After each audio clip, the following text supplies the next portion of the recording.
All right, we'll see how this goes. Yeah, I just got done doing my live readings or whatever, and I was thinking about it. And I wasn't on vacation. I guess I always take working vacations. Anytime I want to do anything, I have to be working.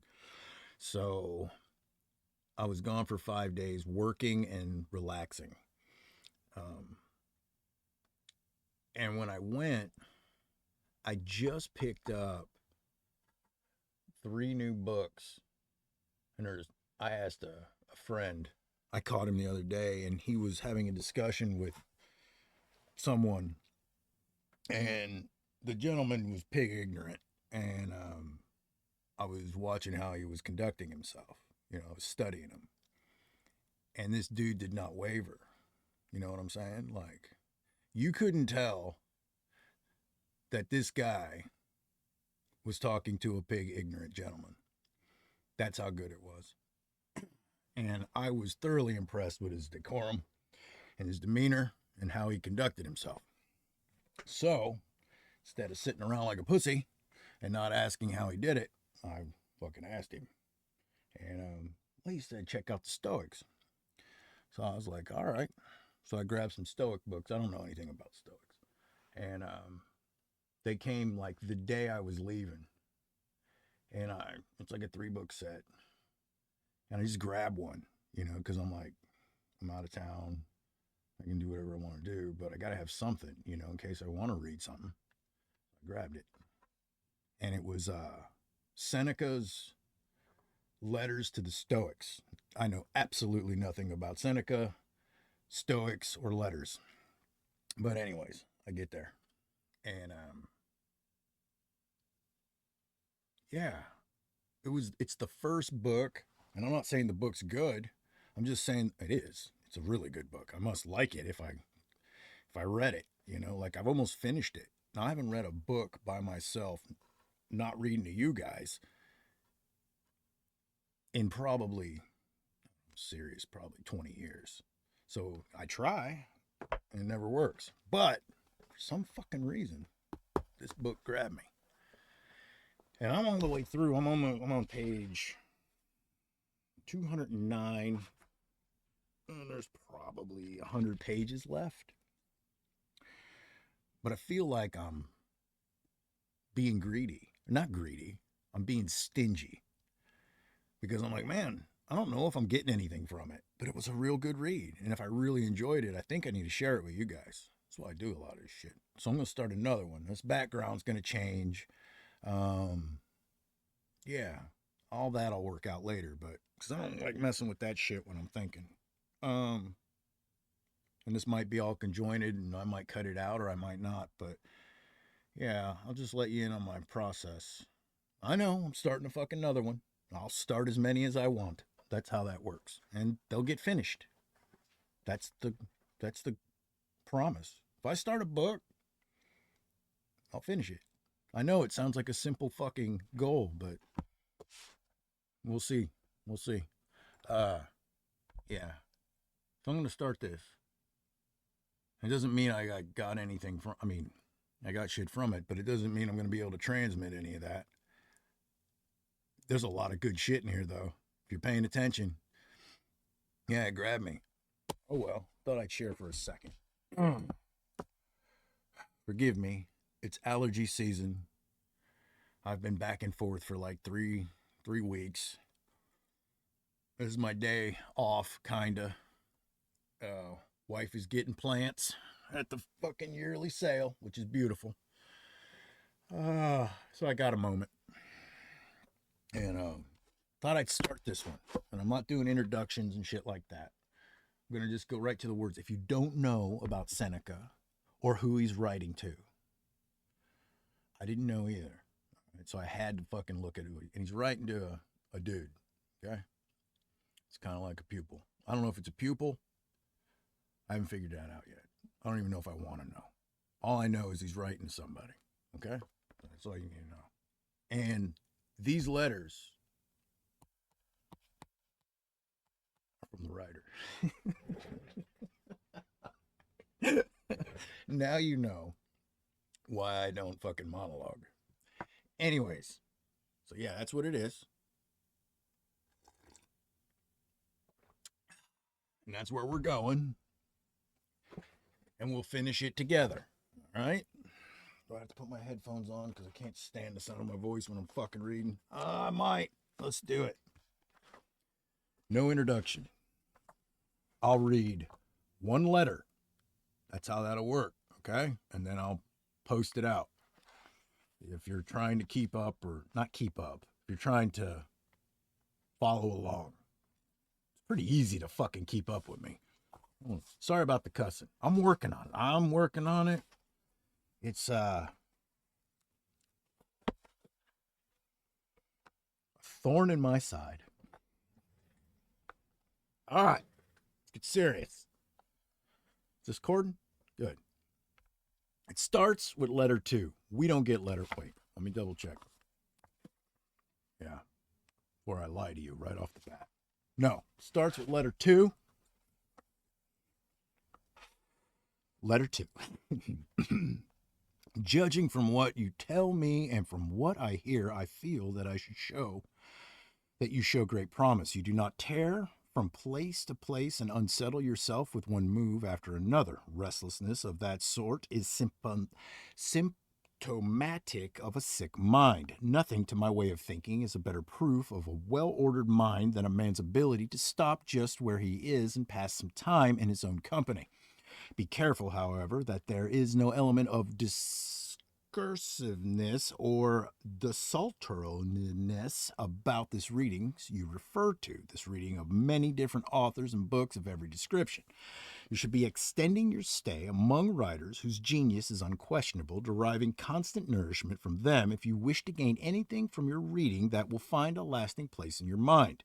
To be everywhere is to be nowhere. People who spend their whole life traveling abroad end up having plenty of places where they can find hospitality but no real friendships. The same must needs be the case with people who never set about acquiring an intimate acquaintanceship with anyone great writer, but skip from one to another, paying flying visits to them all. Food that is vomited up as soon as it is eaten is not assimilated into the body and does not do anyone any good. Nothing hinders a cure so much as frequent changes of treatment. A wound will not heal over if it is being made the subject of experiments with different ointments. A plant which is frequently moved never grows strong. Nothing is so useful that it can be of any service in the mere passing. A multitude of books only gets its one way. So if you are unable to read all the books in your possession, you have enough when you have all the books you are able to read. And if you say, but I feel like opening different books at different times, my answer will be this. Tasting one dish after another is the sign of a fussy stomach, and where the foods are dissimilar and diverse in range, they lead to a contamination of the system, not nutrition. So always read well-tried authors, and if at any moment you find yourself wanting a change from a particular author, go back to the ones you have read before. Each day, too, acquire something which will help you to face poverty or death and other ills as well. After running over a lot of different thoughts, pick out one to be digested thoroughly that day. This is what I do myself. Out of many bits I have been reading, I lay hold of one. My thought for the day is something which I found in Epicurus. Yes, I actually make a practice of going over to the enemy's camp by way of reconnaissance, not as a deserter. A cheerful poverty, he says, is an honorable state, but if it is cheerful, it is not poverty at all. It is not the man who has too little who is poor, but the one who hankers after more. What difference does it make how much there is laid away in a man's safe or in his barns, how many head of stock he grazes, or how many capital he puts out at interest, if he is always after what is another's and only counts what he has yet to get, never what he has already? You ask what is the proper limit to a person's wealth. First, having what is essential, and second, having what is enough. All right. That's how that'll go. And that will go for at least 72 letters, right? 70, was that 50, 60, 72? I think. If a C is 50, yeah. Can't say they'll get better, but I'll try. All right, letter 3. I just want to correct something from yesterday.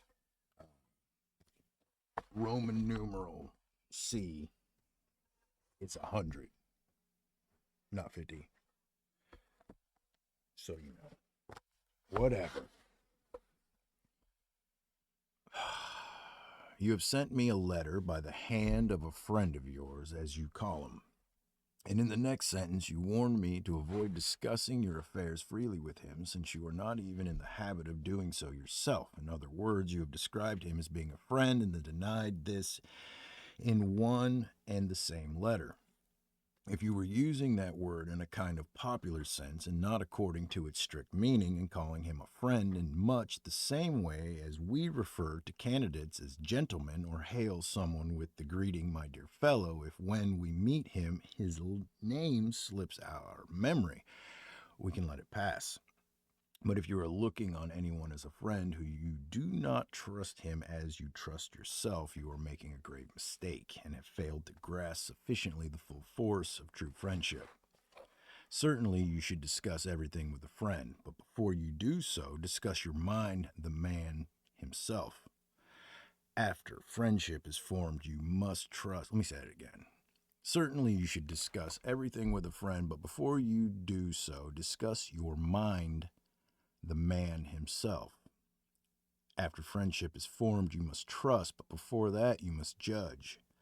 Those people who, contrary to Theophrastus's advice, judge a man after they have made him their friend instead of the other way around, certainly put the cart before the horse. Think for a long time whether or not you should admit a given person to your friendship, but when you have decided to do so, welcome him heart and soul and speaks as unreservedly with him as you would yourself. You should, I need hardly say, live in such a way that there is nothing which you could not as easily tell your enemy as keep to yourself, but seeing the certain matters do arise on which convention decrees silence, the things you should share with your friend are all your worries and deliberations. Regard him as loyal, and you will make him loyal. Some men's fear of being deceived has taught people to deceive them. By their superstitiousness, they give them the right to do the wrong thing by them.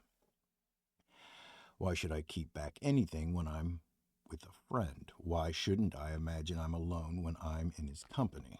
There are certain people who tell any person they meet things that should only be confided to friends, unburdening themselves of whatever is on their minds into any ear they please. Others, again, are shy of confiding in their closest friends and would not even let themselves, if they could help it, into the secrets they keep hidden deep down inside themselves. We should do neither. Trusting everyone is as much a fault as trusting no one, though I should call the first the worthier and the second the safer behavior. Similarly, people who never relax and people who are invariably in a relaxed state merit your disapproval. The former as much as the latter, for a delight in bustling about is not industry. It is only the restless energy of a hunted mind. And the state of mind that looks on all activity as tiresome is not true repose, but a spineless inertia. This prompts me to memorize something which I came across in Pomponius. Some men have shrunk so far into dark corners that objects in bright daylight seem quite blurred to them. A balanced combination of two attitudes is what we want. The active man should be able to take things easily, while the man who is inclined towards repose should be capable of action. Ask nature. She will tell you that she made both day and night. There you go. If you don't get letter 4, neither one of us do. So that's it. I don't know why. We go right to letter 5. Probably was too juicy. Letter 5. I view with pleasure and approval the way you keep on at your studies and sacrifice everything to your single-minded efforts to make yourself every day a better man. I do not merely urge you to persevere in this, I actually implore you to. Let me give you, though, this one piece of advice. Refrain from following the example of those whose craving is for attention, not their own improvement, by doing certain things which are calculated to give rise to commitment on your appearance or way of living generally. Avoid shabby attire, long hair, an unkempt beard, an outspoken dislike of silverware, sleeping on the ground, and all other misguided means of self-advertisement. The very name of philosophy, however modest the manner in which it is pursued, is unpopular enough as it is. Imagine what the reaction would be if we started disassociating ourselves from the conventions of society. Inwardly, everything should be different, but our outward face should conform with the crowd. Our clothes should not be gaudy, yet they should not be dowdy either. We should not keep silver plate with inlays of solid gold, but at the same time, we should not imagine that doing without gold and silver is proof that we are leading the simple life. Let our aim be a way of life not diametrically opposed to, but better than that of the mob. Otherwise, we shall repel and alienate the very people whose reform we desire. We shall make them, moreover, reluctant to imitate us in anything for fear they may have to imitate us in everything. The first thing philosophy promises us is the feeling of fellowship, or of belonging to mankind and being members of a community. Be different will mean the abandoning of that manifesto. We must watch that the means by which we hope to gain admiration do not earn ridicule and hostility. Our motto, as everyone knows, is to live in conformity with nature. It is quite contrary to nature to torture one's body, to reject simple standards of cleanliness, and make a point of being dirty, to adopt a diet that is not just plain but hideous and revolting. In the same way as a craving for dainties is a token of extravagant living, avoidance of familiar and inexpensive dishes betokens insanity. Philosophy calls for a simple living, not for doing penance, and the simple way of life need not be a crude one. The standard which I accept is this: one's life should be a compromise between the ideal and the popular morality. People should admire our way of life, but they should at the same time find it understandable. Does that mean we are to act just like other people? Is there to be no distinction between us and them? Most certainly there is. Any close observer should be aware that we are different from the mob. Anyone entering our homes should admire us rather than our furnishings. It is a great man that can treat his earthenware as if it was silver, and a man who treats his silver as if it was earthenware is no less great. Finding wealth an intolerable burden is the mark of an unstable mind. But let me share with you, as usual, the day's small, which today is something that I noticed in the Stoic writer Hakato. Limiting one's desires actually helps to cure one of fear. Cease to hope, he says, and you will cease to fear. But how, you will ask, can things as diverse as these be linked? Well, the fact is, Lucilius, that they are bound up with one another, unconnected as they may seem. Widely different though they are, the two of them march in unison like a prisoner and the escort he is handcuffed to. Fear keeps pace with hope, nor does their so moving together surprise me. Both belong to a mind in suspense, to a mind in a state of anxiety through looking into the future. Both are mainly due to projecting our thoughts far ahead of us instead of adapting ourselves to the present. Thus, it is that foresight, the greatest blessing humanity has ever given, is transformed into a curse. Wild animals run from the dangers they actually see, and once they have escaped them, worry no more. We, however, are tormented alike by what is past and what is to come. A number of our blessings do us harm, for memory brings back the agony of fear, while foresight brings it on prematurely. No one confines his unhappiness to the present. All right, that's that. All right, letter 6. I see in myself Lucilius. Is it Lucilius? Lucilius. I'm saying Lucilius.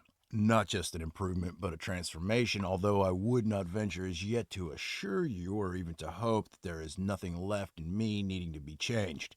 Naturally, there are a lot of things about me requiring to be built up or fined down or eliminated. Even this, the fact that it precedes the failings it was unaware of in itself before, is evidence of a change for the better in one's character. In the case of some sick people, it is a matter for congratulation when they come to realize for themselves that they are sick. I should very much like, then, to share this all so sudden metamorphosis of mine with you. Doing so would make me start to feel a sure faith in the friendship that exists between us, that true friendship which not hope nor fear nor concern for personal advantage ever sunders, that friendship in which and for which people are ready to die. I give you plenty of examples of people who have not been lacking a friend but friendship, something that can never happen when mutual inclination draws two personalities together in a fellowship of desire for all that is honorable. Why cannot it happen? Because they know that everything, and especially their setbacks, is shared between them. You can't imagine how much of an alteration I see each day bringing about in me. Send me too, you will be saying, the things you found so effectual. Indeed, I desire to transfer every one of them to you. Part of my joy in learning is that it puts me in a position to teach. Nothing, however outstanding and however helpful, will ever give me any pleasure, and the knowledge is to be for my benefit alone. If wisdom were offered me on the one condition that I should keep it shut away and not divulge it to anyone, I should reject it. There is no enjoying the possession of anything valuable unless one has someone to share it with. I shall send you, accordingly, the actual books themselves, and to save you a lot of trouble hunting all over the place for passages likely to be of use to you, I shall mark the passages so that you can turn straight away to the words I approve and admire. Personal converse, though, and daily intimacy with someone will be of more benefit to you than any discourse. You should really be here and on the spot, firstly, because people believe their eyes rather more than their ears, and secondly, because the road is a long one if one proceeds by way of precepts, but short and effectual if by way of personal example. Cleanthes would never have been the image of Zeno if he had merely heard him lecture. He lived with him, studied his private life, watched him to see if he lived in accordance with his own principle. Plato, Aristotle, and a host of other philosophers, all destined to take different paths, derive more from Socrates' character than from his words. It is not Epicurus's school, but living under the same roof as Epicurus, that turned Metrodorus, Hermonicus, and Polyanus into great men. And yet I do not summon you to my side solely for the sake of your own progress, but for my own as well, for we shall be of the utmost benefit to each other. Meanwhile, since I owe you the daily allowance, I'll tell you what took my fancy in the writings of Hakato today. What progress have I made? I am beginning to be my own friend. That is progress indeed. Such a person will never be alone, and you may be sure he is a friend of all. Well, hold on. Letter 7. Ah. You ask me to say what you should consider it particularly important to avoid. My answer is this: a mass crowd. It is something to which you cannot entrust yourself with, yet without risk. I, at any rate, am ready to confess my own frailty in this respect. I never come back home with quite the same moral character I went out with. Something or other becomes unsettled where I had achieved internal peace. Some one or other of the things I had put to flight reappears on the scene. We who are recovering from a prolonged spiritual sickness are in the same condition as invalids who have been affected to such an extent by prolonged indisposition that they cannot once be taken out of doors without ill effects. Associating with people in large numbers is actually harmful. There is not one of them that will not make some vice or other attractive to us, or leave us carrying the imprint of it, or bedaubed all unawares with it. And inevitably enough, the larger the size of the crowd we mingle with, the greater the danger. But nothing is as ruinous to the character as sitting away one's time at a show. For it is then through the medium of entertainment that vices creep into one with more than usual ease. What do you take me to mean? That I go home more selfish, more self seeking, and more self indulgent? Yes, and what is more, a person crueler and less humane through having been in contact with human beings. I happened to go to one of these shows at the time of the lunch hour interlude, expecting there to be some light and witty entertainment, then some respite, for the purpose of affording people's eyes a rest from human blood. Far from it. All the earlier contests were charity in comparison. The nonsense is dispensed with now. What we have now is murder pure and simple. The combatants have nothing to protect them. Their whole bodies are exposed to the blows. Every thrust they launch gets home. A great many spectators prefer this to the ordinary matches and even to the special popular demand ones. And quite naturally. There are no helmets and no shields repelling the weapons. What is the point of armor or of skill? All that sort of thing just makes the death slower in coming. In the morning, men are thrown to the lions and the bears, but it is the spectators that are thrown to in the lunch hour. The spectators insist that each one killing his man shall be thrown against another to be killed in his turn, and the eventual victor is reserved by them for some other form of butchery. The only exit for the contestants is death. Fire and steel keep the slaughter going, and all this happens while the arena is virtually empty. But he was a highway robber. He killed a man, and what of it? Granted that as a murderer he deserves this punishment, what have you done, you wretched fellow, to deserve to watch it? Kill him, flog him, burn him. Why does he run at the other man's weapon in such a cowardly way? Why isn't he less half-hearted about killing? Why isn't he a bit more enthusiastic about dying? Whip him forward to get his wounds. Make them each offer the other a bare breast and trade blow for blow on them. And when there is an interval in the show, let's have some throats cut in the meantime so that there's something happening. Come now, I say, surely you people realize, if you realize nothing else, that bad examples have a way of recoiling on those who set them. Give thanks to the immortal gods that the men to whom you are giving a lesson in cruelty are not in a position to profit from it. When a mind is impressionable and has none too firm a hold on what is right, it must be rescued from the crowd. It is so easy for it to go over to the majority. A Socrates, a Cato, or a Laelius might have been shaken in his principles by a multitude of people different from himself. Such is the measure of an inability of any of us, even as we perfect our personality's adjustment, to withstand the onset of vices when they come with such a mighty following. A single example of extravagance or greed does a lot of harm. An intimate who leads a pampered life gradually makes one soft and flabby. A wealthy neighbor provokes cravings in one. A companion with a malicious nature tends to rub off some of his rust even on someone of an innocent and open-hearted nature. What then do you imagine the effect on a person's character is when the assault comes from the world at large? You must inevitably either hate or imitate the world, but the right thing is to shun both courses. You should neither become like the bad because they are many, nor be an enemy of the many because they are unlike you. Retire into yourself as much as you can. Associate with people who are likely to improve you. Welcome those whom you are capable of improving. The process is a mutual one. Men learn as they teach, and there is no reason why any pride in advertising your talents abroad should lure you forward into the public eye, inducing you to give readings of your works or deliver lectures. I should be glad to see you doing that if what you had to offer them was suitable for the crowd I have been talking about.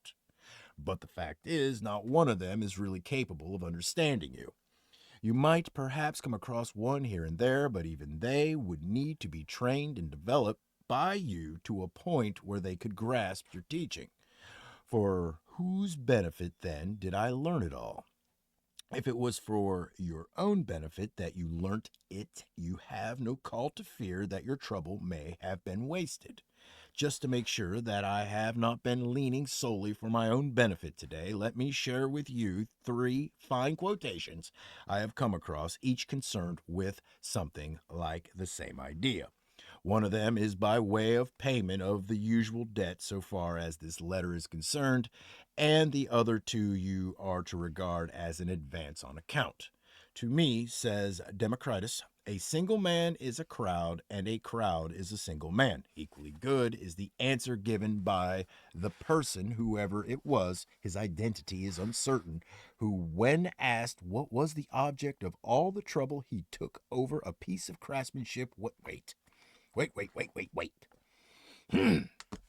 Whoever it was, his identity is uncertain, who, when asked what was the object of all the trouble he took over a piece of craftsmanship when it would never reach more than a very few people, replied, a few is enough for me, so is one, and so is none. The third is a nice expression used by Epicurus in a letter to one of his colleagues. I am writing this, he says, not for the eyes of the many, but for yours alone. For each of us is audience enough for the other. Lay these up in your heart, my dear Lucilius, that you may scorn the pleasure that comes from the majority's approval. The many speak highly of you, but have you really any grounds for satisfaction with yourself if you are the kind of person that many understand? Your merits should not be outward facing. All right. Letter 8. Are you, of all people, you write, really telling me to avoid the crowd, to retire from the world, and find contentment in a good conscience? Where are those Stoic rules of yours that call on a man to die in harness? Come now, do I really give you the impression that I advocate a life of inactivity? I have only buried myself away behind closed doors in order to be able to be of use to more people. With me, no day is ever whiled away at ease. I claim a good part of my nights for study. I have no time for sleep. I just succumb to it, keeping my eyes at their work when they are heavy-lidded and exhausted from lack of rest. I have withdrawn from affairs as well as from society, and from my own affairs in particular. I am acting on behalf of latter generations. I am writing down a few things that may be of use to them. I'm committing to writing some helpful recommendations which might be compared to the formula of successful medications, the effectiveness of which I have experienced in the case of my own sores, which may not have been completely cured, but have at least ceased to spread. I am pointing out to others the right path, which I have recognized only late in life when I am worn out with my wanderings. Avoid, I cry, whatever is approved of by the mob and things that are the gift of chance. Whenever circumstances bring some welcome thing your way, stop in suspicion and alarm. Wild animals and fish are taken in by this or that inviting prospect. Do you look on them as presents given you by fortune? They are snares. Anyone among you who wishes to lead a secure life will do his very best to steer well wide of those baited bounties, which comprise yet another instance of the errors we miserable creatures fall into. We think these things are ours when in fact it is we who are caught. The track leads to precipices. Life on that giddy level ends in a fall. Once, moreover, prosperity begins to carry us off course, we are no more capable even of bringing the ship to a standstill than of going down with the consolation that she has been held on her course, or of going down once and for all. Fortune does not just capsize the boat, she hurls it headlong on the rocks and dashes it to pieces. Cling, therefore, to this sound and wholesome plan of life. Indulge the body just so far as suffices for good health. It needs to be treated somewhat strictly to prevent it from being disobedient to the spirit. Your food should appease your hunger, your drink quench your thirst, your clothing, keep out the cold. Your house be a protection against inclement weather. It makes no difference whether it is built of turf or of variegated marble imported from another country. What you have to understand is that thatch makes a person just as good a roof as gold does. Spurn everything that is added on by way of decoration and display by unnecessary labor. Reflect that nothing merits admiration except the spirit, the impressiveness of which prevents it from being impressed by anything. If these are the things I'm saying to myself, if these are the things I'm saying to future generations, don't you think I'm doing more good than when I go into court to enter into a recognizance of someone's behalf, or stamp my seal on a will, or lend my assistance by word or action in the Senate to some candidate for office? Those who appear inactive are, believe me, engaged in far more important activity. They're dealing with matters divine and human at the same moment. But the time has come to make an end, and in accordance with the practice, I've started to make some disbursement on this letter's behalf. For this I shall not draw on my own resources. I'm still turning over the pages of Epicurus, and the following saying, one I read today, comes from him. To win true freedom, you must be a slave to philosophy. A person who surrenders and subjects himself to her doesn't have his application deferred from day to day. He's emancipated on the spot, and the very service is philosophy, being freedom. Quite possibly you'll be demanding to know why I'm quoting so many fine sayings from Epicurus rather than ones belonging to our own school. But why should you think of them as belonging to Epicurus and not as common property? Think how many poets say things that philosophers have said or ought to have said, not to mention the tragedians of our native Roman drama, which has a serious element in it as well as stands halfway between comedy and tragedy. Think of the quantity of brilliant lines to be found lying about in farces alone. Think of the number of Publius's verses that really ought to be spoken by actors wearing the tragic buskins instead of barefooted pantomime actors. I'll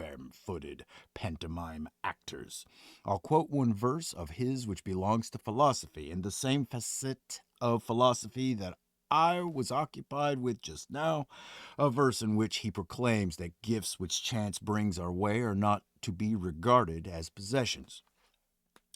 If you pray a thing may, and it does come your way, 'tis a long way from being your own. I recall your expressing the same idea a good deal more happily and succulently.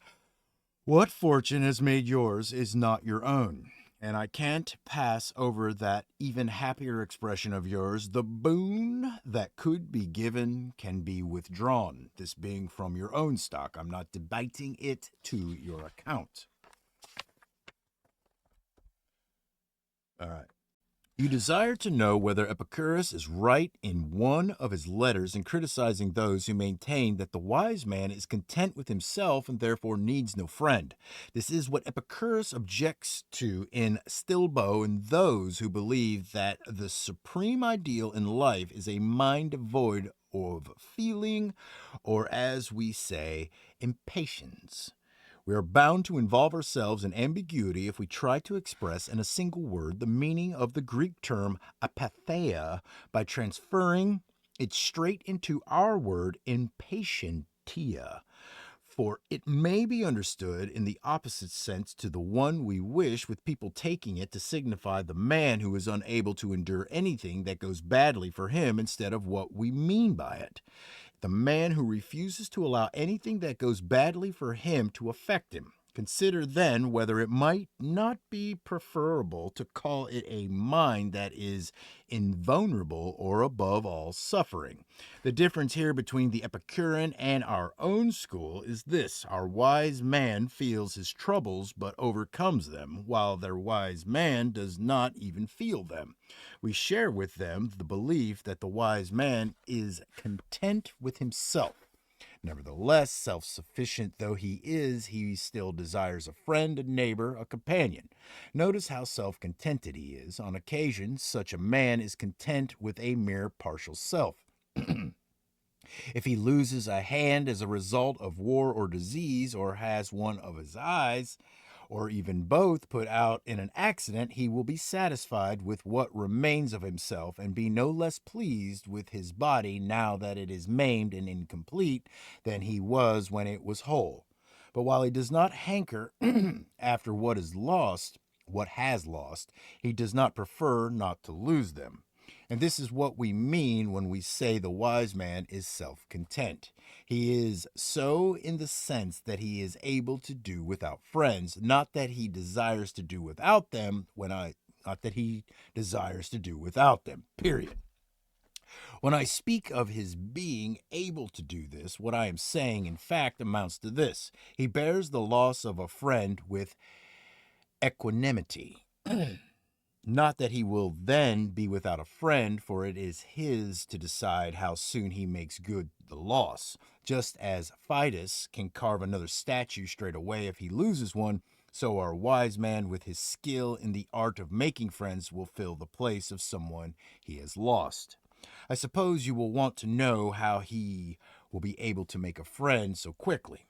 Well, I shall tell you, provided we agree that I may make this the moment to pay my debt and square my account so far as this letter is concerned. I shall show you, said Hakato, a love philtre compounded without drug or herb or witch's spell. It is this, if you wish to be loved. Wait, it is this, if you wish to be loved, love. Great pleasure is to be found not only in keeping up an old and established friendship, but also in beginning and building up a new one. There is the same difference between having gained a friend and actually gaining a friend as there is between a farmer harvesting and a farmer sowing.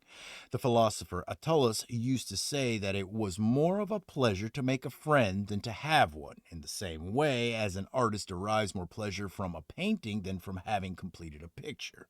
When his whole attention is absorbed in concentration on the work he is engaged on, a tremendous sense of satisfaction is created in him by his very absorption. There is never quite the same gratification after he has lifted his hand from the finished work.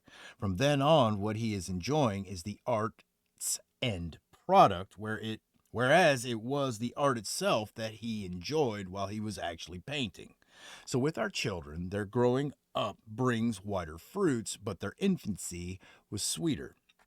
To come back to the question, the wise man, self sufficient as he is, still desires to have a friend, if only for the purpose of practicing friendship and ensuring that those talents are not idle.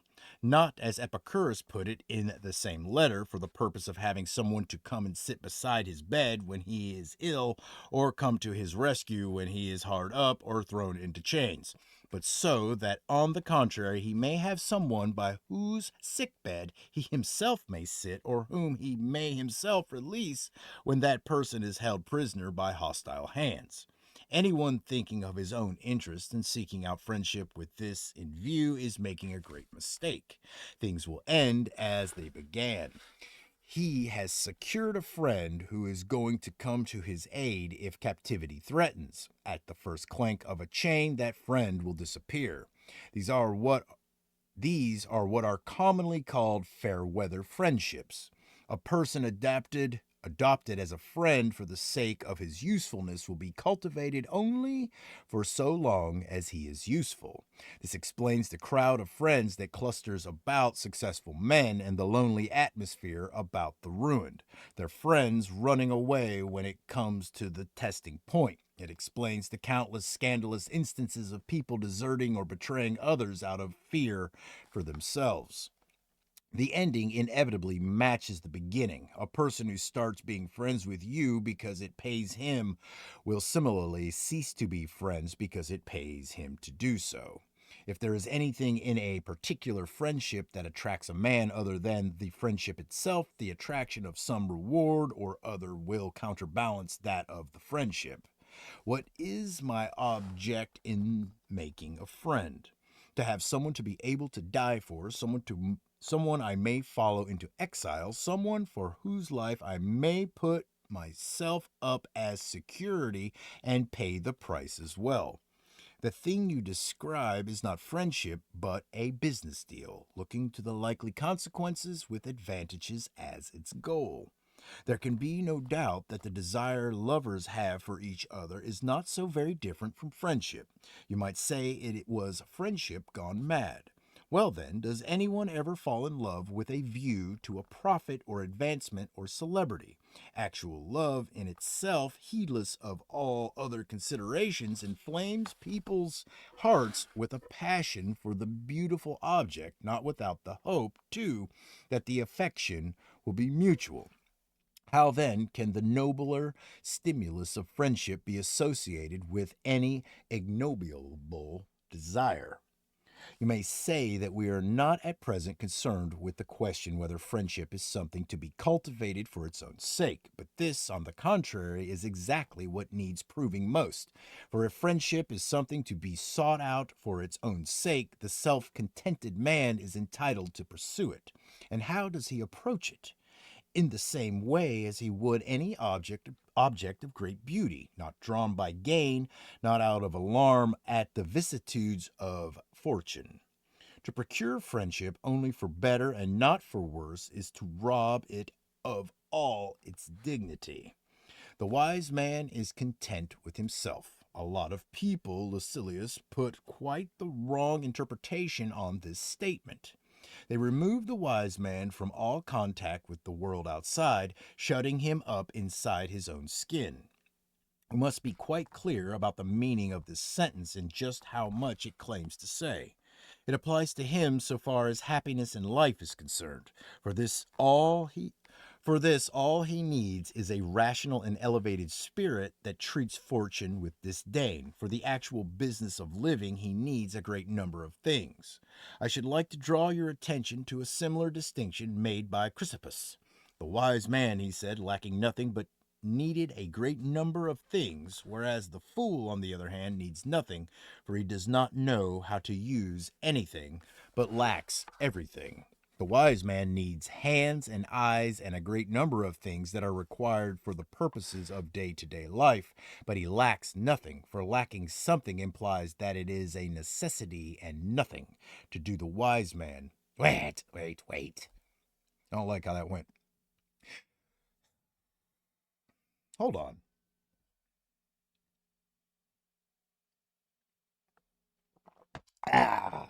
All right. The wise man needs hands and eyes and a great number of things that are required for the purposes of day to day life, but he lacks nothing, for lacking something implies that it is a necessity and nothing. To the wise man, it is a necessity. Self contented as he is, then, he does need friends and wants as many as them as possible, but not to enable him to lead a happy life. This he will have even without friends. The supreme ideal does not call for any external aids, it is homegrown, wholly self developed. Once it starts looking outside itself for any part of itself, it is on the way to being dominated by fortune. But what sort of life, people may say, will the wise man have if he is going to be left without any friends when he is thrown into prison or stranded among foreigners or detained in the course of a voyage in distant parts or cast away on some desert shore? It will be like that of Jove while nature takes her rest or brief duration, when the universe is dissolved and the gods are all merged in one, finding repose in himself, absorbed in his own thoughts. Such is more or less the way of the wise man. He retires to his inner self, is his own company. So long, in fact, as he remains in a position to order his affairs according to his own judgment, he remains self content even when he marries, even when he brings up his children. He is self content, and yet he would refuse to live if he had to live without any human company at all. Natural promptings, not thoughts of any advantage to himself, impel him towards friendship. We are born with a sense of the pleasantness of friendship just as of other things.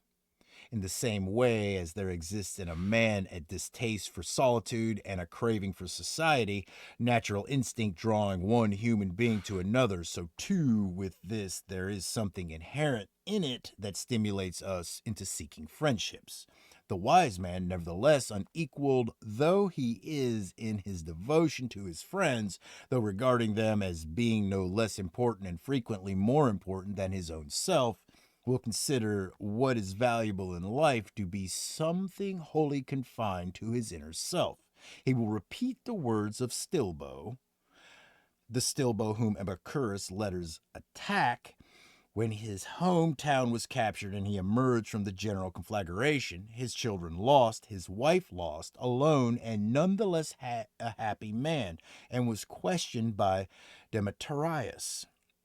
Asked by this man, known from the destruction he dealt out to towns as Demetrius, the city sacker, whether he had lost anything, he replied,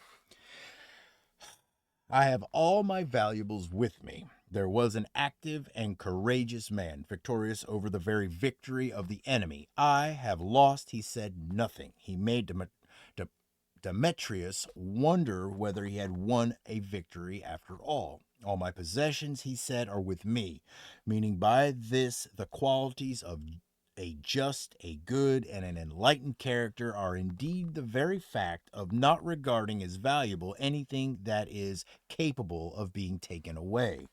We are impressed at the way some creatures pass right through fire without physical harm. How much more impressive is the way this man came through the burning and the bloodshed and the ruins uninjured and unscathed. Does it make you see how much easier it can be to conquer a whole people than to conquer a single man? Those words of Stilbo's are equally those of the Stoic. He too carries his valuables intact through cities burnt to ashes, for he is contented with himself. This is the line he draws as the boundary for his happiness. In case you imagine that we Stoics are the only people who produce noble sayings, let me tell you something. See that you put this down to my credit, even though I have already settled my account with you for today. Epicurus himself, who has nothing good to say for Stilbo, has uttered a statement quite like this one of Stilbo's. Any man, he says, who does not think that what he has is more than ample is an unhappy man, even if he is the master of his whole world. Or if you prefer to see it expressed like this, the point being that we should be ruled not by the actual words used, but by the sense of them. A man is unhappy though he reign the world over, if he does not consider himself supremely happy. To show you, indeed, that these are sentiments of a universal character, prompted evidently by nature herself, you will find the following verse in a comic poet. Not happy, he who thinks himself not so. What difference does it make, after all, what your position in life is if you dislike it yourself? What about so-and-so, you may ask, who became rich in such a despicable manner, and such a person who gives orders to a great many people, but is at the mercy of a great many more?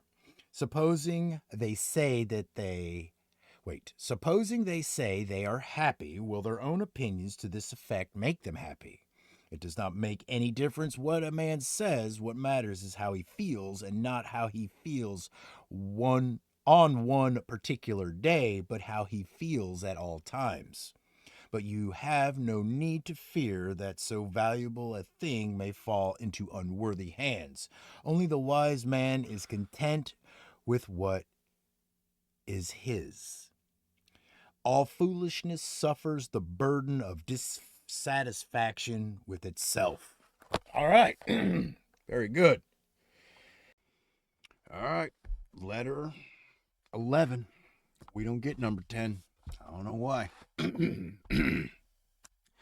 I've had a conversation with your talented friend. From the very beginning of his talk with me, it was apparent what considerable gifts of character and intelligence he possesses.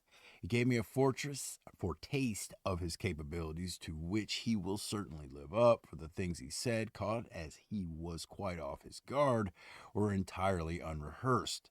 As he was recovering his self possession, he could scarcely get over his embarrassment, always a good sign in a young man, so deep had the blush been that suffused his face.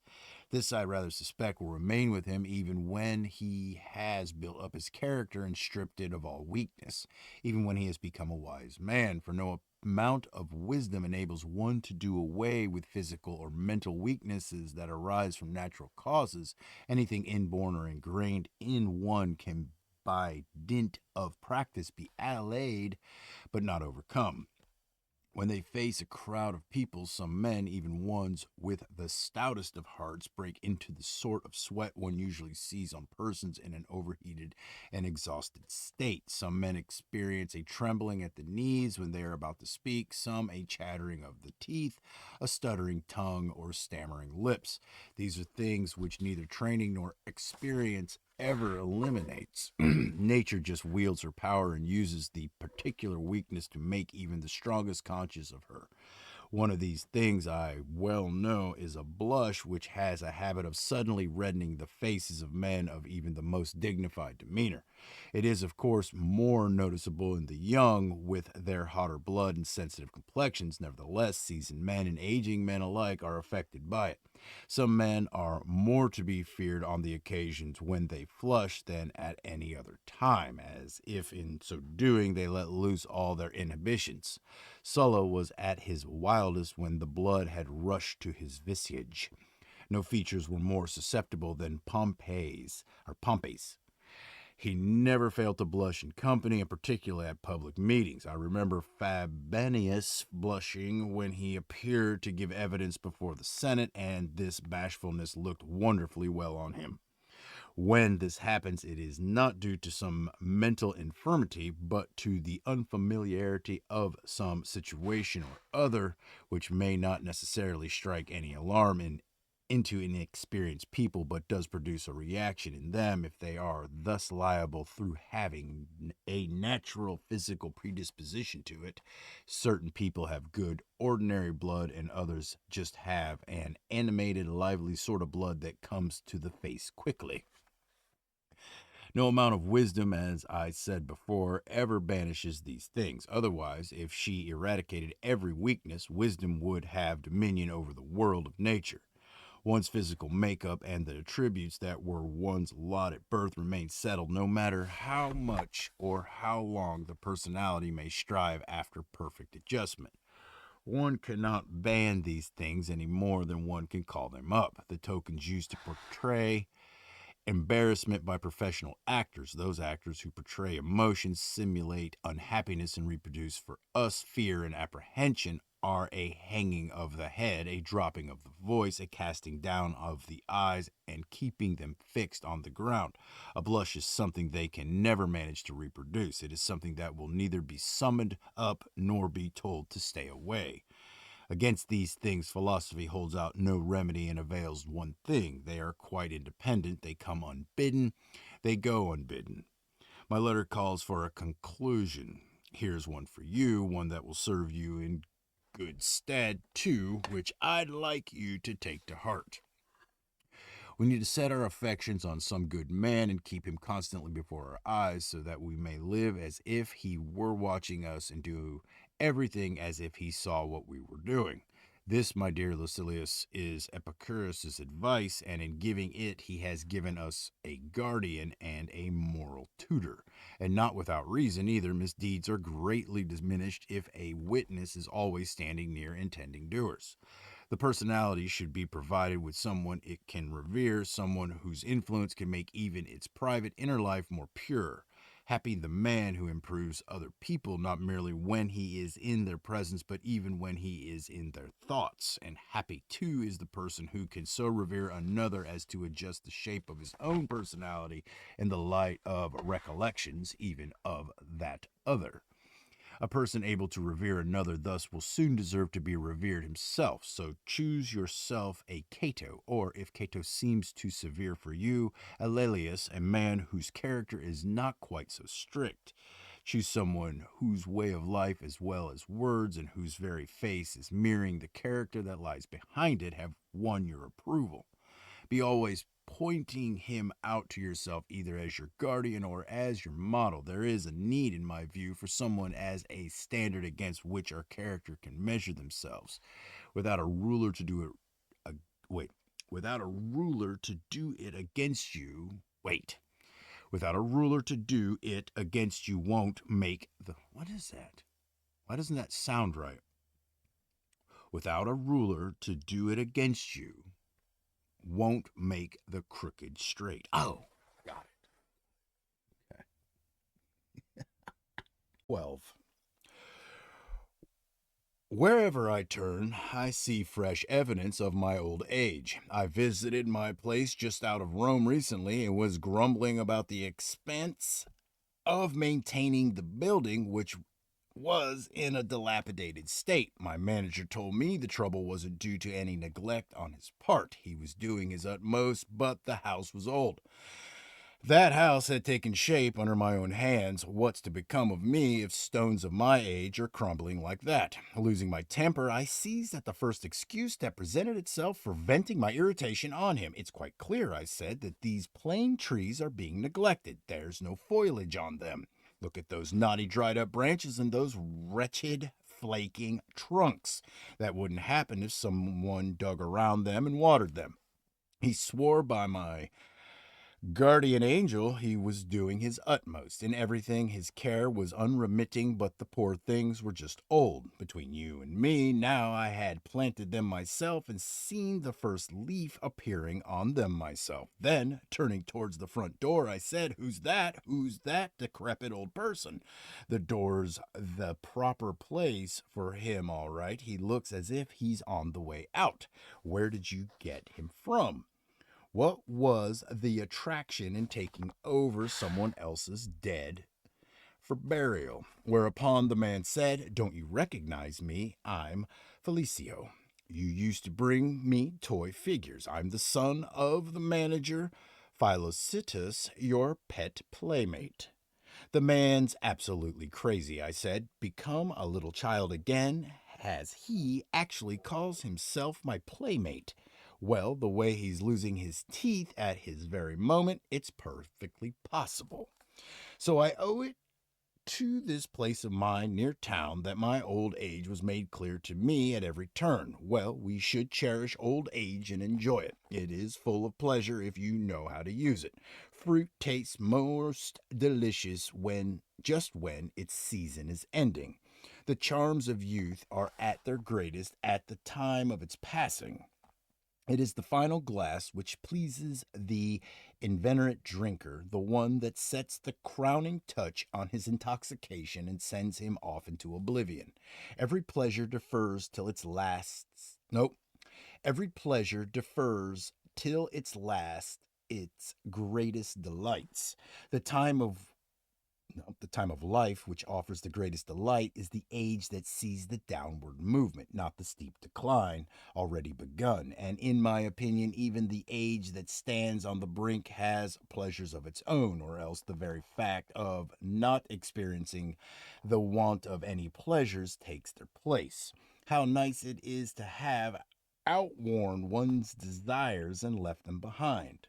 It's not very pleasant, though, you may say, to have death right before one's eye. To this I would say, firstly, that death ought to be right there before the eyes of a young man just as much as an old one. The order in which we each receive our summons is not determined by our precedence in the register. And secondly, that no one is so very old that it would be quite unnatural for him to hope for every... Nope. Let me do it again. And secondly, that no one is so very old that it would be quite unnatural for him to hope for one more day. Every day, therefore, should be regulated as if it were the one that brings up the rear, the one that rounds out and completes our lives. Pacuvius, the man who acquired a right to Syria by prescription, was in the habit of conducting a memorial ceremony for himself with wine and funeral feastings of the kind we are familiar with, and then being carried off on a briar from the dinner table to his bed while a chanting to music went on of his. Damn, dude, hold on. Why is this one screwing me up today? Pacuvius, the man who acquired a right to Syria by prescription, was in the habit of conducting a memorial ceremony for himself with wine and funeral feastings of the kind we are familiar with, and then being carried on a briar from the diner table to his bed while a chanting to music went on of the words, he has lived in Greek, amid the applause of the young libertines present. Never a day passed but the celebrated his own funeral. What he did from discreditable motives we should do from honorable ones, saying in all joyfulness and cheerfulness as we retire to our beds, I have lived, I have completed now the course that fortune long ago allotted me. If God adds the morrow, we should accept it joyfully. The man who looks for the morrow without worrying over it knows a peaceful independence and a happiness beyond all others. Whoever has said, I have lived, receives a windfall every day he gets up in the morning. But I must close this letter now. What, you'll be saying, is it coming to me just as it is without any parting contribution? Don't worry, it's bringing you something. Why did I call it something, though? It's a great deal, for what could be more splendid than the following saying, which I'm entrusting to this letter of mine for delivery to you? To live under constraint is a misfortune, but there is no constraint to live under constraint. Of course not, when on every side there are plenty of short and easy roads of freedom there for the taking. Let us thank God that no one can be held a prisoner in life. The very constraints can be trampled underfoot. It was Epicurus who said that. You protest. What business have you got with someone else's property? Whatever is true is my property, and I shall persist in inflicting Epicurus on you in order to bring it home to the people who take an oath of allegiance to someone and never afterwards consider what is being said, but only who said it, that the things of greatest merit are common property. All right. Our ancestors had a custom, observed right down as far as down as far as my own lifetime, of adding to the opening words of a letter, I trust this finds you as it leaves me in good health. We have good reason to say, I trust this finds you in pursuit of wisdom, for this is precisely what is meant by good health. Without wisdom, the mind is sick, and the body itself, however physically powerful, can only have the kind of strength that is found in persons in a demented or delirious state. So, this is the sort of healthiness you must make your principal concern. You must attend to the other sort as well, but see that it takes second place. It won't cost you any great trouble if good health is all you want, for it is silly, my dear Lucilius, and no way for an educated man to behave to spend one's time exercising the biceps, broadening the neck and shoulders, and developing the lungs. Even when the extra feeding has produced gratifying results and you've put on a lot of muscle, you'll never match the strength or the weight of a prize ox. The greater load, moreover, on the body is crushing to the spirit and renders it less active. So keep the body within bounds as much as you can and make room for the spirit. Devotees of physical culture have to put up with a lot of nuances. There are the exercises in the first place, the toil involved in which drains the vitality and renders it unfit for concentration or the more demanding sort of studies.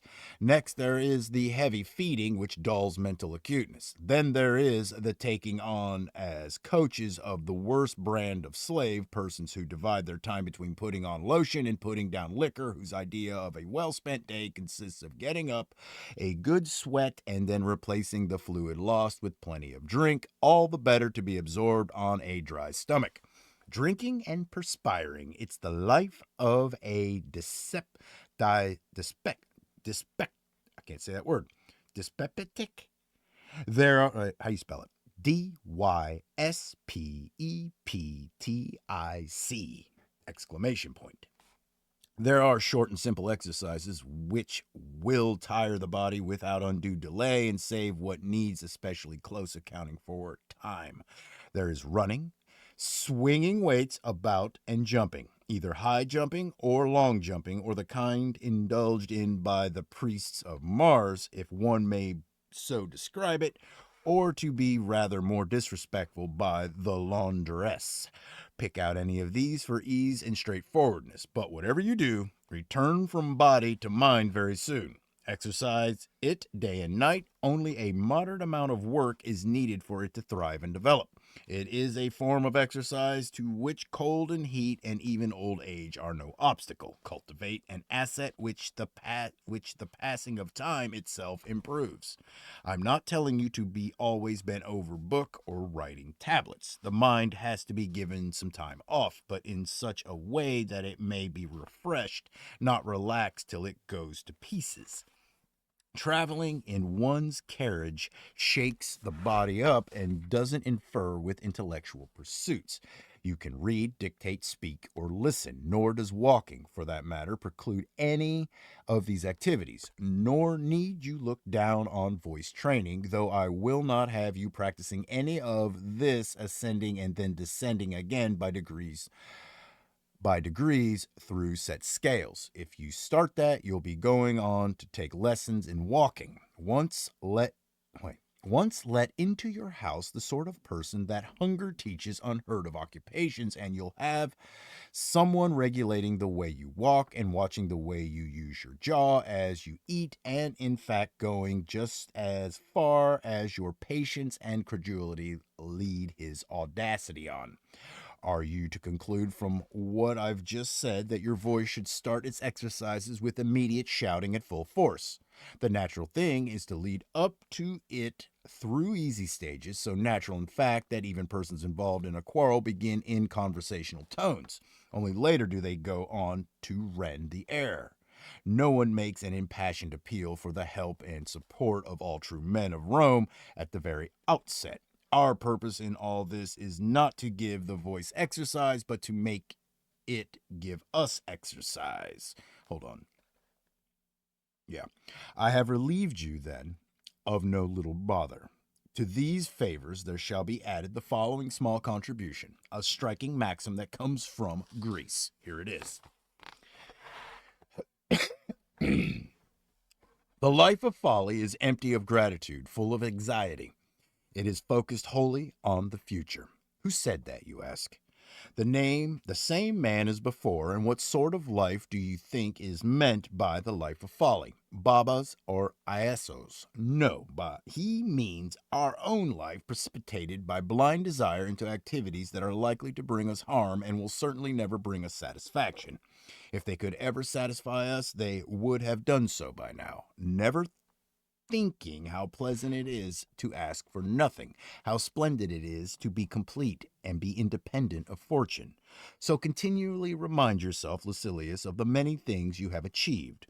When you look at all the people out in front of you, think of all the ones behind you. If you want to feel appreciative where the gods and your life are concerned, just think how many people you've outdone. Why be concerned about others? Why be concerned about others? Come to that when you've outdone your own self. Set yourself a limit which you shouldn't even exceed if you wanted to, and say goodbye at least to those deceptive prizes more precious to those who hope for them than to those who have won them. If there were anything substantial in them, they would sooner or later bring a sense of fullness. As it is, they simply aggravate the thirst of those who swallow them. Away with pomp and show. As for the uncertain lot that the future has in store for me, why should I demand from fortune that she should give me this and that rather than demand from myself that I should not ask for them?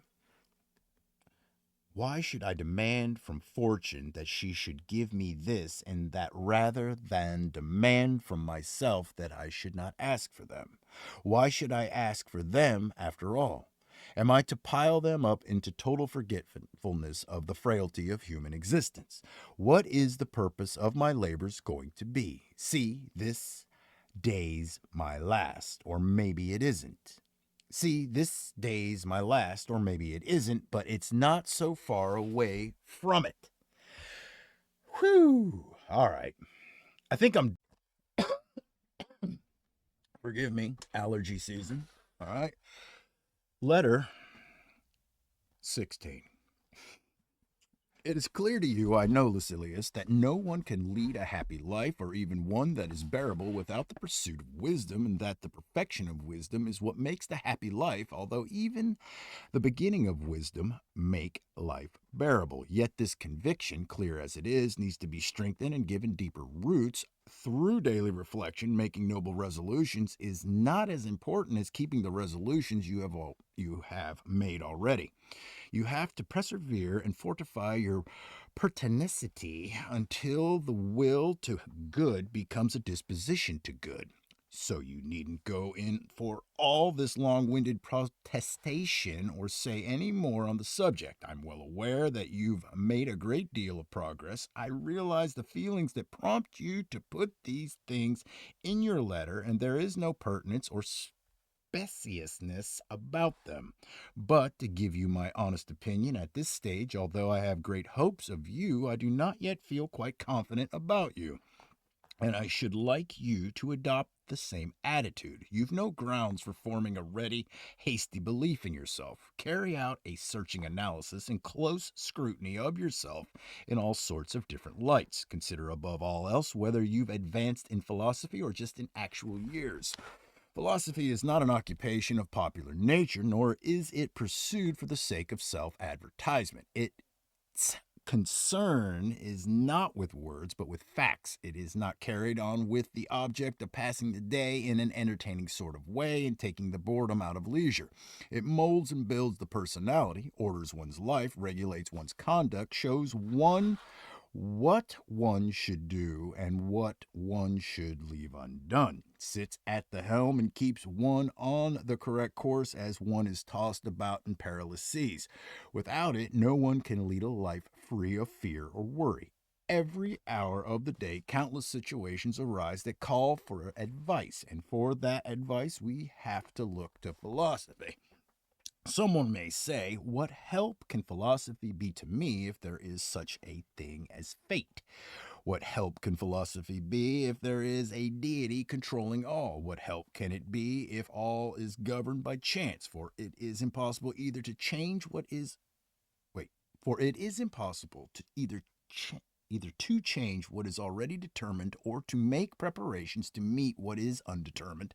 Either in the first case, my planning is forestalled by a God who decrees how I am to act, or in the second case, it is fortune that allows me no freedom to plan.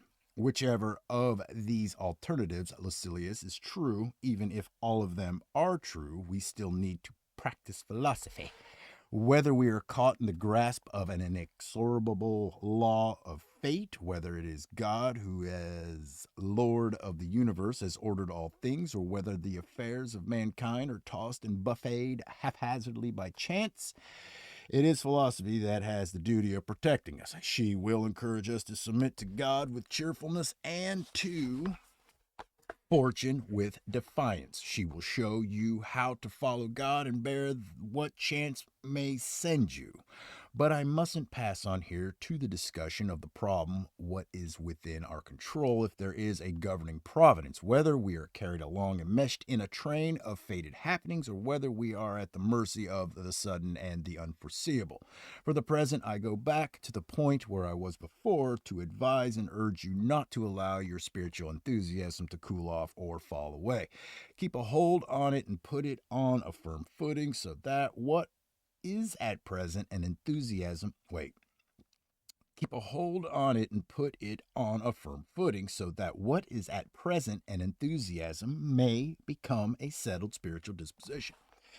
If I know you, you'll have been looking around from the very start of this letter to see what's It's going to bring you by way of a little present. Search the letter and you'll find it. You needn't think my kindness all that remarkable. I am only being generous still with someone else's property.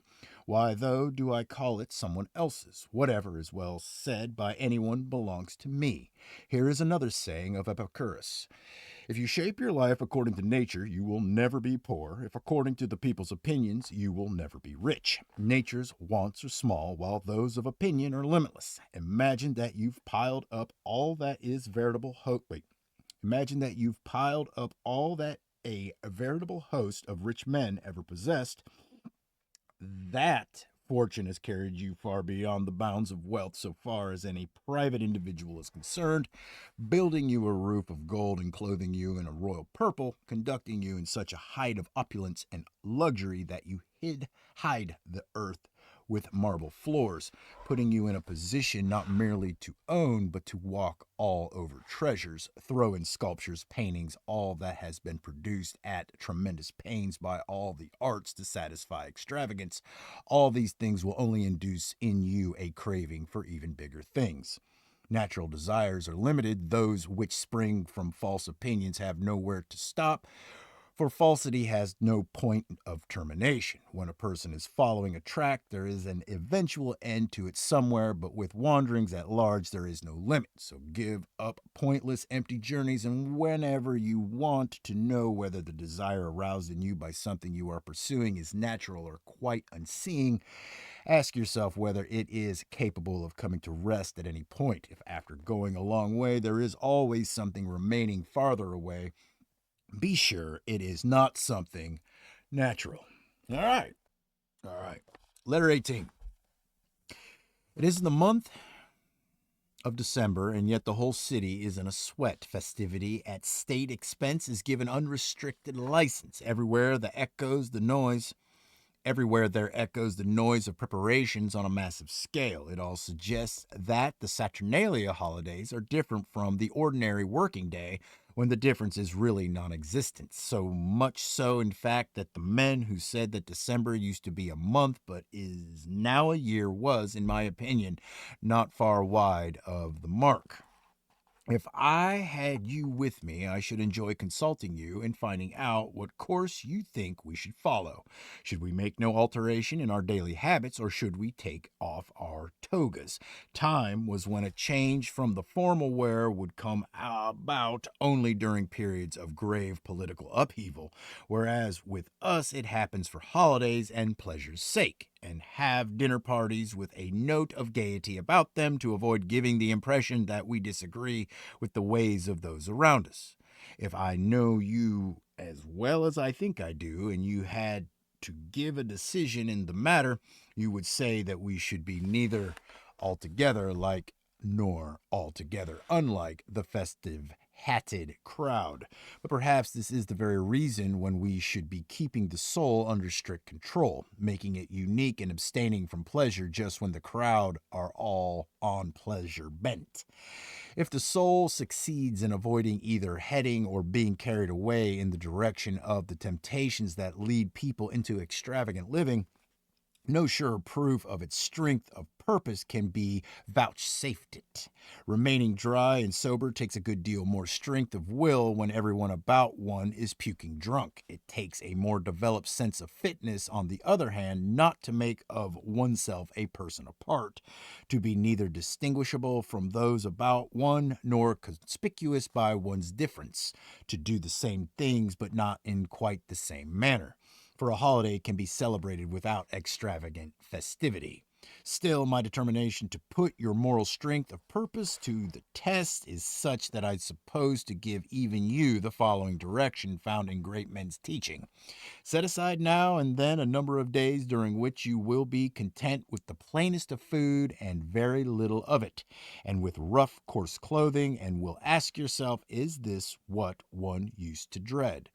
It is in times of security that the spirit should be preparing itself to deal with difficult times.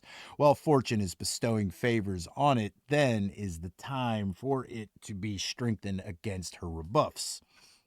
In the midst of peace, the soldier carries out maneuvers, throws up earthworks against a non existent enemy, and tires himself out with unnecessary toil in order to be equal to it when it is necessary.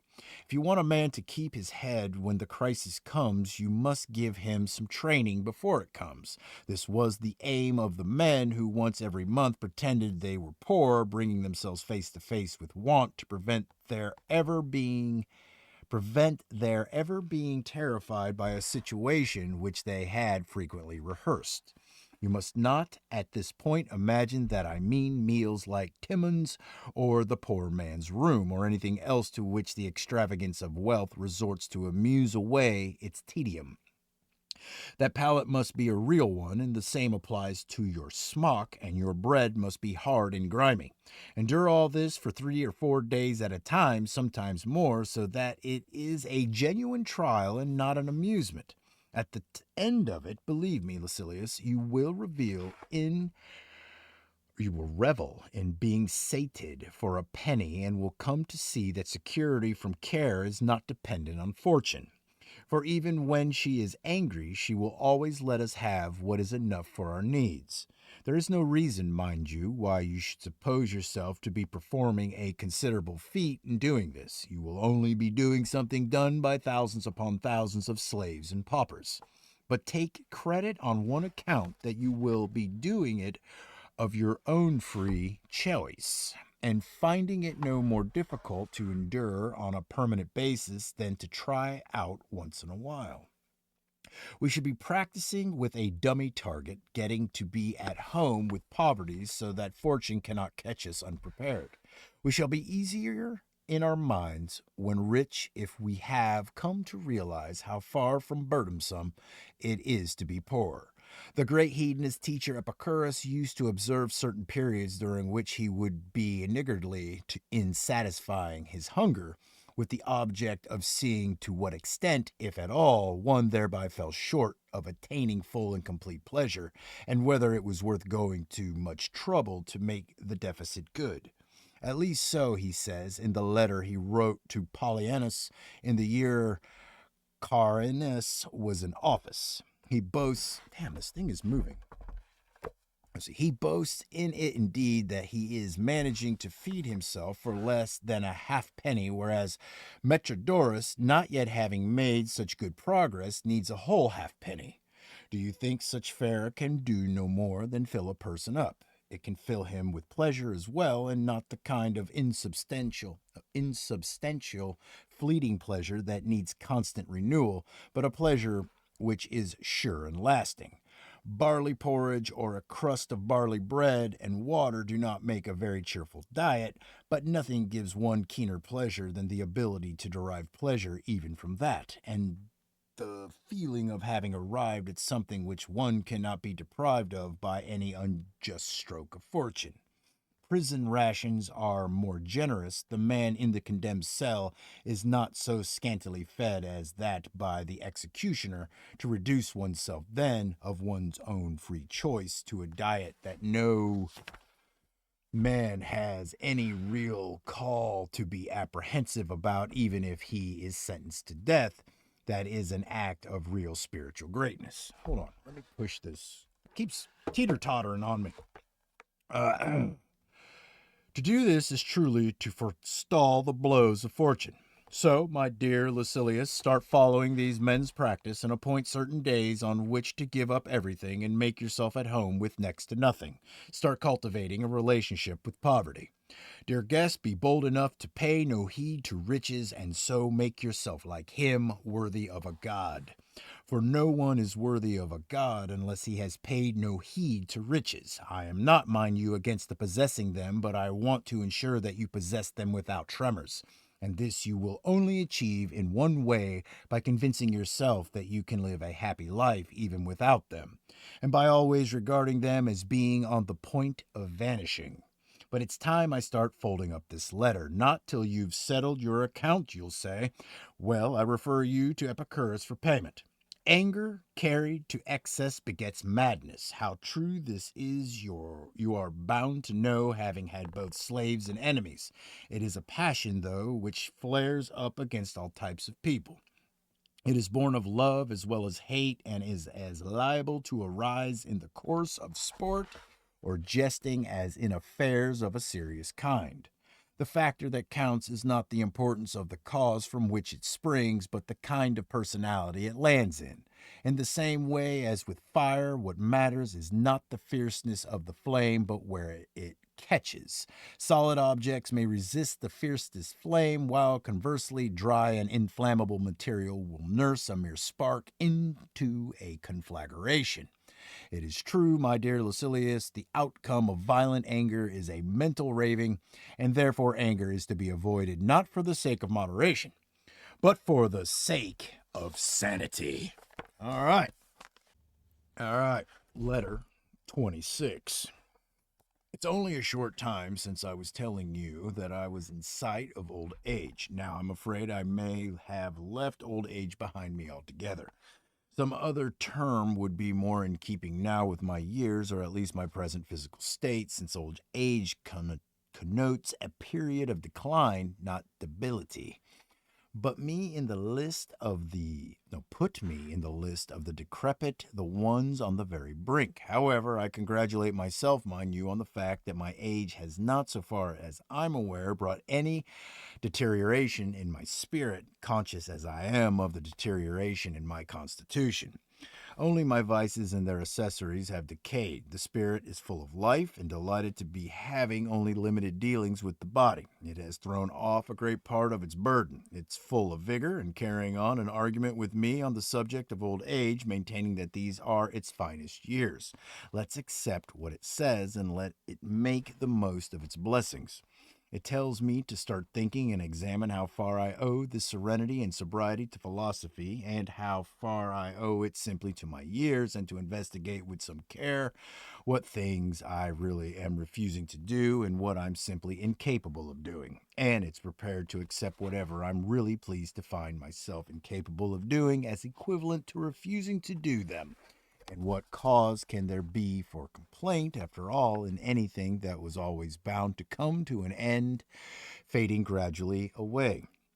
What is troubling about that? Nothing, you may say, could be more troubling than the idea of our wasting and perishing away, melting out of existence, one may aptly call it, since we aren't struck down all of a sudden, but worn away every day that passes, diminishing in some degree our powers, moving to one's end through nature's own gentle process of dissolution.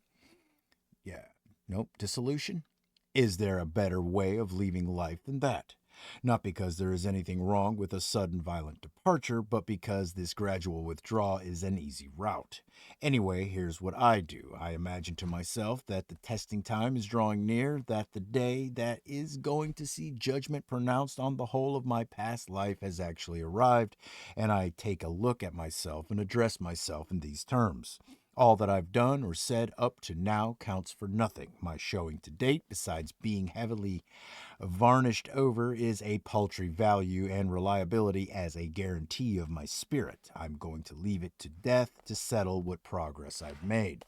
Without anxiety, then, I'm making ready for the day when the tricks and disguises will be put away, and I shall come to a verdict on myself, determining whether the courageous attitudes I adopt are really felt or just so many words, and whether or not the defiant challenges I've hurled at fortune have been have been mere pretense and pantomime. Away with the world's opinion of you. It's always unsettled and divided.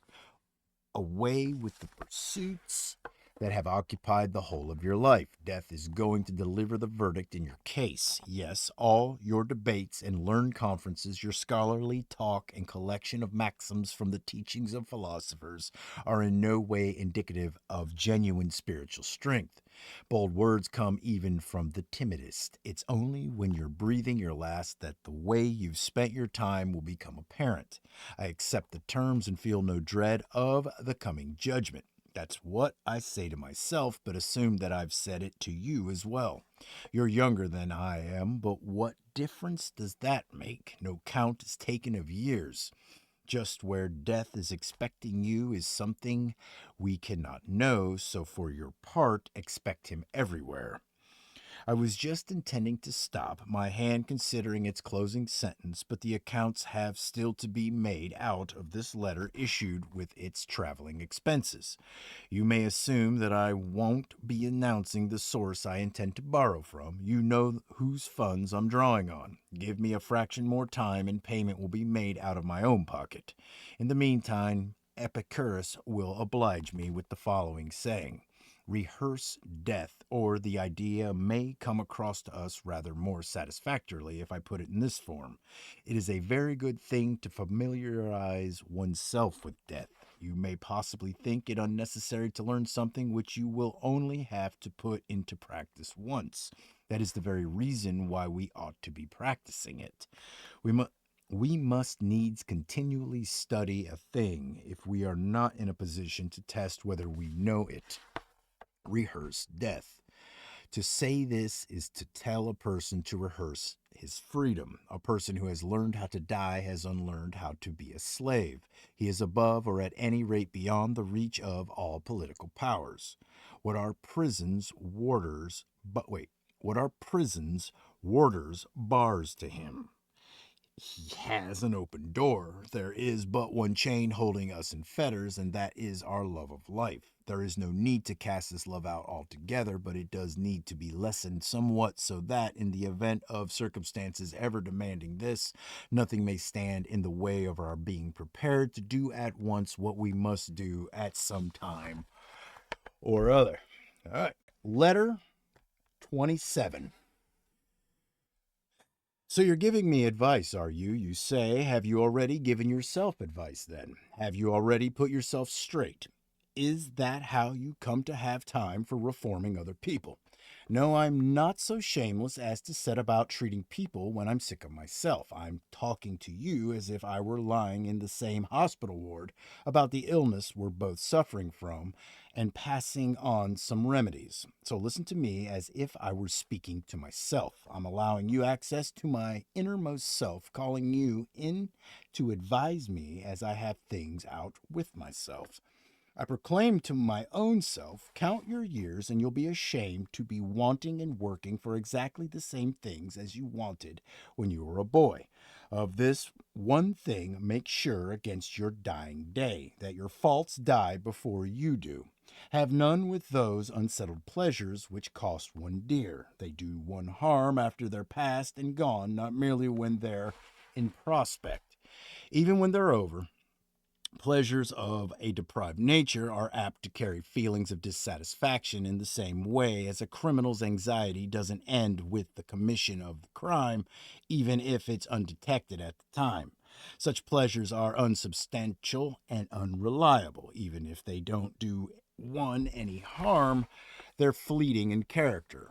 Look around for some enduring good instead, and nothing answers this description except what the spirit discovers for itself within itself.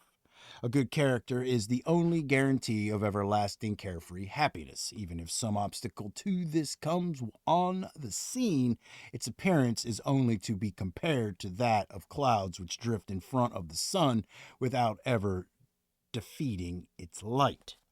How soon will you be fortunate enough to attain to this happiness? Well, you haven't been dragging your steps up till now, but your pace could be increased. There's a lot of work remaining to be done, and if you want to be successful, you must devote all your waking hours and all your efforts to the task personally. This is not something that admits of delegation. It is a different branch of learning which has room for deviling. There was a rich man called Calvisius Sabinus in my own lifetime who has a freedman's brains along with a freedman's fortune. I have never seen greater vulgarity in a successful man. His memory was so bad that at one moment or another the names of Ulysses or Achilles or Priam, characters he knew as well as we know our early teachers, would slip his memory. No doddering butler ever went through the introductions of a mass of callers commenting quite such solecisms, not announcing people's names so much as foisting names on them, as Sabinus did with the Greek and Trojan heroes. But this didn't stop him wanting to appear a well-read man, and to this end he thought up the following shortcut. He spent an enormous amount of money on slaves, one of them to know Homer by heart, another to know Hesiod, while he assigned one apiece to each of the 9 lyric poets. That the cost was enormous is hardly surprising. Not having found what he wanted in the market, he had them made to order. After this collection of slaves had been procured for him, he began to give his dinner guests nightmares. He would have these fellows at his elbow so that he could continually be turning to them for quotations from these poets, which he might repeat to the company, and then, it happened frequently, he would break down halfway through a word. Satellus Quadratus, who regarded stupid millionaires as fair game to be sponged off, and consequently also fair game for flattery, as well as, and this goes with the other 2 things, fair game for fastidiousness at their expense, suggested to him that he should keep a team of scholars to pick up the bits. On Sabinus, letting it be known that the slaves had set him back 100,000 sesterces apiece, he said, "Yes, for less than that you could have bought the same number of bookcases." Sabinus was none the less quite convinced that what anyone in his household knew, he knew personally. It was Satilius again who started urging Sabinus, a pale and skinny individual whose health was poor, to take up wrestling. When Sabinus retorted, "How can I possibly do that? It's as much as I can do to stay alive," Satilius answered, "Now please don't say that. Look how many slaves you've got in perfect physical condition. A sound mind can neither be bought nor borrowed, and if it were for sale, I doubt whether it would find a buyer. And yet unsound ones are being purchased every day. But let me pay you for what? Nope. But let me pay you what I owe you and say goodbye." Poverty brought into accord with the law of nature is wealth. Epicurus is constantly saying this in one way or another, but something that can never be learnt too thoroughly can never be said too often. With some people, you only need to point to a remedy, others need to have it rammed into them. All right, letter 28. Do you think you are the only person to have had this experience? Are you really surprised, as if it were something unprecedented, that so long a tour and such diversity of scene have not enabled you to throw off this melancholy and this feeling of depression? A change of character, not a change of air, is what you need. Though you cross the boundless ocean, though, to use the words of our poet Virgil, lands and towns are left astern. Whatever your destination, you will be followed by your failings. Here is what Socrates said to someone who was making the same complaint. How can you wonder your travels? Do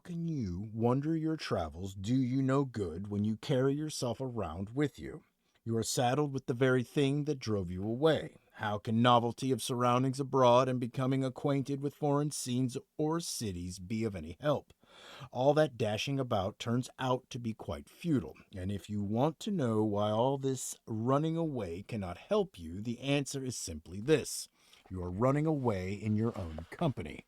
You have to lay aside the load on your spirit. Until you do that, nowhere will satisfy you. Imagine your present state as being like that of the prophetess whom our Virgil represents in a roused and excited state, largely taken over by a spirit not her own. The Sibyl raves about as one possessed in hopes she may dislodge the mighty god within her bosom. You rush hither and thither with the idea of dislodging a firmly seated weight, when the very dashing about just adds to the trouble it causes you, like the cargo in a ship, which does not weigh her down unduly so long as it does not shift, but if it rolls more to one side than the other, it is liable to carry the side on which it settles down into the water. Whatever you do is bad for you, the very movement in itself being harmful to you, since you are in fact shaking up a sick man. Once you have rid yourself of the affliction there, though, every change of scene will become a pleasure. You may be banished to the ends of the earth, and yet in whatever outlandish corner of the world you may find yourself stationed, you will find that place, whatever it may be like, a hospitable home. Where you arrive does not matter so much as what sort of person you are when you arrive there. We ought not, therefore, to give over our hearts for good to any part of the world. We should live with the conviction I wasn't born for one particular corner. The whole world's my home country. If the truth of that were clear to you, you would not be surprised that the diversity of new surroundings for which, out of weariness of the old, you are constantly heading fails to do you any good. Whichever you first came Whichever you first came to would have satisfied you if you had believed you were at home in all. As it is, instead of traveling, you are rambling and drifting, exchanging one place for another when the thing you are looking for, the good life, is available everywhere. Could there be a scene of greater turmoil than the city? Yet even there, if need be, you are free to lead a life of peace. Given a free choice of posting, though I should flee a long way from the vicinity, let alone the sight of the city. For in the same way as there are unpleasant climates which are trying even to the most robust constitutions, there are others which are none too wholesome for the mind, even though it be a sound one, when it is still in an imperfect state and building up its strength. I do not agree with those who recommend a stormy life and plunge straight into the breakers, waging a spirited struggle against worldly obstacles every day of their lives. The wise man will put up with these things, not go out of his way to meet them. He will prefer a state of peace to a state of war. It does not profit a man much to have managed to discard his own failings if he must ever be at loggerheads with other people's. Socrates, they will tell you, had the 30 tyrants standing over him, and yet they could not break his spirit. What difference does it make how many masters a man has? Slavery is only one, and yet the person who refuses to let the thought of it affect him is a free man, no matter how great the swarm of masters around him. It is time I left off, not before I have paid the usual duty, though. A consciousness of wrongdoing is the first step to salvation. This remark of Epicurus is to me a very good one, for a person who is not aware that he is doing anything wrong has no desire to be put right. You have to catch yourself doing it before you can reform. Some people boast about their failings. Can you imagine someone who counts his faults as merits ever giving thought to their cure? So, to the best of your ability, demonstrate your own guilt, conduct inquiries of your own into all the evidence against yourself. Play the part first of prosecutor, then of judge, and finally of pleader in mitigation. Be harsh with yourself at times. Letter 33. You feel that my present letters should be like my earlier ones and have odd sayings of leading Stoics appended to them, but they never busied themselves with philosophical gems. Their whole system is too virile for that. When things stand out and attract attention in a work, you can be sure there is an uneven quality about it. One tree by itself never calls for admiration when the whole forest rises to the same height. Poetry is replete with such things, so is history.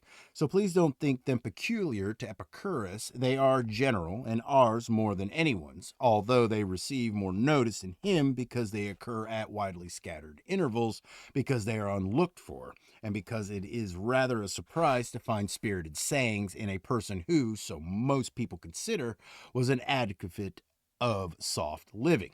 In my own view, Epicurus was actually, in spite of his long sleeves, a man of spirit as well. Courage, energy, and a warlike spirit are as commonly given to Persians as to people with a style of dress more suited to action. So there's no call for you to press for stock excerpts, seeing that the sort of thing which in the case of other thinkers is exerted is in our case continuous writing.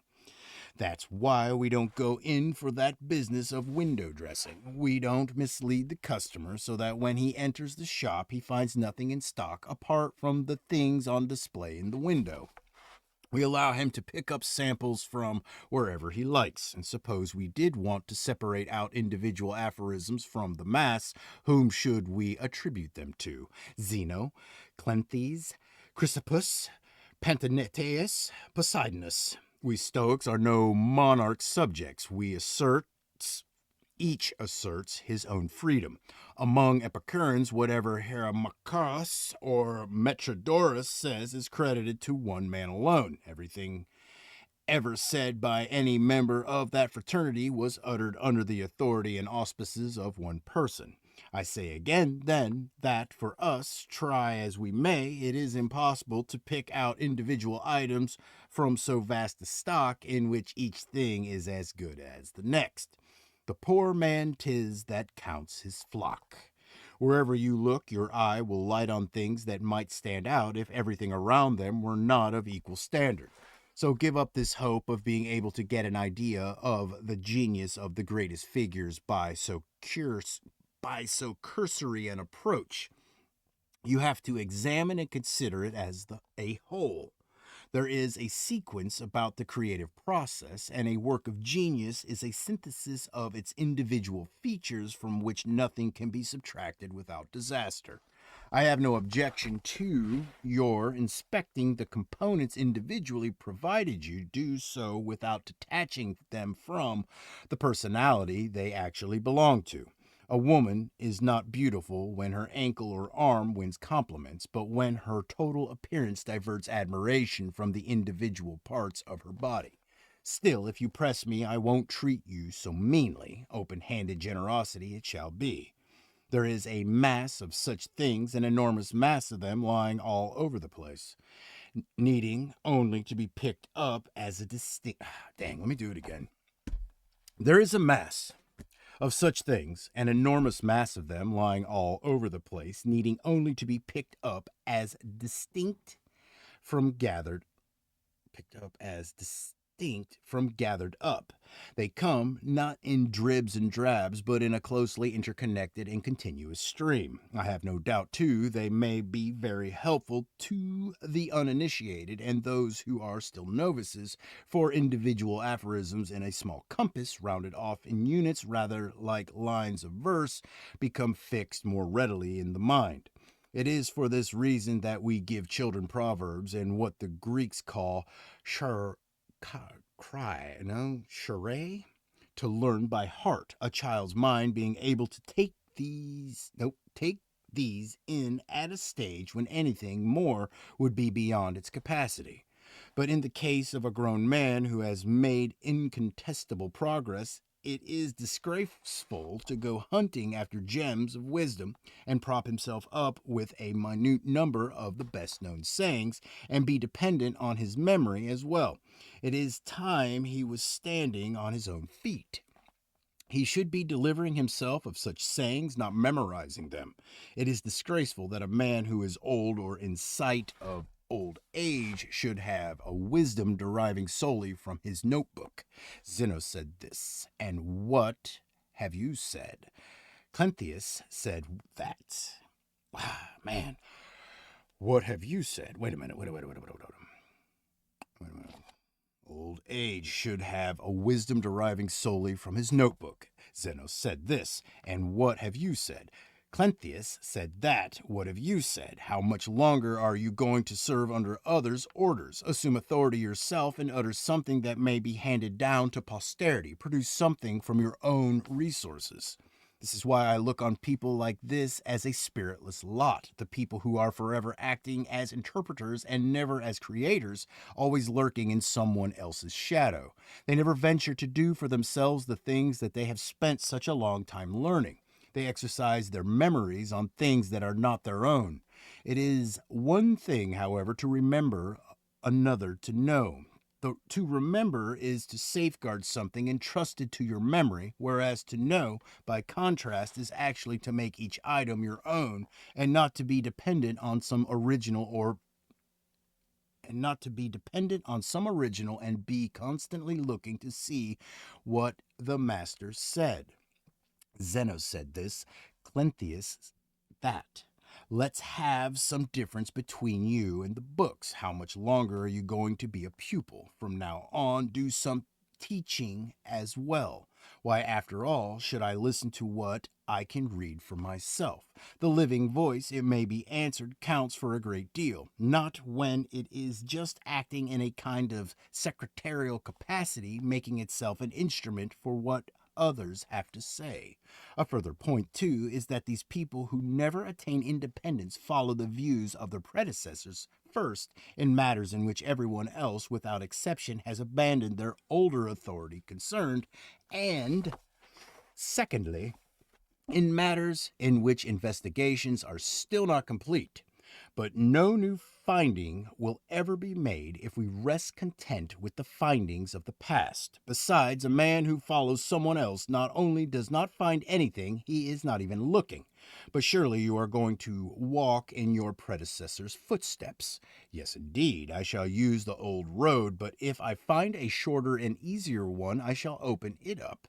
The men who pioneered the old routes are leaders, not our masters.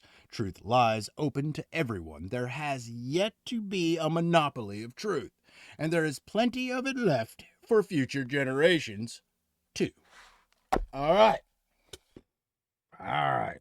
Letter 38. You're quite right in urging that we should exchange letters oftener.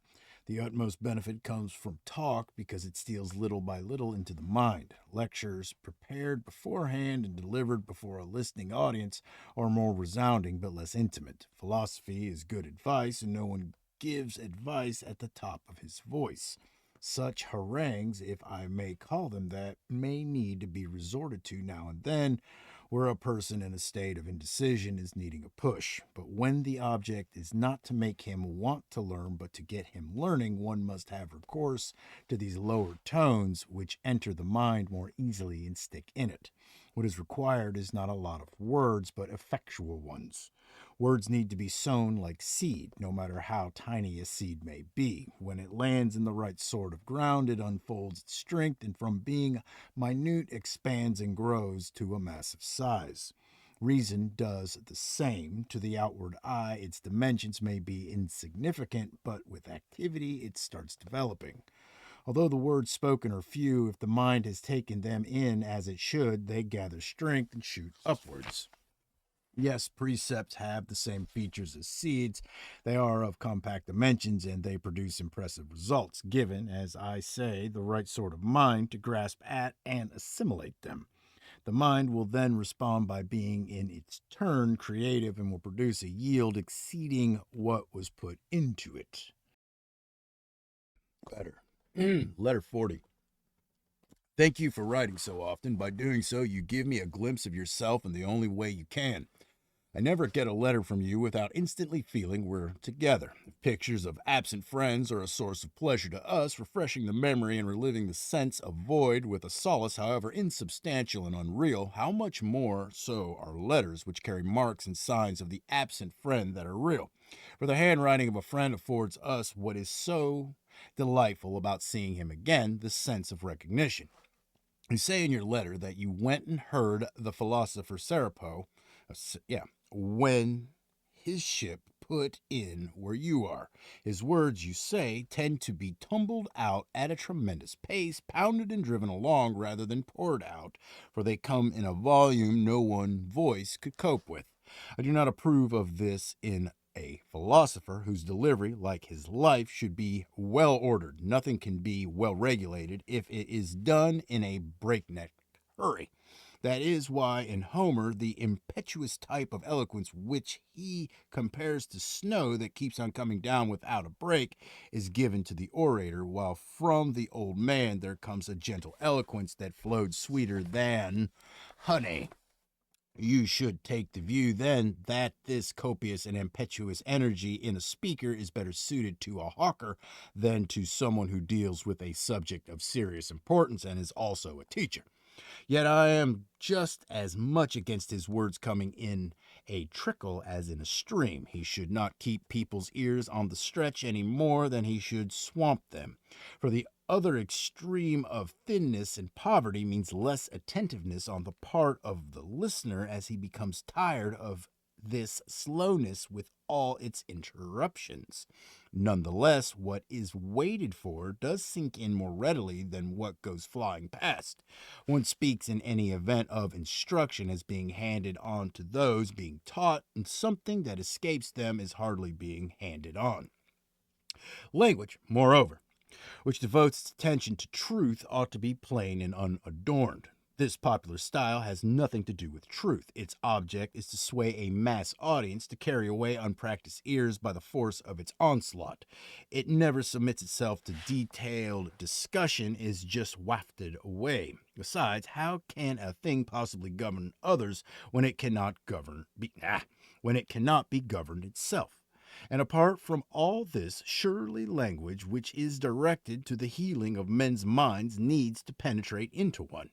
Medicines do no good unless they stop some length of time in one. There is, moreover, a great deal of futility and emptiness about this style of speaking, which has more noise about it than effectiveness. There are my terrors. Wait. There are my terrors to be quieted, incitements to be quelled, illusions to be dispelled, extravagance to be checked, greed to be reprimanded. Which of these things can be done in a hurry? What doctor can heal patients merely in passing? One might add, too, that there is not even any pleasure to be found in such a noisy, promiscuous torrent of words. Just as with a lot of things that one would never believe possible, one finds it quite enough to have seen them once proved possible. So with these performers with words, to have heard them once is more than enough. What is there in them, after all, that anyone could want to learn or imitate? What view is one likely to take of the state of a person's mind when his speech is wild and incoherent and knows no restraint? This rapidity of utterance recalls a person running down a slope and unable to stop where he meant to, being carried on instead a lot farther than he intended, at the mercy of his body's momentum. It is out of control and unbecoming to philosophy, which should be placing her words, not throwing them around and moving forward step by step. But surely she can move on to a higher plane now and then as well. Certainly it must be without prejudice to her dignity of character, and this vehement, excessive energy strips her of that. Power she should have, great power, but it should be controlled. She should be a never-failing stream, not a spate. Even in an advocate, I should be loath to allow such uncontrollable speed in delivery, all in an unruly rush. How could a judge who is not uncommonly too inexperienced and unqualified be expected to keep up with it? Even on occasions when an advocate is carried away by an ungovernable passion or a desire to display his powers, he should not increase his pace and pile on the words beyond the capacity of the ear.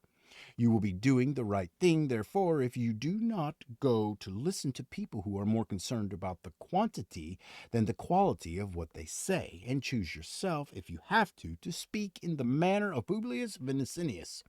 When Asellius was asked how Vinicius spoke, he described it as being at a slow pace. Germinius Varius, in fact, remarked, "How you can call the man eloquent, I simply don't know. He can't string 3 words together. Is there any reason why, of the two, you should not choose Vinicius' style?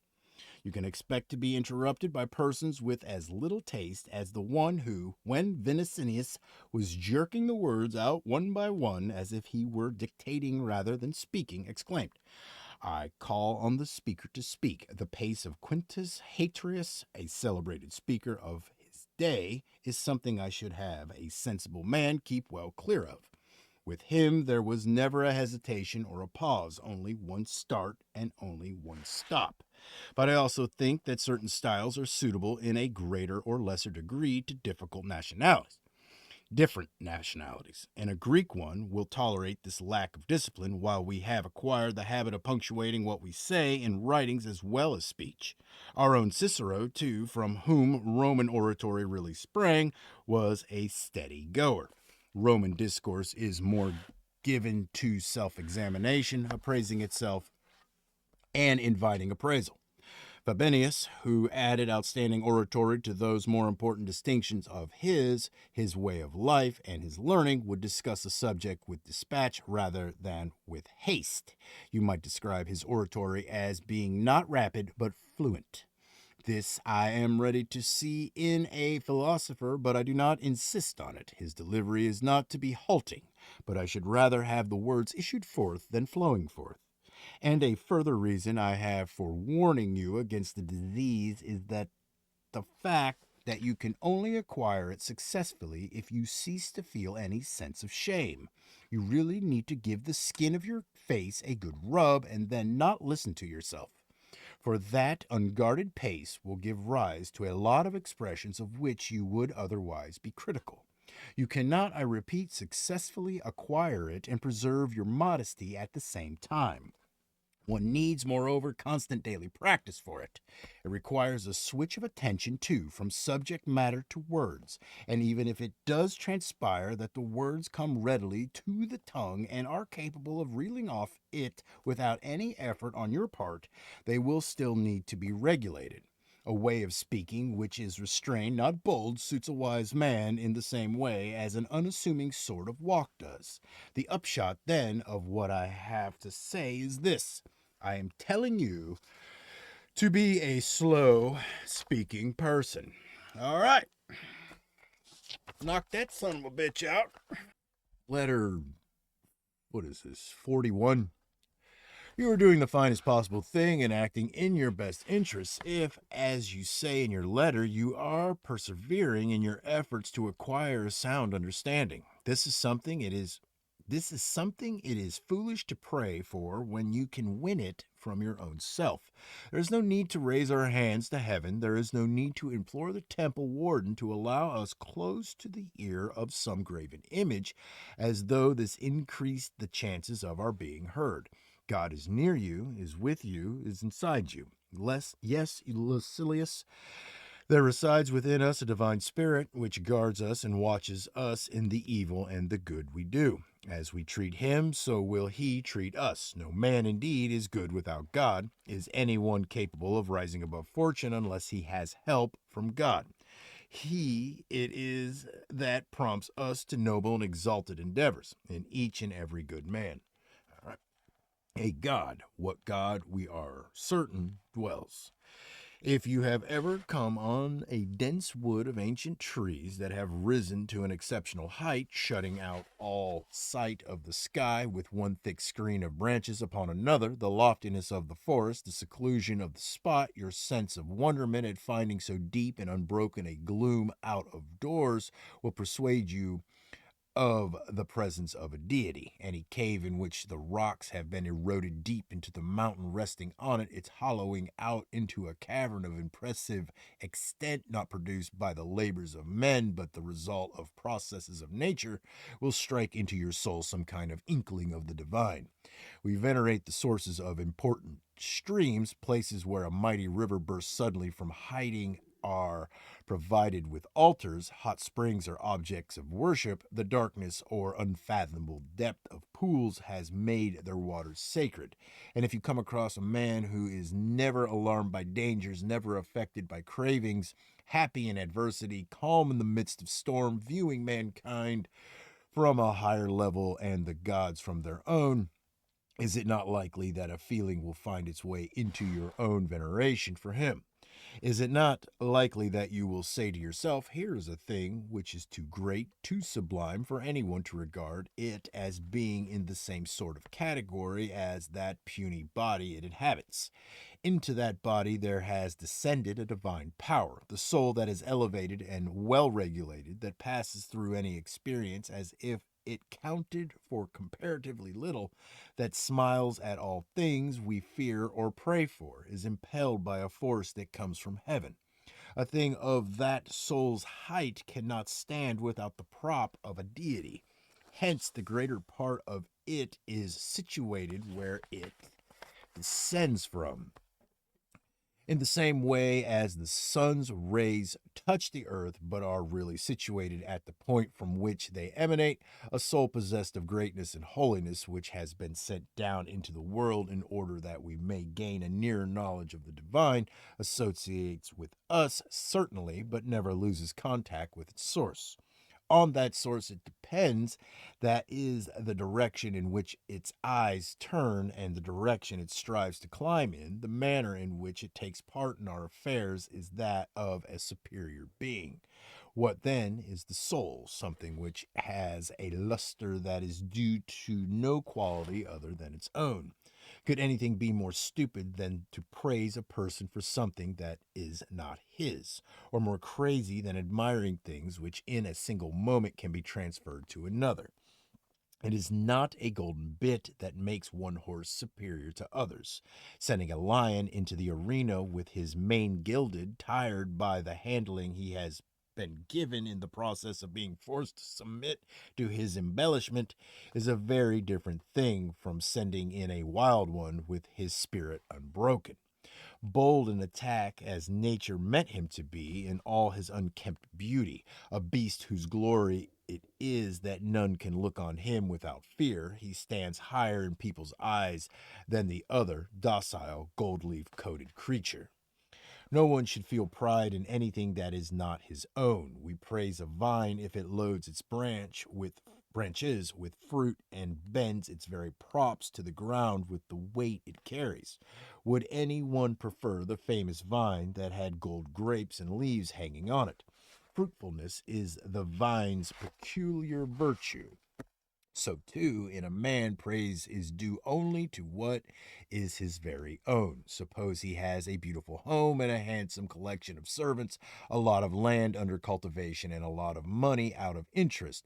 Not one of these things can be said to be in him. They are just things around him. Praise in him what can neither be given nor snatched away, what is peculiarly a man's. You ask what that is. It is his spirit and the perfection of his reason in that spirit. For man is a rational animal. Man's ideal state is realized when he has fulfilled the purpose for which he was born. And what is that? Oh, and what is it that reason demands of him? Something very easy, that he live in accordance with his own nature. Yet this is turned into something difficult by the madness that is universal among men. We push one another into vices. And how can people be called back to spiritual well being when no one is trying to hold them back and the crowd is urging them on? All right. Letter 46. The book you promised me has come. I was intending to read it at my convenience, and I opened it on arrival without meaning to do any more than just get an idea of its contents. The next thing I knew, the book itself had charmed me into a deeper reading of it there and then. How lucid its style is you how lucid its style is you may gather from the fact that I found the work light reading, although a first glance might well convey the impression that the writer was someone like Livy or Epicurus, its bulk being rather unlike you or me. It was so enjoyable, though, that I found myself held and drawn on until I ended up having read it right through to the end without a break. All the time the sunshine was inviting me out, hunger prompting me to eat, the weather threatening to break, but I gulped it all down in one sitting. It was a joy, not just a pleasure, to read it. There was so much talent and spirit about it. I'd have said forcefulness, too, if it had been written on a quieter plane, now and then and periodically raised on to a higher one. As it was, there was no such forcefulness, but instead there was a sustained evenness of style. The writing was pure and virile, and yet not lacking in that occasional entertaining touch, that bit of light relief at the appropriate moment. The quality of nobility, a sublimity you have, I want you to keep it and to carry on just the way you're doing. Your subject also contributed to the result, which is a reason why you should always select a fertile one that will engage the mind's attention and stimulate it. But I'll write and say more about the book when I've gone over it again. At the moment, my judgment isn't really sufficiently settled one. It's as if I'd heard it all rather than read it. You must let me go into it thoroughly, too. You needn't be apprehensive, you'll hear nothing but the truth. How fortunate you are in possessing nothing capable of inducing anyone to tell you a lie over a distance as great as the one that separates us, except that even in these circumstances, when all reason for it is removed, we still find habit a reason for telling lies. And that's it. All right. All right. Letter 47. It's a big one. Settle in. I'm glad to hear from these people who've been visiting you that you live on friendly terms with your slaves. It is just what one expects of an enlightened, cultivated person like yourself. They're slaves, people say. No, they're human beings. They're slaves, but they share the same roof as ourselves. They're slaves. No, they're friends, humble friends. They're slaves. Strictly speaking, they're out of fellow slaves. If you once reflect that fortune has as much power over us as over them. This is why I laugh at those who think it degrading for a man to eat with his slave. Why do you think it degrading? Only because the most arrogant of conventions has decreed that the master of the house be surrounded at his dinner by a crowd of slaves who have to stand around while he eats more than he can hold, loading an already distended belly in his monstrous greed until it proves incapable any longer of performing the function of a belly, at which point he expends more effort in vomiting everything up than he did in forcing it down. And all this time, the poor slaves are forbidden to move their lips to speak, let alone to eat. The slightest murmur is checked with a stick. Not even accidental sounds like a cough or a sneeze or a hiccup are let off a beating.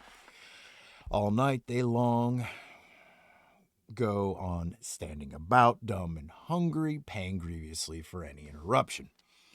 The result is that slaves who cannot talk before his face talk about him behind his back. The slaves of former days, however, whose mouths were not sealed up like this, who were able to make conversations not only in the presence of their master, but actually with him, were ready to bare their necks to the executioner for him, to divert on to themselves any danger that threatened him. They talked at dinner, but under torture they kept their mouths shut.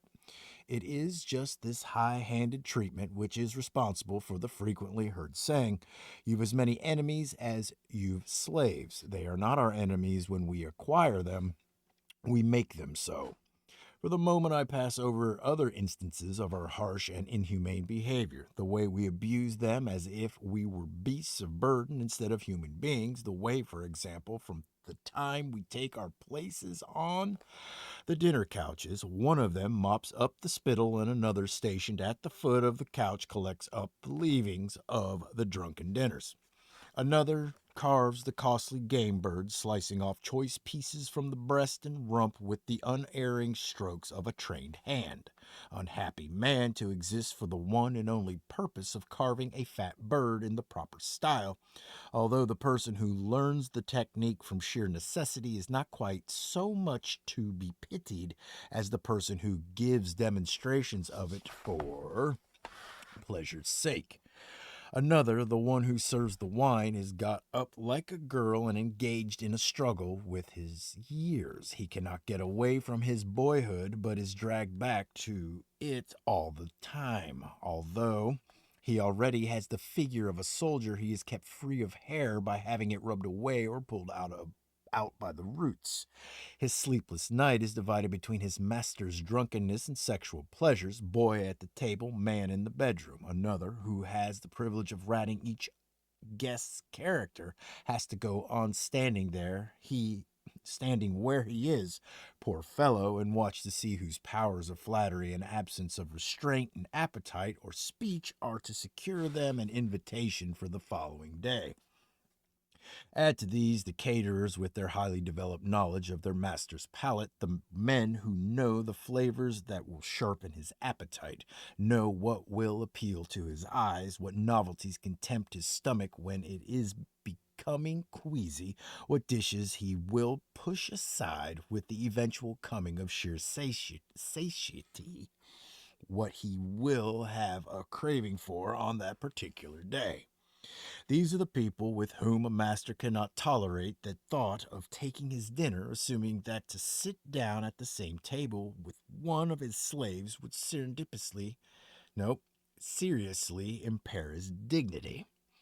The very idea, he says, yet have a look at a number of masters he has from the ranks of these very slaves. Take Callistius. One time master, I saw him once actually standing waiting at Callistius's door, refused admission while others were going inside. The very master who had attached a price ticket to the man and put him up for sale along with other rejects from his household staff. There's a slave who has paid his master back, one who was pushed into the first lot to the batch on which the auctioneer is merely trying out his voice. Now it was the slave's turn to strike his master off his list, to decide that he's not the sort of person he wants in his house. Callistius's master sold him, yes, and look how much it cost him. How about reflecting that the person you call your slave traces his origin back to the same stock as yourself? He, nope, has the same good sky above him, breathes as you do, lives as you do, dies as you do. It is as easy for you to see him a freeborn man as for him to see a slave in you. Remember the Varus disaster. Many a man of the most distinguished ancestry who was doing his military service as the first step on the road to a seat in the Senate was brought low by fortune, condemned by her to look after a steading, for example, or a flock of sheep. Now think contemptuously of these people's lot in life, in whose very place, for all your contempt, you could suddenly find yourself.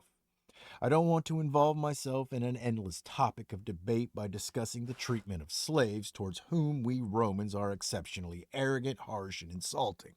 But the evidence of the advice I'd like to give is this: treat your inferiors in the way in which you would like to be treated by your own superiors. And whenever it strikes you how much power you have over your slave, let it also strike you that your own master has just as much power over you.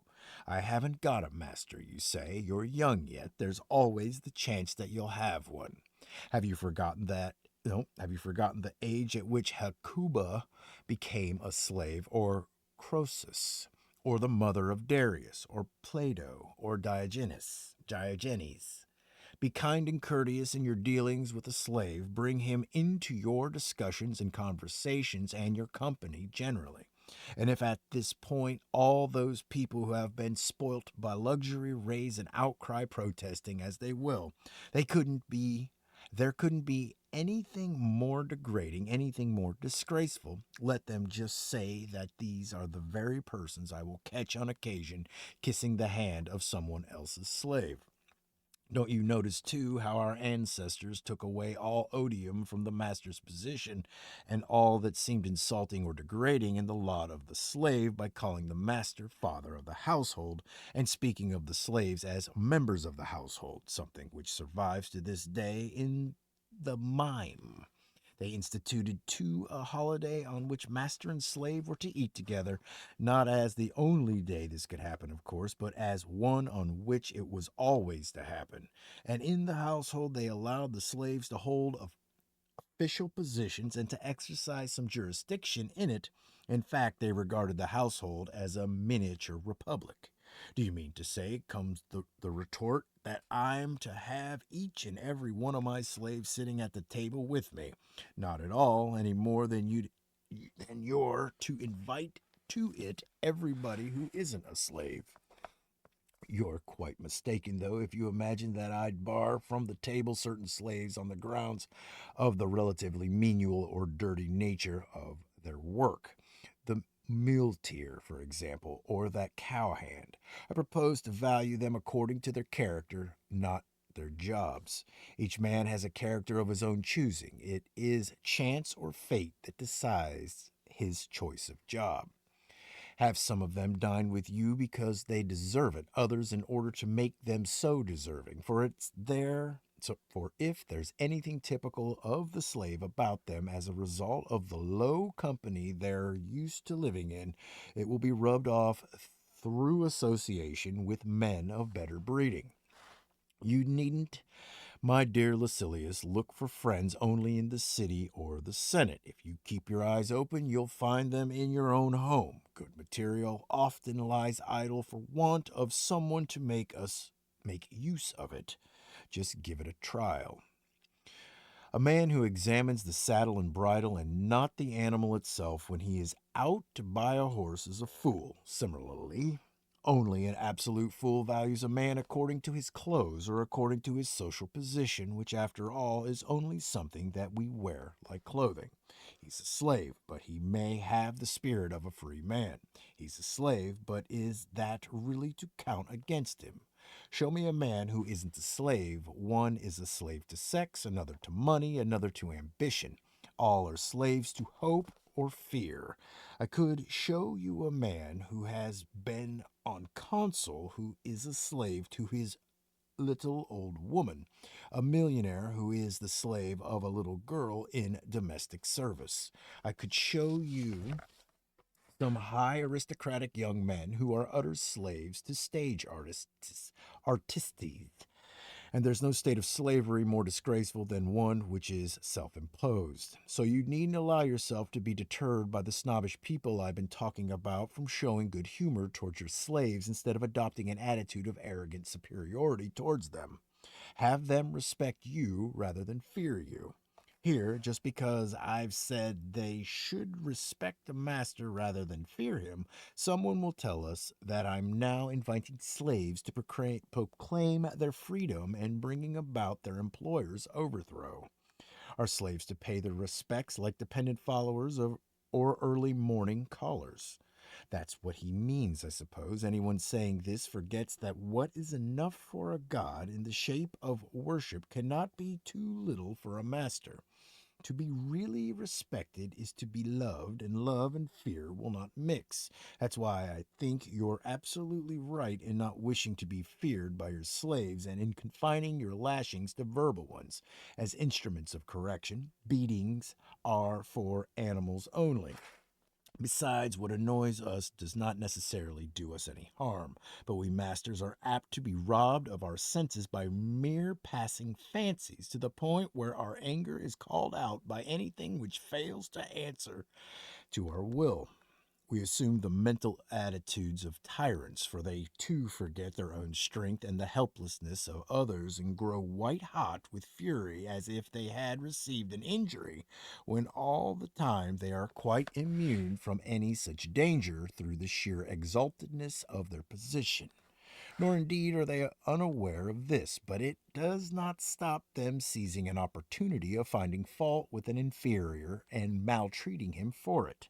They receive an injury by way of excuse to do one themselves. But I won't keep you any longer. You don't need exhortation. Exhortation. Exhortation.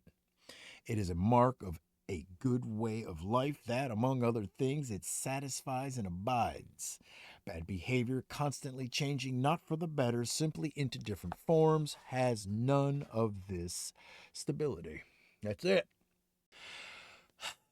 Letter 48. I shall reply I shall reply later to the letter you sent me while you were on your journey. It was as long as the journey itself. I must first take myself aside and deliberate what advice I should give. For you yourself, before consulting me as you are doing, gave long thought to the question whether you should consult me at all, so I ought to be giving this question of advice far longer thought on the principle that it takes you more time to solve a problem than to set it, particularly when one course is to your interest and another to mine. Or does this make me sound like an Epicurean again? No, if a thing is in your interest, it is also in my own interest. Otherwise, if any matter that affects you is no concern of mine, I am not a friend. Friendship creates a community of interest between us and everything. We have neither successes nor setbacks as individuals. Our lives have a common end. No one can lead a happy life if he thinks only of himself and turns everything to his own purposes. You should live for the other person if you wish to live for yourself. The studious and scrupulous cultivation of this bond, which leads to our associating with our fellow men and believes in the existence of a common law for all mankind, contributes more than anything else to the maintenance of that more intimate bond I was mentioning, friendship. A person who shares much with a fellow human being will share everything with a friend. What I should like those subtle thinkers, you know, the ones I mean, my peerless Lucilius, to teach me is this. What my duties are to a friend and to a man, rather than the number of senses in which the expression friend is used, and how many different meanings the word man has. Before my very eyes, wisdom and folly are taking their separate stands. Which shall I join? Whose side am I to follow? For one person, man is equivalent to friend. For another, man and friend are far from being identified, and in making a friend, one man will be seeking an asset, while another will be making himself an asset to the other. And in the midst of all this, what you people do for me is pull words about and cut up syllables. One is led to believe that unless one has constructed syllogisms of the craftiest kind and reduced fallacies to a compact form in which a false conclusion is derived from a true premise, one will not be in a position to distinguish what one should aim at and what one should avoid. It makes one ashamed that men of our advanced years should turn a thing as serious as this into a game. Mouse is a syllable, and a mouse nibbles cheese, therefore, a syllable nibbles cheese. So, suppose for the moment I can't detect the fallacy in that. What danger am I? What danger am I placed in by such lack of insight? What serious consequences are there in it for me? What I have to fear, no doubt, is the possibility, one of these days, of my catching a syllable in a mousetrap or even having my cheese eaten up by a book if I'm not careful. Unless perhaps the following train of logic is a more acute one. Mouse is a syllable, and a syllable does not nibble cheese, therefore, a mouse does not nibble cheese. What a childish fatuities these are! Is this what we philosophers acquire wrinkles in our brows for? Is this what we let our beards grow long for? Is this what we teach with faces grave and pale? Shall I tell you what philosophy holds out to humanity? Counsel. One person is facing death, another is vexed by poverty, while another is tormented by wealth, whether his own or someone else's. One man is appalled by his misfortunes, while another longs to get away from his own prosperity. One man is suffering at the hands of men, another at the hands of gods. What's the point of concocting whimsies for me of the sort I've just been mentioning? This isn't the place for fun. You're called in to help the unhappy. You're pledged to bring succor to the shipwrecked, to those in captivity, to the sick, the needy, and men who are just placing their heads beneath the executioner's uplifted axe. Where are you off to? What are you about? The person you are engaging in wordplay with is in fear. Go to his aid. All mankind are stretching out their hands to you on every side. Lives that have been ruined, lives that are on the way to ruin, are appealing for some help. It is to you that they look for hope and assistance. They are begging you to extricate them from this awful vortex, to show them in their doubt and disarray the shining torch of truth. Tell them what nature has made necessary and what she has made superfluous.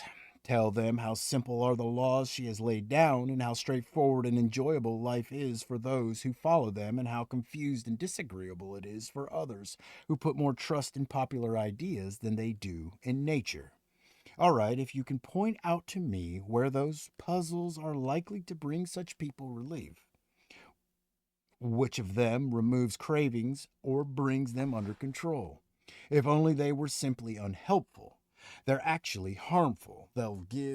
I'll give you the clearest proof whenever you like of their tendency to weaken and enfeeble even eminent talents once applied to such quibbles. And when it comes to saying how they equip people proposing to do battle with fortune and what weapons they offer them, one hangs one's head with shame. Is this the way to our supreme ideal?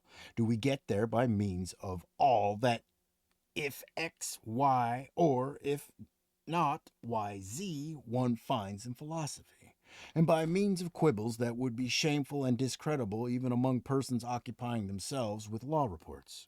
When you're leading the person you're questioning into a trap, aren't you just making it look as if he has lost his case on a purely technical point of pleading? The Praetor's court, however, restores litigants losing in this way to their rightful position, and philosophy does the same for the people thus questioned. Why do philosophers like you abandon the magnificent promises you have made? After assuring me in solemn terms that you will see to it that my eyes shall no more be overwhelmed by the glitter of gold than by the glitter of a sword, that I shall spurn with magnificent strength of purpose the things of all men pray. No, purpose the things all other men pray for and the things all other men are afraid of, why do you have to descend to the schoolroom ABC? What do you say? In this the way to the heavens. For that is what philosophy has promised me, that she will make me God's equal. That's the invitation, and that's what I've come for. Be as good as your word. Keep clear, then, my friend Lucilius, as far as you can, off the sort of quibbles and qualifications I've been mentioning in philosophers. Straightforwardness and simplicity are in keeping with goodness. Even if you had a large part of your life remaining before you, you would have to organize it very economically to have enough for all the things that are necessary. As things are, isn't it the height of folly to learn inessential things when time's so desperately short? Okay. All right. So it jumps to letter 53. I wonder whether there's anything I couldn't be persuaded into now after letting myself be persuaded recently into taking a trip by sea. The sea was quite calm when we cast off. The sky was certainly heavily overcast with the kind of dark clouds that generally break in a squall or downpour. But in spite of the uncertain, threatening skies, I thought it would be perfectly feasible to make it across the few miles from your Parthenope over to Patuli. And so, with the object of getting the crossing over quicker, I headed straight for Nisus over the open water to cut out all the intervening curves of the coastline. Now, when I had got so far across that I made no odds whether I went on or turned back, first of all, the smoothness which had tempted me to my undoing disappeared. There was no storm as yet, but a heavy swell was running by then, and the waves were steadily getting rougher. I began asking the helmsman to put me ashore somewhere. He kept saying the coast was a rugged one without a haven anywhere, and that there was nothing he feared quite so much in a storm as a lee shore. I was in far too bad a way, though, for any thought of possible danger to enter my head, as I was suffering the torments of that sluggish brand of seasickness that will not bring one relief, the kind that upsets the stomach without clearing it. So I put pressure on him and compelled him willy-nilly to make for the shore. Once we were close, and there was no waiting on my part for anything to be done in the manner commended by Virgil.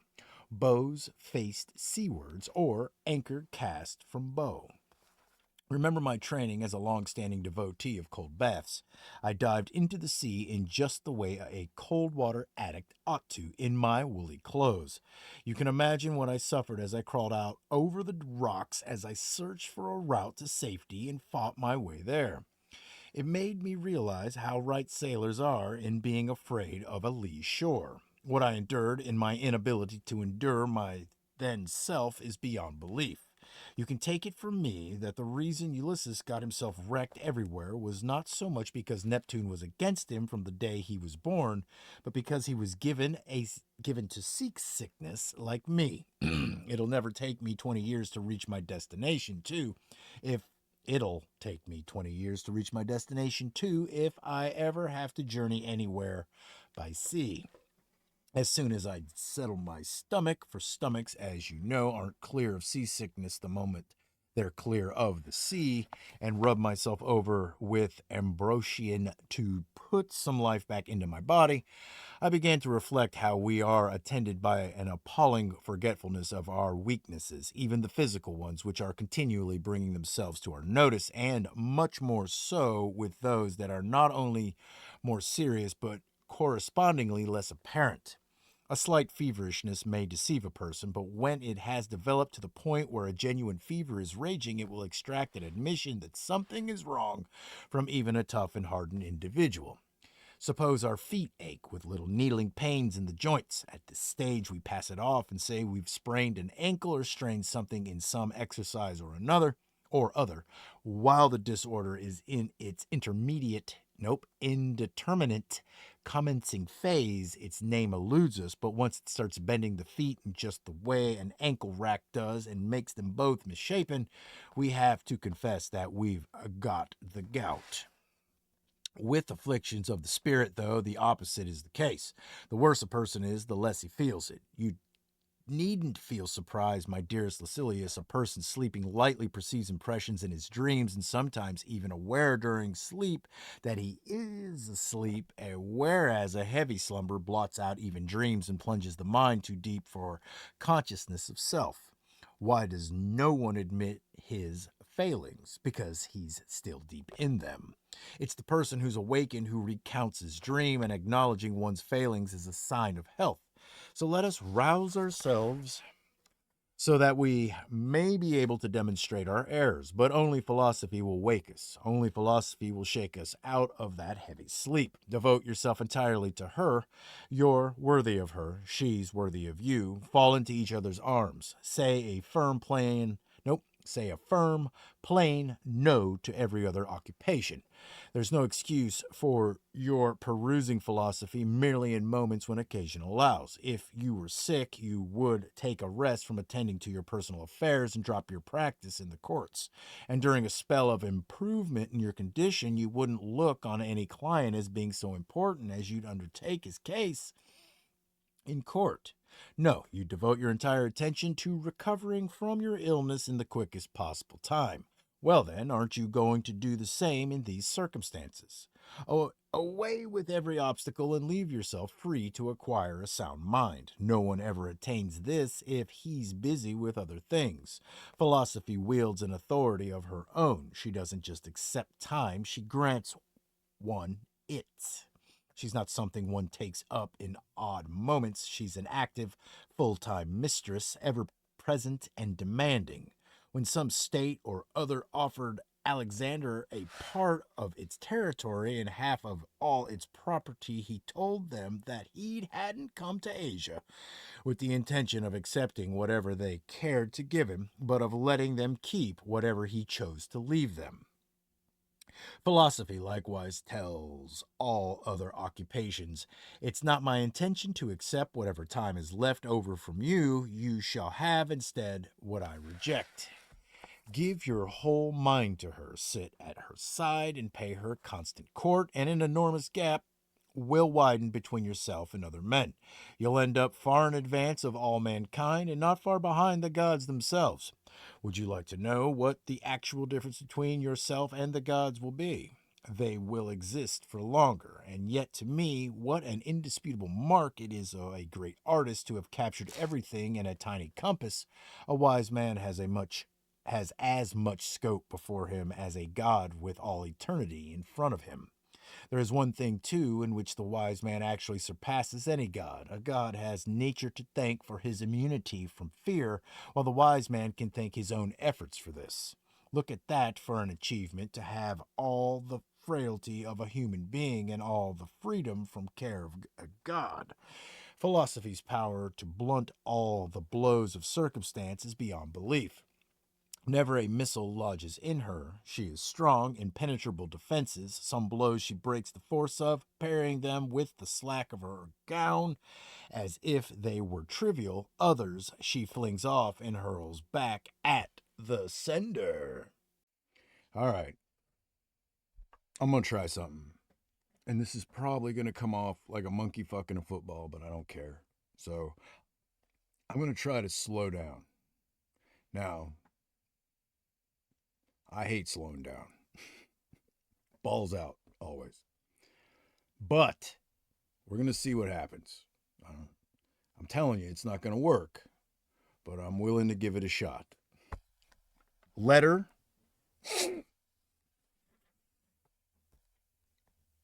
Fuck. 55. 54. Okay. Ill health, which had granted me quite a long spell of leave, has attacked me without warning again. What kind of ill health, you'll be asking, and well, you may, for there isn't a single kind I haven't experienced. There's one particular ailment, though, for which I've always been singled out, so to speak. I see no reason why I should call it by its Greek name, difficulty in breathing being a perfectly good way of describing it. Its onslaught is of a very brief duration. Like a squall, it is generally over within an hour. One could hardly, after all, expect anyone to keep on drawing his last breath for long, could one? I've been visited by all the troublesome or dangerous complaints there are, and none of them, in my opinion, is more unpleasant than this one. Which is hardly surprising, is it, when you consider that with anything else you're merely ill, while with this you're constantly at your last grasp. This is why doctors have nicknamed it rehearsing death, since sooner or later the breath does just what it has been trying to do all those times. Do you imagine that as I write this, I must be feeling in high spirits at having escaped this time? No, it would be just as absurd for me to feel overjoyed at its being over, as if this meant I was a healthy man again, as it would be for a person to think he has won his case on obtaining an extension of time before trial. Even as I fought for breath, though, I never ceased to find comfort in cheerful and courageous reflections. What's this? I said. So death is having all these tries at me, is he? Let him then. I had a try at him a long while ago myself. When was this, you'll say? Before I was born. Death is just not being. What that is like, I know already. It will be the same after me as it was before me. If there is any torment in the latter state, there must also have been torment in the period before we saw the light of day, yet we never felt conscious of any distress then. I ask you, wouldn't you say that anyone who took the view that a lamp was worse off when it was put out than it was before it was lit was an utter idiot? We, too, are lit and put out. We suffer somewhat in the intervening period, but at either end of it there is a deep tranquility. For unless I am mistaken, we are unless I'm mistaken, we are wrong, my dear Lucilius, in holding that death follows after, when in fact it precedes as well as succeeds.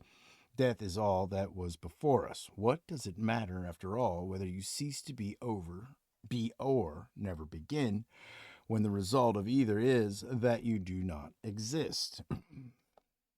What does it matter, after all, whether you cease to be or never begin, when the result of either is that you do not exist? I kept on talking to myself in these and similar terms, silently, needless to say, words being out of the question. Then, little by little, the affliction in my breathing, which was coming to be little more than a panting now, came on at longer intervals and slackened away. It has lasted on all the same, and in spite of the passing of this attack, my breathing is not yet coming naturally. I feel a sort of catch and hesitation in it. Let it do as it pleases, though, so long as the sighs aren't heartfelt. You can feel assured on my score of this. I shall not be afraid when the last hour comes. I am already prepared, not planning as much as a day ahead. The man, though, whom you should admire and imitate is the one who finds it a joy to live, and in spite of that is not reluctant to die. For where's the virtue in going out when you're really being thrown out? And yet there is this virtue about my case. I'm in the process of being thrown out, certainly, but the manner of it is as if I were going out. And the reason why it never happens to a wise man is that being thrown out signifies expulsion from a place one is reluctant to depart from. And there is nothing the wise man does reluctantly. He escapes necessity because he wills what necessity is going to force on him. All right. All right. Letter 55. I've Just this moment returned from a ride in my sedan chair, feeling as tired as if I'd walked the whole distance instead of being seated all the way. Even to be carried for any length of time is hard work, and all the more so, I dare say, because it is unnatural, nature having given us legs with which to do our own walking, just as she gave us eyes with which to do our own seeing. Soft living imposes on us the penalty of debility. We cease to be able to do the things we've long been grudging about doing. However, I was needing to give my body a shaking up, either to dislodge some phlegm, perhaps, that had collected in my throat, or to have some thickness due to one cause or another in my actual breathing reduced by the motion, which I've noticed before has done me some good. So I deliberately continued to ride for quite a long way, with the beach itself tempting me onwards. It sweeps round between Cumae and Cervellus Vatia's country house in a sort of narrow causeway, with the sea on one side and a lagoon on the other. A recent storm had left it firm, for as you know, a fast running heavy surf makes a beach flat and smooth, while a longish period of calm weather leads to a disintegration of this surface, with the disappearance of the moisture that binds the particles of sand together. I had started looking around me in my usual way to see whether I could find anything I could turn to good account, when my eyes turned to the house which had once belonged to Vatia. This was the place where Vatia passed the latter part of his life, a wealthy man who had held the office of praetor, but was famed for nothing but his life of retirement, and considered a fortunate man on that ground alone. For whenever a man was ruined through being a friend of Asinius Gallus, or an enemy of Sejanus, or devoted to Sejanus, for it came to be as dangerous to have been a follower of his as it was to cross him, people used to exclaim, "Vadia, you're the only person who knows how to live." What, in fact, he knew was how to hide rather than how to live. And there is a lot of difference between your life being a retiring one and its being a spineless one. I never used to pass this house while Vadia was alive without saying, "Here lieth Vadia." But philosophy, my dear Lucilius, is such a holy thing and inspires so much respect that even something that resembles it has a specious appeal.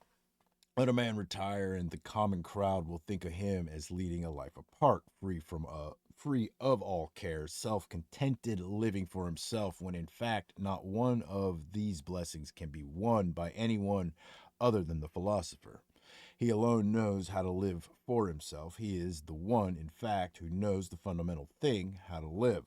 The person who has run away from the world and his fellow men, whose exile is due to the unsuccessful outcome of his own desires, who is unable to endure the sight of others more fortunate, who has taken to some place of hiding in his alarm like timid, inert animal, he is not living for himself, but his belly and his sleep and his passions, in utter degradation, in other words.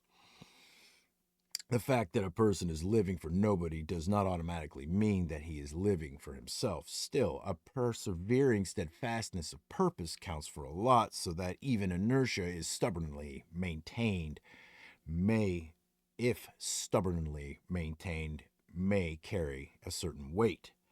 I can't give you any accurate information about the house itself. I only know the front of it and the parts in view, the parts that it displays even to passers by.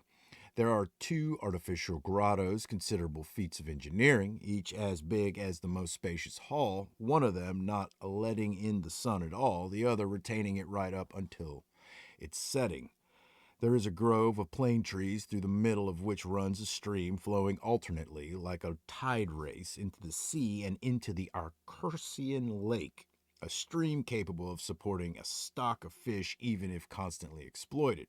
It is left alone, though, when the sea is open. Only when bad weather gives the fishermen a holiday do they lay hands on this ready supply. But the most advantageous feature of the house is that it has bay next door. It enjoys all the amenities of that resort and is free from the disadvantages. I can speak for those attractions from personal knowledge, and I am quite prepared to believe, too, that it is an all the year round house since it lies in the path of the western breeze, catching it to such an extent as to exclude Bay from the benefit of it. Vatius seems to have been no fool in choosing this place as the one in which he would spend his retirement, sluggish and senile as that retirement had become. The place one's in, though, doesn't make any contribution to peace of mind. It's the spirit that makes everything agreeable to oneself. I've seen for myself people sunk in gloom in cheerful and delightful country houses, people in completely secluded surroundings who looked as if they were run off their feet. So there's no reason why you should feel that you're not as much at rest in your mind as you might be just because you're not here in Campania. Why aren't you, for that matter? Transmit your thoughts all the way here. There's nothing to stop you enjoying the company of absent friends as often as you like, too, and for as long as you like. This pleasure in their company and their this pleasure in their company, and there's no greater pleasure, is one we enjoy the more when we're absent from one another. For having our friends present makes us spoilt. As a result of our talking and walking and sitting together every now and then, on being separated, we haven't a thought for those we've just been seeing. One good reason, too, why we should endure the absence patiently is the fact that every one of us is absent to a great extent from his friends, even when they are around. Count up in this connection first the nights spent away from one another, then the different engagements that keep each one busy, then the time passed in the privacy of one's study and in trips into the country, and you'll see that periods abroad don't deprive us of so very much. Possession of a friend should be with the spirit. The spirit's never been absent. It see daily whoever it likes. So share with me my studies, my meals, my walks. Life would be restricted indeed if there were any barriers to our imaginations. I see you, my dear Lucilius. I hear you at this very moment. I feel so very much with you that I wonder whether I shouldn't start writing you notes rather than letters. All right. All right. Letter 51. I cannot for the life of me see that quiet is as necessary to a person who has shut himself away to do some studying as it is usually thought to be. Here am I with a babble of noise going on all about me. I have lodging right over a public bathhouse. Now imagine to yourself every kind of sound that can get you hating your years. When the strenuous types are doing their exercises, swinging weight laden hands out, I hear the grunting as they toil away, or go through the motions of toiling away at them, and the hissings and strident grasps every time they expel their pent up breath. When my attention turns to a less active fellow who is contenting himself with an ordinary inexpensive massage, I hear the smack of a hand pummeling his shoulders, the sound varying according as it comes down, flat, or cupped. But if on top of this some ball player comes along and starts shouting at the score, one's done for. Now add someone starting up a brawl and someone else caught thieving, and the fellow who likes the sound of his voice in the bath, and the people who leap into the pool with a tremendous splash. Going beyond from those sounds, which are, if nothing else natural, call to mind the hair remover repeatedly giving vent to his shrill and penetrating cry, the better to advertise his presence, never silent unless it be while he is plucking someone's armpits and making the client yell for him. Then think of the various cries of the man selling drinks, and the one selling sausages, and the other selling pastries, and all the ones hawking for the catering shops, each publicizing his wares with a distinctive cry of his own. You must be made of iron, you may say, or else hard of hearing if your mind is unaffected by all this babble of discordant noises around you, when continual good morning greetings were enough to finish off the Stoic Chrysippus. But I swear I no more notice all this roar of noise than I do the sound of waves or falling water, even if I am here told the story of a people on the Nile who moved their capitals solely because they could not stand the thundering of the cataract. Voices, I think, are more inclined to distract one than general noise. Noise merely fills one's ears, battering away at them while voices actually catch one's attention.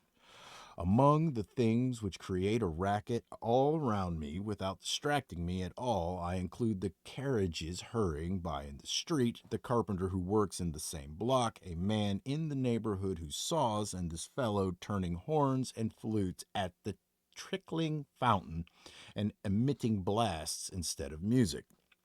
I still find an intermittent noise more irritating than a continuous one, but by now I have steeled myself against all these things that I can even put up with a coxswain's strident tones as he gives his oarsmen the rhythm.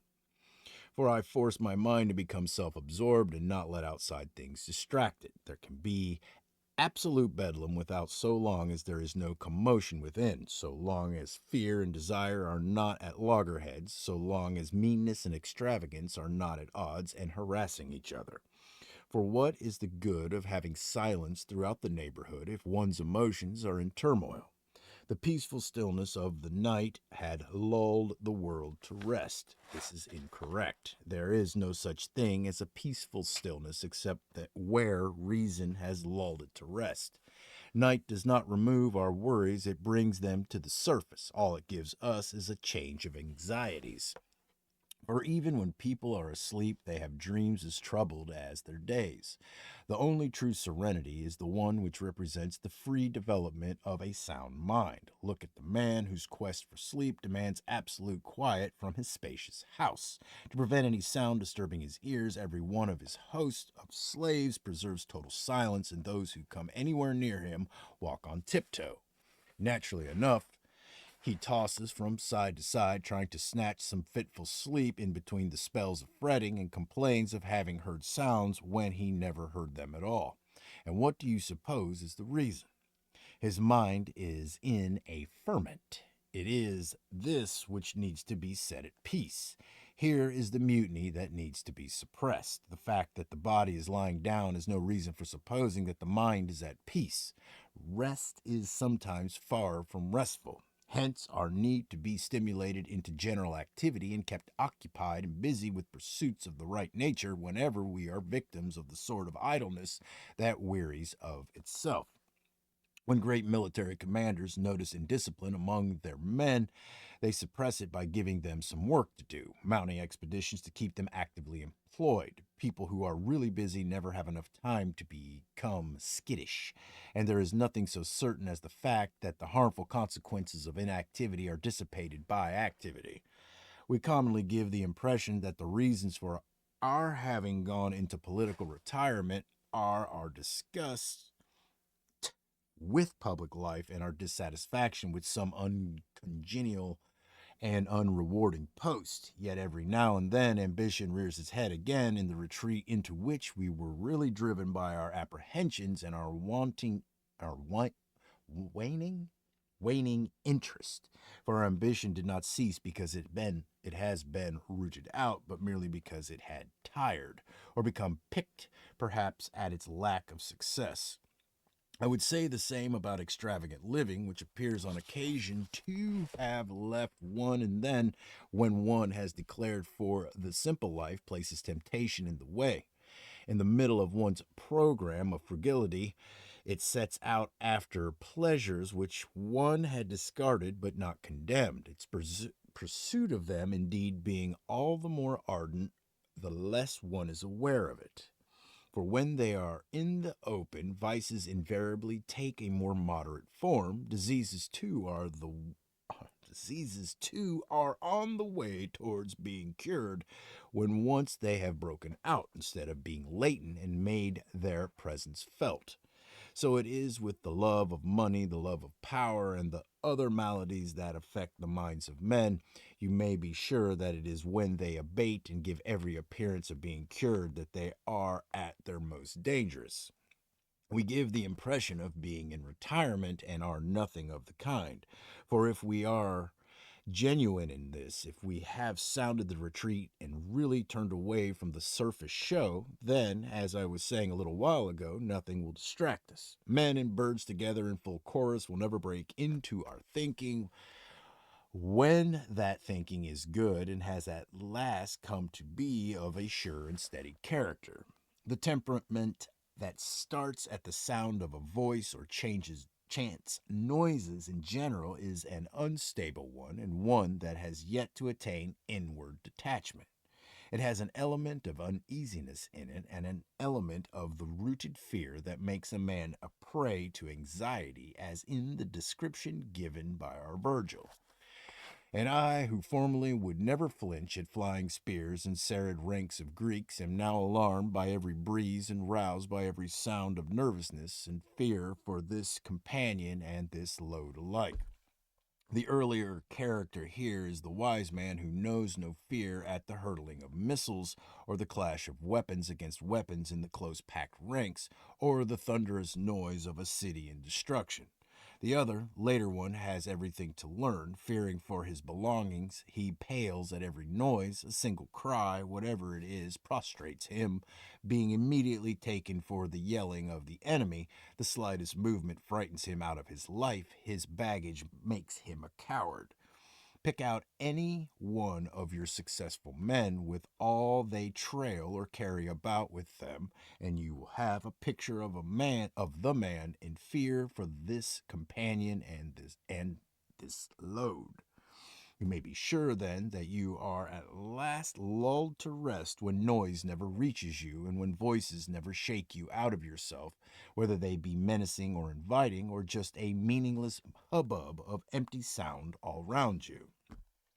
This is all very well, you may say, but isn't it sometimes a lot simpler just to keep away from the din? I can see that, and in fact, it is the reason why I shall shortly be moving elsewhere. What I wanted was to give myself a test and some practice. Why should I need to suffer the torture any longer than I want to when Ulysses found so easy a remedy for his companions even against the sirens? All right.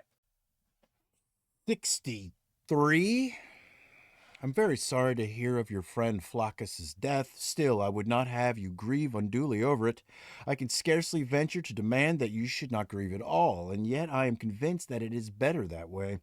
But who will ever be granted that strength of character unless he be a man already lifted far out of fortune's reach?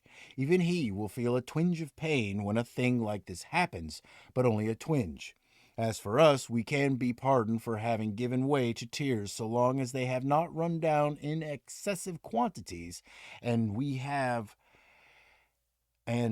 checked them for ourselves. When one has lost a friend, one's eyes should be neither dry nor streaming. Tears, yes, there should be, but not lamentation. Can you find the rule I am laying down a harsh one when the greatest of Greek poets has restricted to a single day, no more, a person's right to cry, in the passage where he tells us that even Niobe remembered to eat? Would you like to know what lies behind extravagant weeping and wailing? In our tears, we are trying to find means of proving that we feel the loss. We are not being governed by our grief, but parading it. No one ever goes into mourning for the benefit merely of himself. Oh, the miserable folly of it all, that there should be an element of ostentation in grief. Come now, you will be asking, are you saying that I should forget a person who has been a friend? Well, you are not proposing to keep him very long in your memory if his memory is to last just as long as your grief. At any moment, something or other will happen that will turn that long face of yours into a smiling one.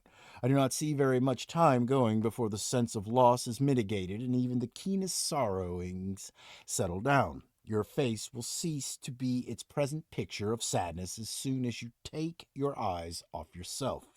At the moment, you are keeping a watch on your grief, but even as you do, it is fading away, and the keener it is, the quicker it is in stopping. Let us see to it that the recollection of those we have lost becomes a pleasure to us. Nobody really cares to cast his mind back to something which he is never going to think of without pain. Inevitable as it is that the names of persons who were dear to us are now lost should cause us a gnawing sort of pain when we think of them, that pain is not without a pleasure of its own. As my teacher Attalus used to say, in the pleasure we find in the memory of departed friends, there is a resemblance to the way in which certain bitter fruits are agreeable, or the very acidity of an exceedingly old wine has its attraction. But after a certain interval, all that pained us is obliterated, and the enjoyment comes to us unalloyed.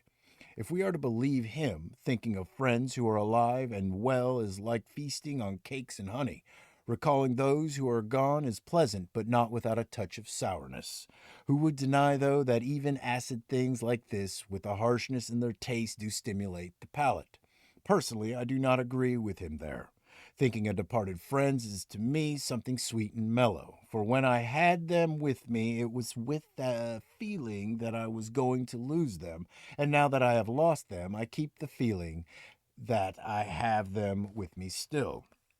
So, my dear Lucilius, behave in keeping with your usual fair mindedness and stop misinterpreting the kindness of fortune. She has given as well as taken away. Let us therefore go all out to make the most of friends, since no one can tell how long we shall have the opportunity. Let us just think how often we leave them behind when we are setting out on some long journey or other, or how often we fail to see them when we are staying in the same area, and we shall realize that we have lost all too much time while they are still alive. Can you stand people who treat their friends with complete neglect and then mourn them to distraction, never caring about anyone unless they have lost him? And the reason they lament them so extravagantly then is that they are afraid people may wonder whether they did care. They are looking for belated means of demonstrating their devotion. If we have other friends, we are hardly kind or appreciative of them if they count for so very little when it comes to consoling us for the one we have buried. Hold on.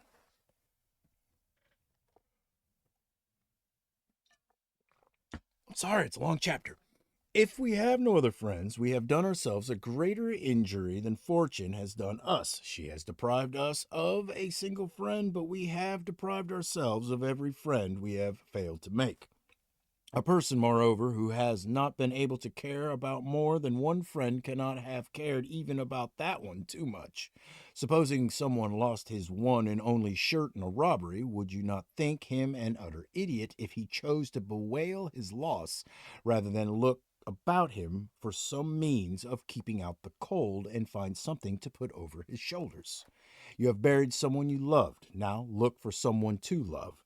It is better to make good the loss of a friend than to cry over him. What I am about to go on to say is this. I know a commonplace. I know a commonplace, but I am not going to omit it merely because everyone has said it. Even a person who has not deliberately put an end to his grief finds an end to it in the passing of time. And merely growing weary of sorrowing is quite shameful as a means of curing sorrow in the case of an enlightened man. I should prefer to see you abandoning grief than it abandoning you. Much as you may wish to, you will not be able to keep it up for very long, so give it up as early as possible.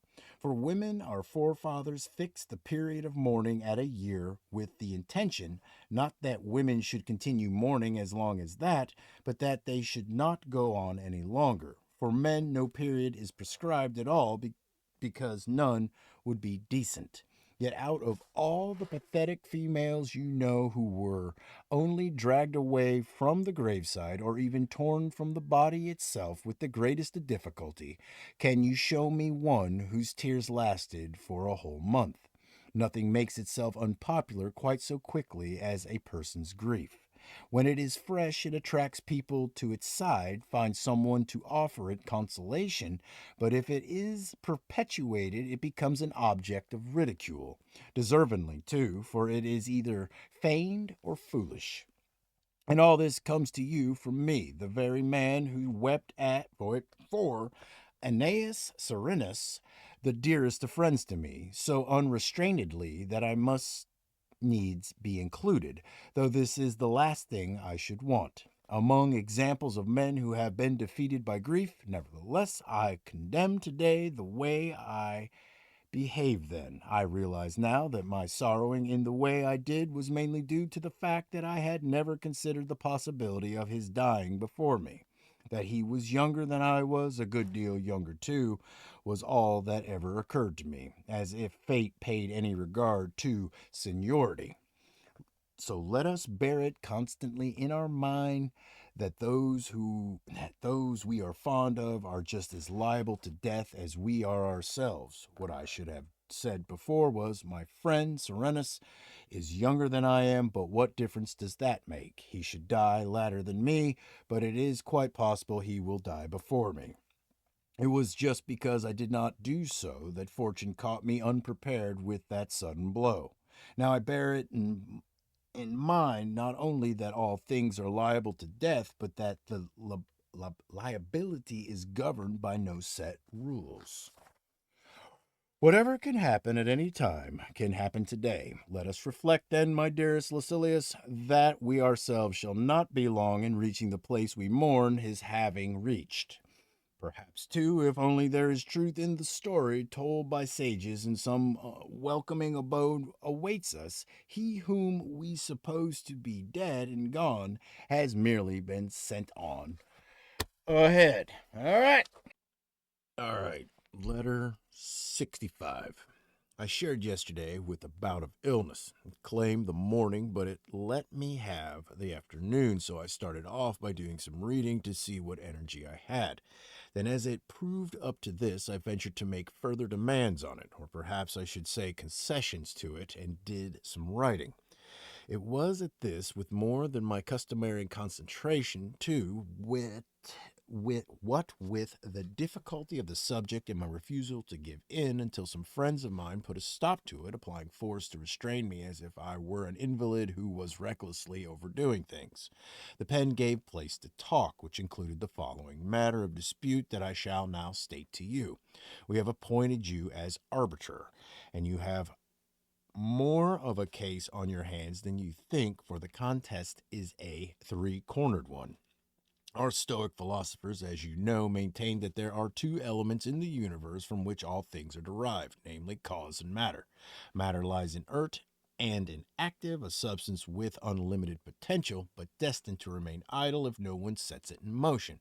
And it is cause, this meaning the same as reason, which turns matter into whatever end it wishes and fashions it into a variety of different products. There must then be something out of which things come into being, and something else by means of which things come into being.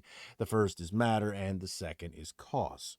Now, all art is an imitation of nature, so apply what I was saying about the universe to man's handiwork. Take a statue.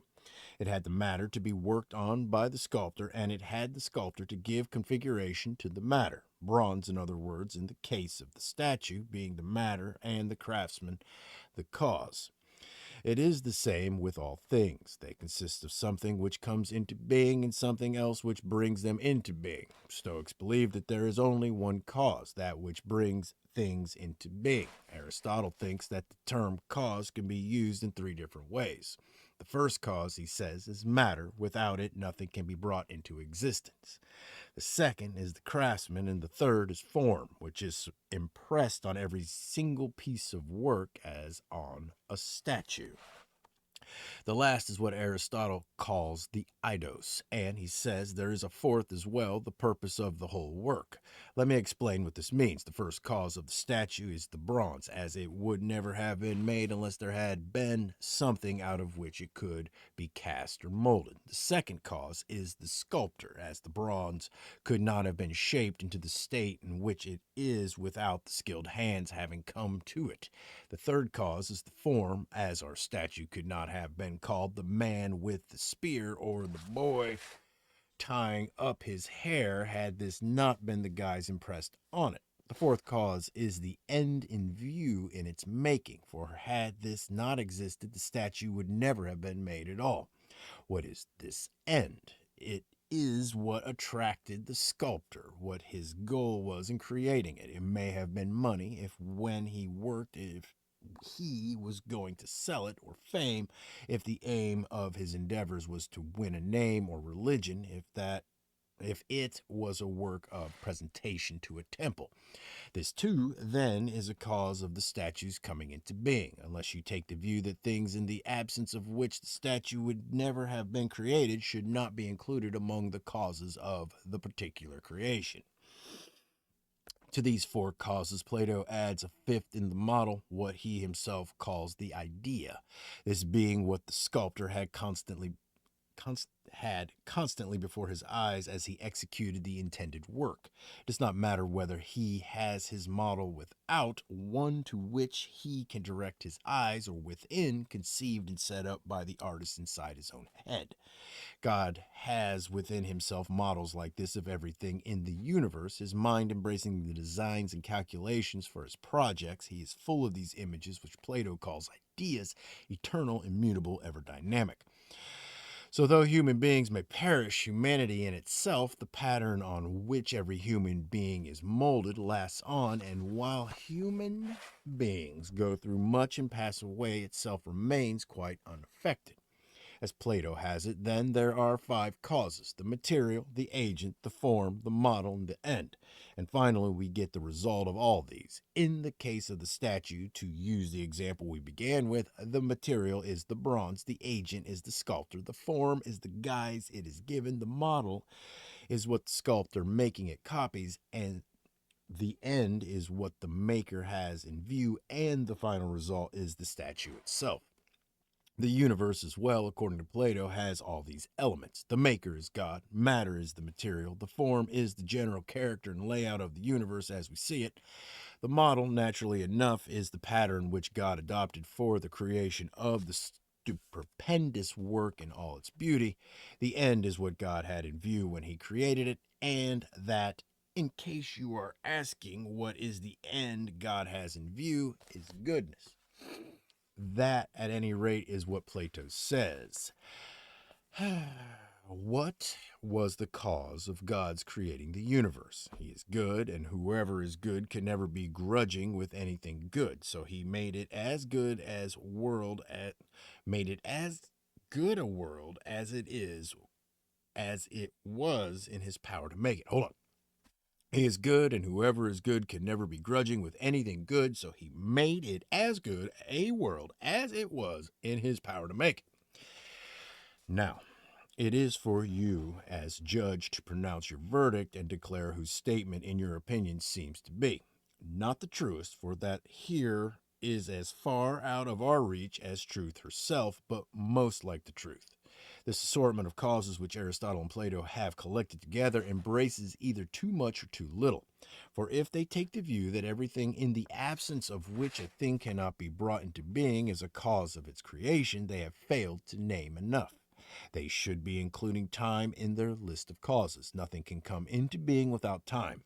They should be including place. A thing will certainly not come into being if there is nowhere for this to happen. They should be including motion. Without this, nothing either comes into existence or goes out of existence. Without motion, there is no such thing as art, no such thing as change. What we are looking for at the moment is a primary and general cause, and this must be something elementary, since matter is too elementary. If we ask what cause is, surely the answer is creative reason, that is to say, God. All those things which you have listed are not an array of individual causes, but dependent on a single one, the cause that actually creates.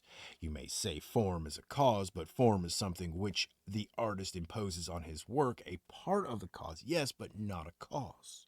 The model, too, is an indispensable instrument of the cause, but not a cause.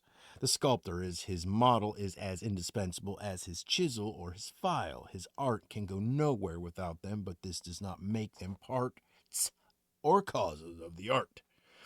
The end the artist has in view, our friend says, the thing which induces him to set about a work of creation is a cause, even if we grant that it is only an accessory cause, not an effective cause. Accessory causes are infinite in number. What we are after is the general cause.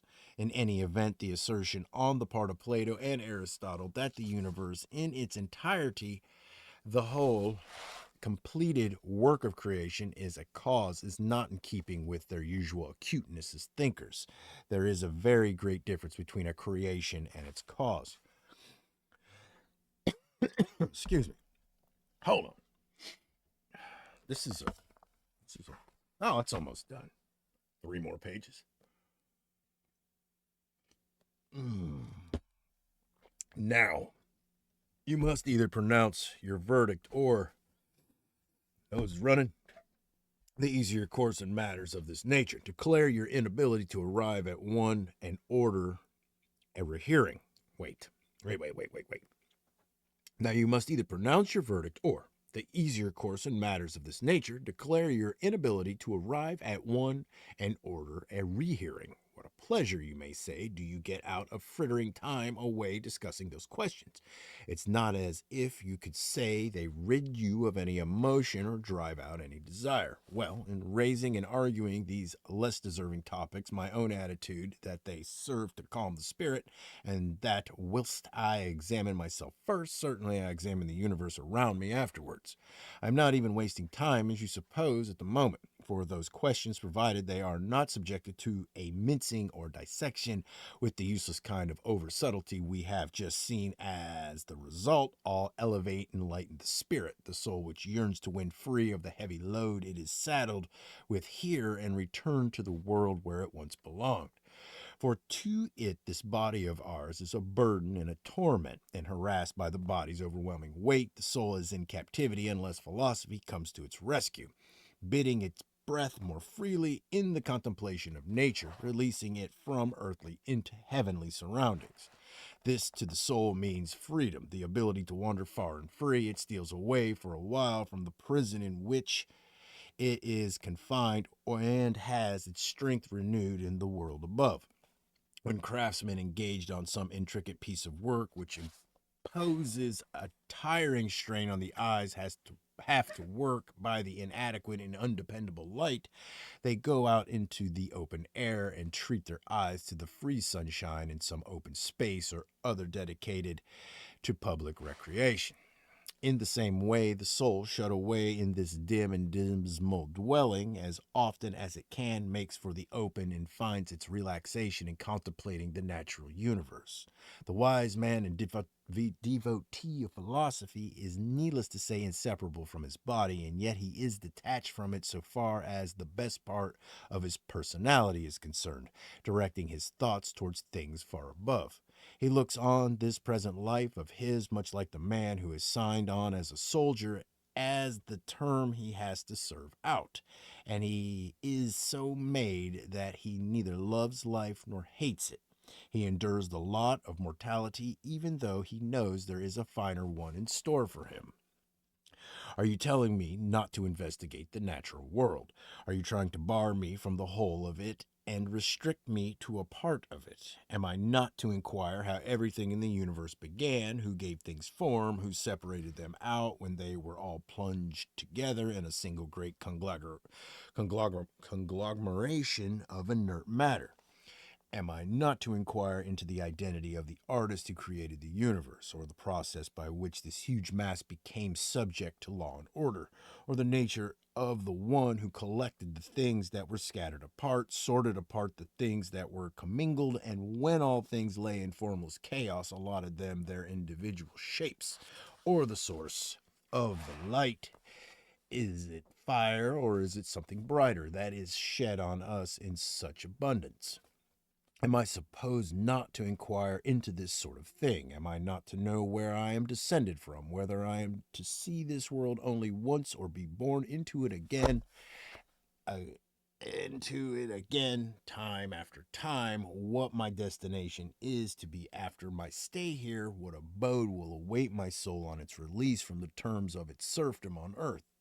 Are you forbidding me to associate with heaven? In other words, ordering me to go through life with my eyes bent on the ground. I am too great, was born to too great. Wait, I am too great, was born to too great a destiny to be my body's slave. So far as I am concerned, that body is nothing more or less than a fetter on my freedom. I place it squarely in the path of fortune, letting her expand her onslaught on it, not allowing any blow to get through it to my actual self. For that body is all that is vulnerable about me. Within this dwelling, so liable to injury, there lives a spirit that is free. Never shall that flesh compel me to feel fear. Never shall it drive me to any pretense unworthy of a good man. Never shall I tell a lie out of a consideration for this petty body. I shall dissolve our partnership when this seems the proper course, and even now, while we are bound one to the other, the partnership will not be on equal terms. The soul will assume undivided authority. Refusal to be influenced by one's body assures one's freedom. And to this freedom, to get back to the subject, even the kind of inquiries we are talking about just now have a considerable contribution to make. We know that everything in the universe is composed of matter and of God. God, encompassed within them, controls them all. They, following his leadership and guidance, greater power and greater value reside in that which creates, in this case God, than in the matter of which God works. Well, the place which in this universe is occupied by God is in man, the place of the spirit. What matter is in the universe, the body is in us. Let the worse, then, serve the better. Let us meet with bravery whatever may befall us. Let us never feel a shudder at the thought of being wounded, or of being made a prisoner, or of poverty or persecution. What is death? Either a transition or an end. I am not afraid of coming to an end, this being the same as never having begun, nor of transition, for I shall never be in confinement quite so cramped anywhere else as I am here. All right. Letter 77. Today we saw some boats from Alexandria, the ones they call the mail packets, come into view all of a sudden. They were the ones which are normally sent ahead to announce the coming of the fleet that will arrive behind them. The sight of them is always welcome one to the Campanians. The whole of Puteoli crowded onto the wharves, all picking out the Alexandrian vessels from an immense crowd of other shipping by the actual trim of their sails, these boats being the only vessels allowed to keep their topsails spread. Out at the sea, all ships carry these sails, for nothing makes quite the same contribution to speed as the upper canvas and the area from which a boat derives the greatest part of its propulsion. That is why whenever the wind stiffens and becomes unduly strong, sail is shortened, the wind having less force lowered down. On entering the channel between Capri and the headland from which, upon the storm-swept summit, Pallas keeps her high lookout. Wait a minute. Wait, which regulations? No, that was something different. That's okay, though. I'll just do the whole song. Upon the storm-swept summit, Pallas keeps her high lookout. Oh, asterisk. The source of this quotation is not known, so you know. I'll do that sentence again. On entering the channel between Capri and the headland, from which regulations require all other vessels to confine themselves to carrying a mainsail, and the topsail is accordingly conspicuous on the Alexandrian boats. While everyone around me was hurrying thus from all directions to the waterfront, I found a great deal of pleasure in refusing to bestir myself. Although there would be letters for me from my people over there, I was in no hurry to know what reports they might be carrying or what might be the state of my financial interests there. For a long time now, I have not been concerned about any profit or loss. This particular pleasure was one that I ought to have been experiencing, even if I were not an old man, but even old, in fact, made it all the greater.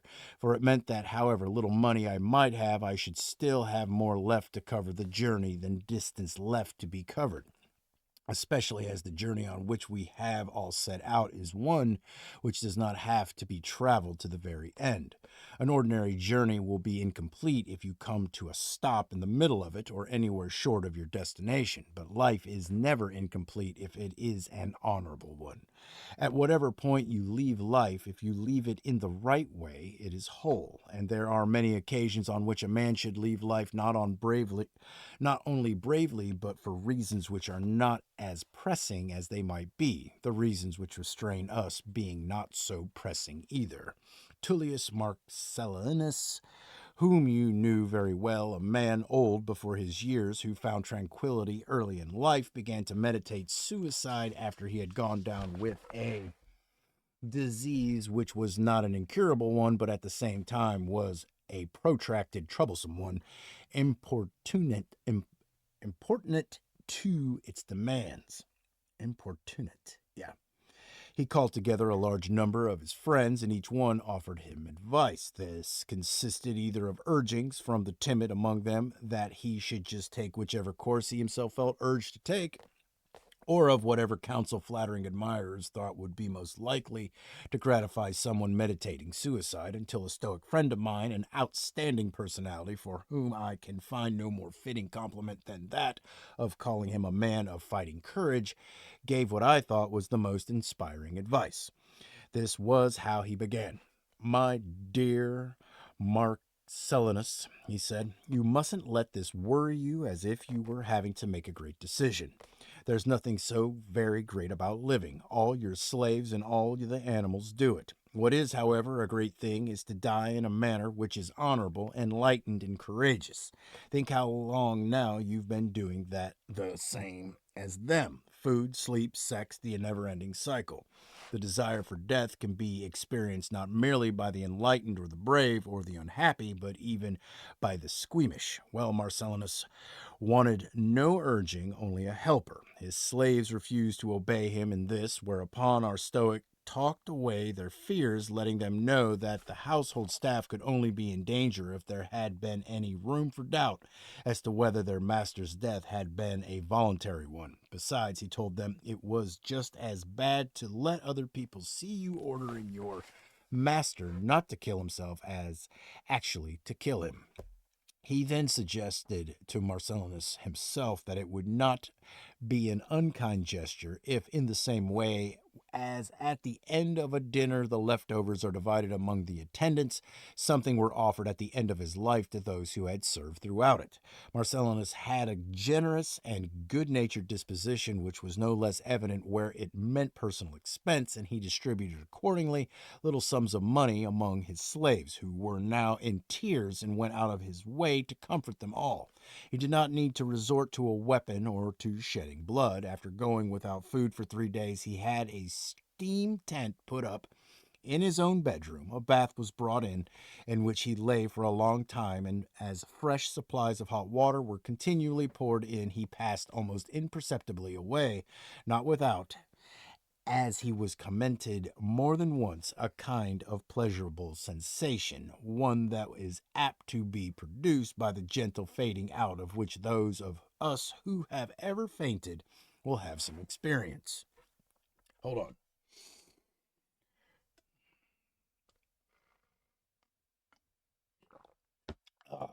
I have digressed, but you will not have minded hearing this story, since you will gather from it that your friend's departure was not a difficult or unhappy one. Although his death was self inflicted, the manner of his passing was supremely relaxed, a mere gliding out of life. Yet the story is not without its practical value for the future. For, frequently enough, necessity demands just such examples. The times are frequent enough when we cannot reconcile ourselves to dying or to knowing that we ought to die. No one is so ignorant as not to know the some day he must die. Nevertheless, when death draws near, he turns, wailing and trembling, looking for a way out. Wouldn't you think a man a prize fool if he burst into tears because he didn't live 1,000 years ago? A man is as much a fool for shedding tears because he isn't going to be alive 1,000 years from now. There's no difference between the one and the other. You didn't exist and you won't exist. You've no concern with either period. This is the moment you've been pitched into. Suppose you were to make it longer, how long would you make it? What's the point of tears? What's the point of prayers? You're only wasting your breath. So give up hoping that your prayers can bring some change in the decisions of the gods. Those decisions are fixed and permanent, part of the mighty and eternal train of destiny. You will go the way that all things go. What is strange about that? This is the law to which you were born. It was the lot of your father, your mother, your ancestors, and all who came before you, as it will be all who after you. There is no means of altering the irresistible succession of events which carries all things along in its binding grip. Think of the multitudes of people doomed to die that will be following you, that will be keeping you company. I'd imagine you'd be braver about it if thousands upon thousands were dying with you. The fact is that men, as well as other creatures, are breathing their last in one way or another in just such numbers at this very instant when you're unable to make your mind up about death. You weren't thinking, surely, that you wouldn't yourself one day arrive at the destination towards which you've been heading from the beginning. Every journey has its end. Here I imagine you'll be expecting me to tell you the stories of examples set by heroic men. Well, I'll tell you about ones which children have set. History relates the story of the famous Spartan, a mere boy who, when he was taken prisoner, kept shouting in his native Doric, "I shall not be a slave." He was as good as his word. The first time he was ordered to perform a slave's task, some humiliating household job, his actual orders were to fetch a disgusting chamber pot, he dashed his head against a wall and cracked his skull open. Freedom is as near as that. Is anyone really still a slave? Freedom is as near as that. Is anyone really still a slave? Would you not rather your own son died like that than live by reason of spinelessness to an advanced age? Why be perturbed then about death when even a child can meet it bravely? Suppose you refuse to follow him, you will just be dragged after him. Assume the authority which at present lies with others. Surely you can adopt the spirited attitude of that boy and say, "No slave am I." At present, you unhappy creatures, slave you are, slave to your fellow men, slave to the circumstance, and slave to life, for life itself is slavery if the courage to die be absent. Have you anything that might induce you to wait? You exhausted the very pleasures that make you hesitate and hold you back. Not one of them has any novelty for you. Not one of them fails to bore you out of sheer excess. You know what wine or honey wine tastes like. It makes no difference whether 100 or 1,000 flagons go through your bladder. All you are is a strainer. You are perfectly familiar with the taste of oysters or mullet. Your luxurious way of life has kept back not a single fresh experience for you to try in coming years, and yet these are the things from which you are reluctant to be torn away. What else is there which you would be so What else is there which you would be so sorry to be deprived of? friends, do you know how to be a friend? Your country, do you really value her so highly that you would put off your dinner for her? The sunlight, if you could, you would put out that light. For what have you ever done that deserved a place in it? Confess it. It is no attachment to the world of politics or business or even the world of nature that makes you put off dying. The delicatessens in which there is nothing you have left untried are what you are reluctant to leave. You are scared of death, but how magnificently heedless of it you are while you are dealing with a dish of choice mushrooms. You want to live, but do you know how to live? You are scared of dying, and tell me, is the kind of life you lead really any different from being dead? Caligula once passing a column of captives on the Latin road when one of them, with a hoary old beard reaching down his breast, begged to be put to death. So, replied Caligula, you are alive then, as you are. That is the answer to give to people to whom death would actually come as a release. You are scared of dying, so you are alive then, as you are. Someone, though, will say, but I want to live because of all the worthy activities I'm engaged in. I'm performing life's duties conscientiously and energetically, and I am reluctant to leave them undone. Come now, surely you know that dying is also one of life's duties. You're leaving no duty undone, for there's no fixed number of duties laid down which you're supposed to complete.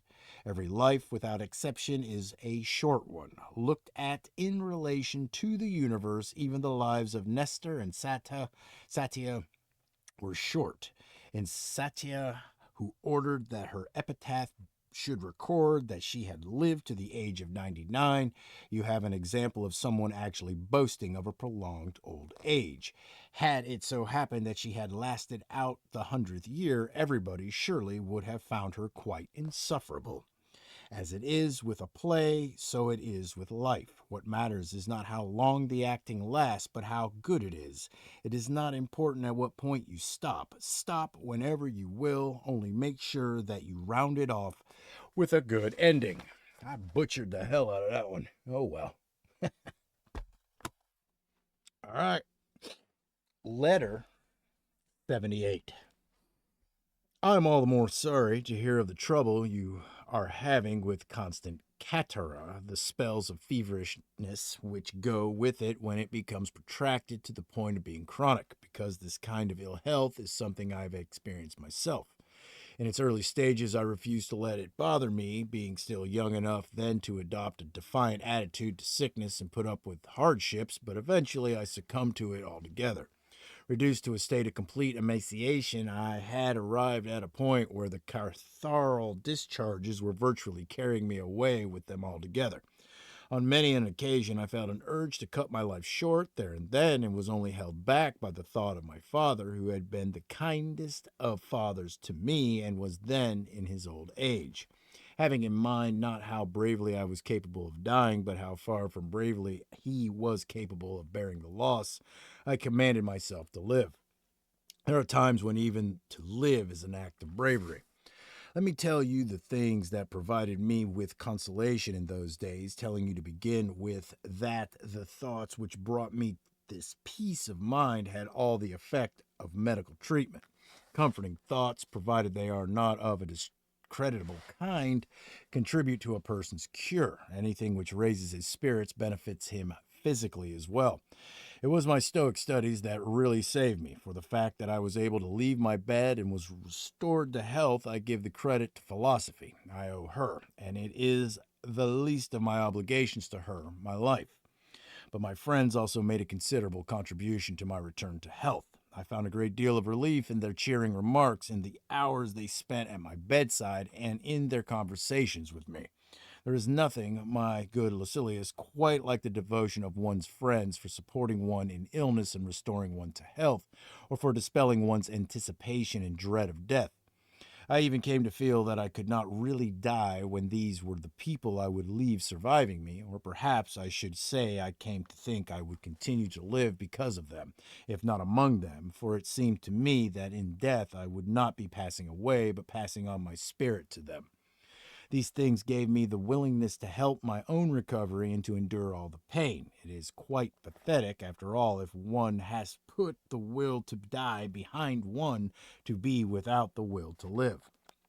There, then, are your remedies. The doctors will be telling you how much walking you should do, how much exercise you should take. He will be telling you not to overdo the inactivity, as is the tendency with invalids, and recommending reading aloud to exercise the breathing, its passages and reservoir being the areas affected. He will recommend that you take a trip by sea and derive some stimulation for the internal organs from the gentle motion of the boat. He will prescribe a diet for you and tell you when to make use of wine as a restorative and when to give it up in case it starts your coughing or aggravates your cough. My own advice to you, and not only in the present illness but in your whole life as well, is this: refuse to let the thought of death bother you. Nothing is grim when we have escaped that fear. There are three upsetting things about any illness: the fear of dying, the physical suffering, and the interruption of our pleasures. I have said enough about the first, but will just say this: that the fear is due to the facts of nature, not of illness. Illness has actually given many people a new lease of life. The experience of being near to death has been their preservation. You will die not because you are sick, but because you are alive. That end still awaits you when you have been cured, and getting well again, you may be escaping some ill health, but not death. Now, let us go back and deal with the disadvantage, which really does belong to illness: the fact that it involves considerable physical torments. These are made bearable by their intermittency. For when pain is at its most severe, the very intensity finds means of ending it. Nobody can be in acute pain and feel it for long. Nature, in her unlimited kindness to us, has so arranged things as to make pain either bearable or brief. The severest pains have their seat in the most attenuated parts of the body. Any area of slight dimensions, like a tendon or a joint, causes excruciating agony when trouble arises within its small confines. But these parts of our anatomy go numb very quickly, the pain itself giving rise to a loss of all sensation of pain, either because the life force is impaired by being held up in its natural circulation and so loses its active power, the power which enables it to give us warning of pain, or because the diseased secretions, no longer able to drain away, become so self-obliterated and deprive the areas they have congested of sensation. Thus, gout in the feet or the hands, or any pain in the vertebrae or tendons, has intermittent lulls when it has dulled the area the area it is torturing. These are all cases in which the distress is caused by the initial twinges, and the violence of the pain disappears as time goes on, the suffering ending in a state of insensibility. The reason why pain in an eye, an ear, or a tooth is exceptionally severe is the fact that it develops in a limited area, and indeed this applies just as much to pains in the head. Nevertheless, if its intensity goes beyond a certain point, it is turned into a state of dazed stupefaction. So there is the comforting thing about extremities of pain. Yeah. If you feel it too much, you are bound to stop feeling it. What in fact makes people who are morally unenlightened upset by the experience of physical distress is their failure to acquire the habit of contentment with the spirit. They have instead been preoccupied by the body. That is why a man of noble and enlightened character separates body from spirit, and has just as much to do with the former, the frail and the complaining part of our nature, as is necessary, and no more, and a lot to do with the better, the divine element.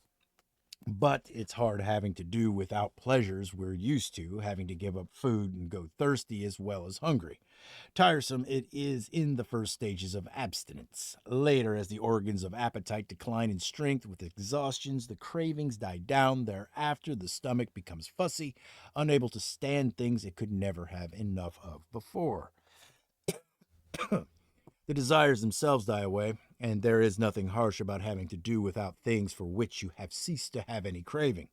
Another point is that every pain leaves altogether, or at least falls off in intensity from time to time. Moreover, one can guard against its arrival and employ drugs to forestall it just as it is coming on. For every pain, or at least every pain with a habit of regular reoccurrence, gives one advance warning of its coming. In illness, the suffering is always bearable so long as you refuse to be affected by the ultimate threat. So do not go out of your way to make your troubles any more tiresome than they are and burden yourself with fretting. Provided that one's thinking has not been adding anything to it, pain is a trivial sort of thing. If by contrast you start giving yourself encouragement, saying to yourself, it's nothing or nothing much anyway, let's stick it out, it'll be over presently, then in thinking it a trivial matter, you will be ensuring that it actually is. Everything hangs on one's thinking. The love of power or money or luxurious living are not the only things which are guided by popular thinking. We take our cue from people's thinking, even in the way we feel pain. A man is unhappy as he has convinced himself he is, and complaining away about one's suffering after they are over, you know the kind of language. No one had ever been in such a bad state. The torments and hardships I endured, no one thought I would recover. The number of times I was given up for lost by my family, the number of times I was despaired of by the doctors. A man on the rack isn't torn with pain the way I was, is something I think should be banned. Even if all this is true, it is past history. What's the good of dragging up sufferings which are over, or of being unhappy now just because you were then? What is more, doesn't everyone add a good deal to his tale of hardships and deceive himself as well in the matter? Besides, there is a pleasure in having succeeded in enduring something, the actual enduring of which was very far from pleasant. When some trouble or other comes to an end, the natural thing is to be glad. There are two things, then, the recollecting of trouble in the past as well as the fear of troubles to come. And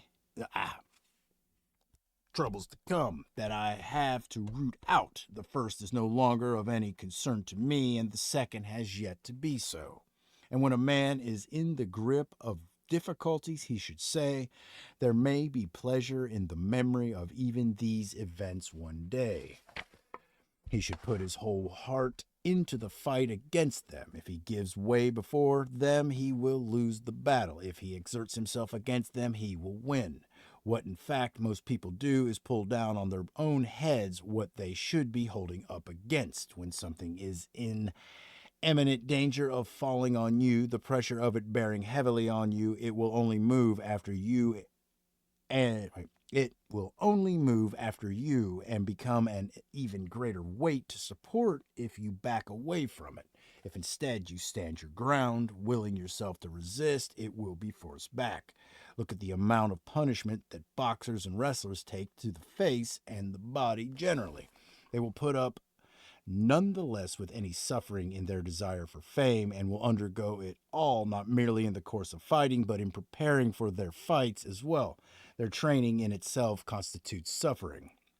Let us too overcome all things with our reward consisting not in any wreath or garland, not in trumpet calls for silence for the ceremonial proclamation of our name, but in moral worth, in strength of spirit, in a peace that is won forever once, and any contest fortune has been utterly defeated.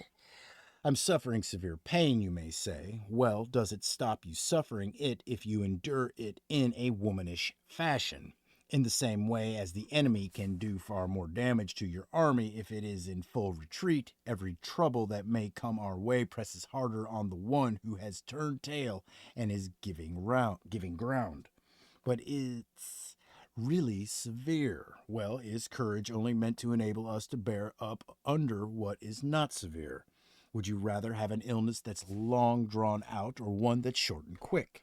If it's a long one, it will have the odd interval, giving one opportunity for rallying, granting one a good deal of time free of it, having of necessity to pause in order to build up again.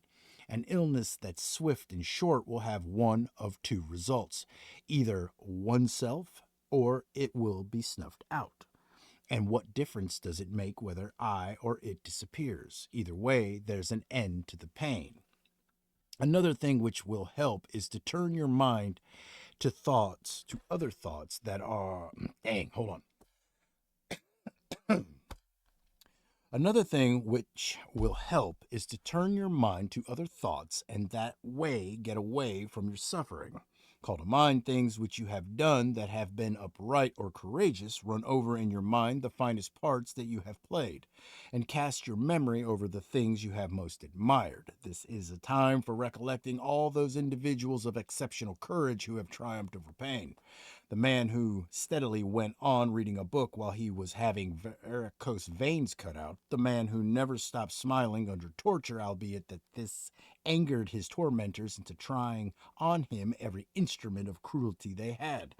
If pain has been conquered by a smile, will it not be conquered by reason? And here you may mention anything you care to name.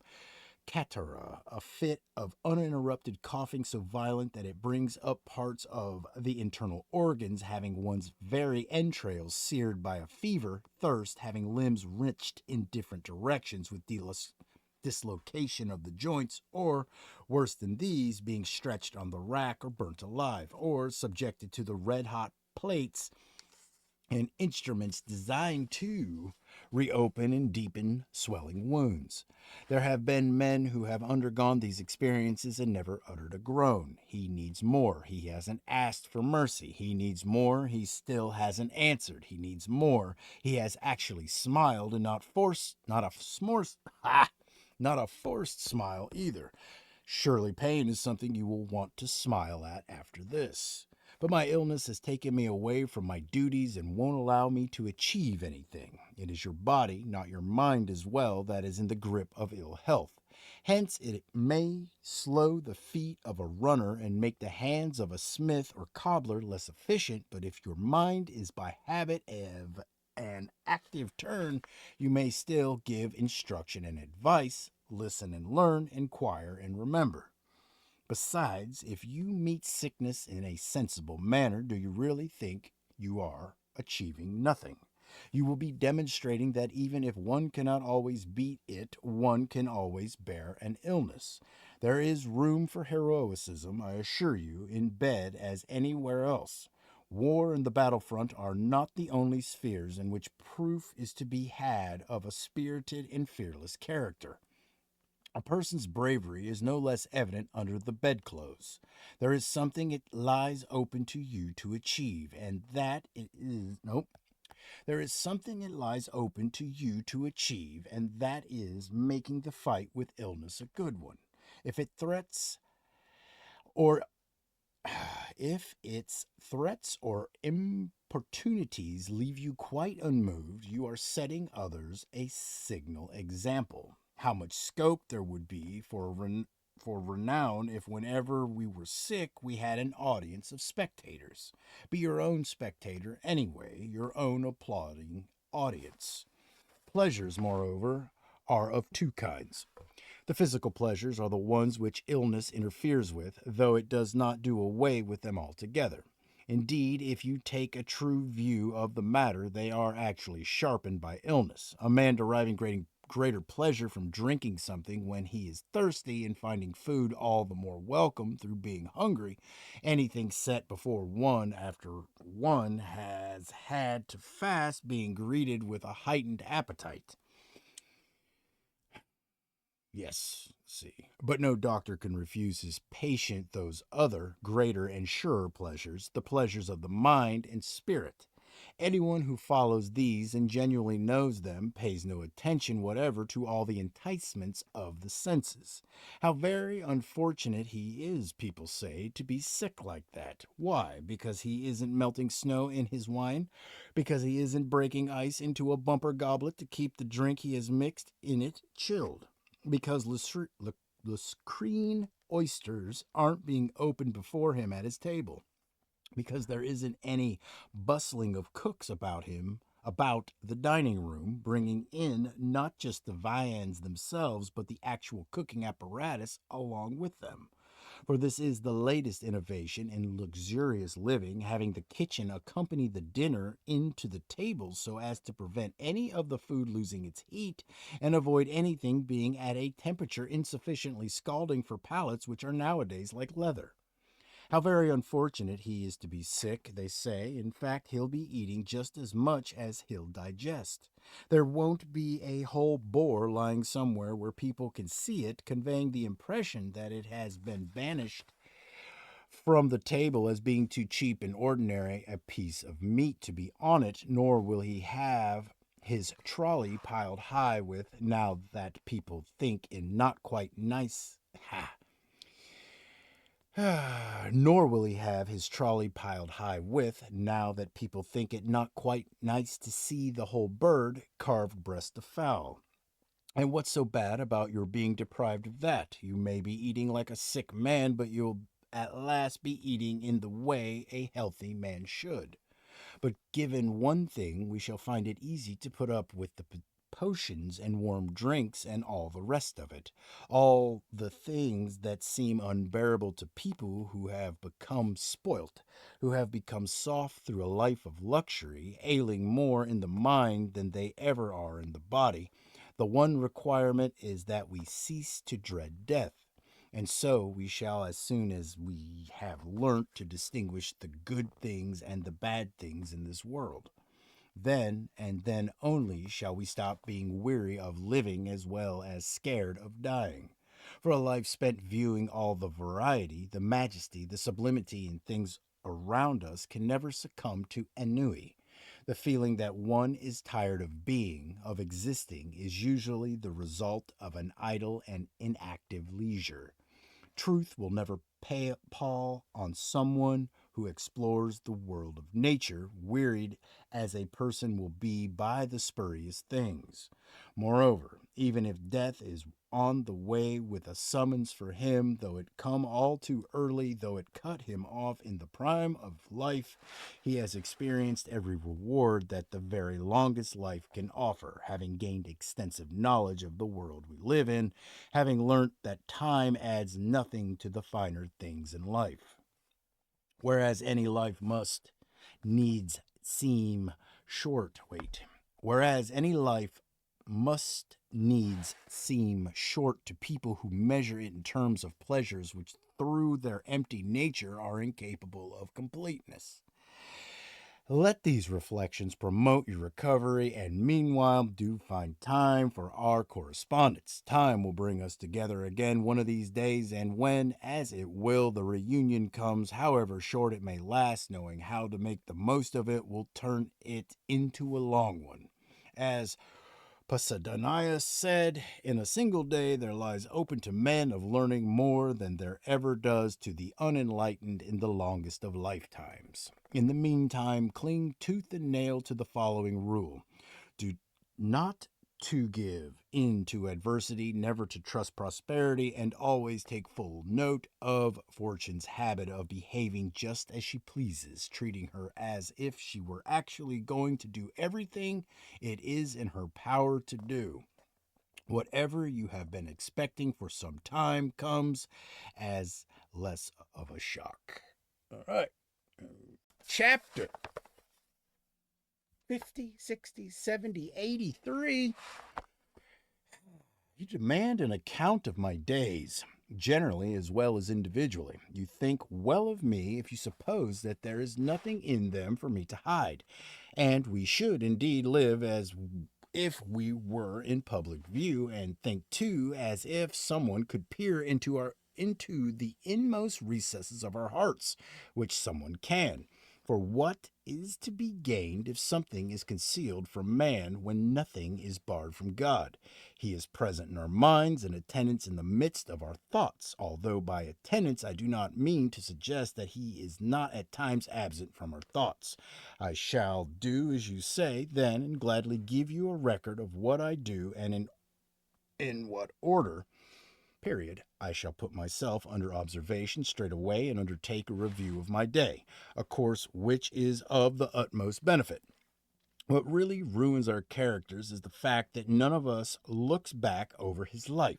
We think about what we're going to do, and only rarely of that, and fail to think about what we have done. Yet any plans for the future are dependent on the past. Today has been unbroken. No one has robbed me of any part of it.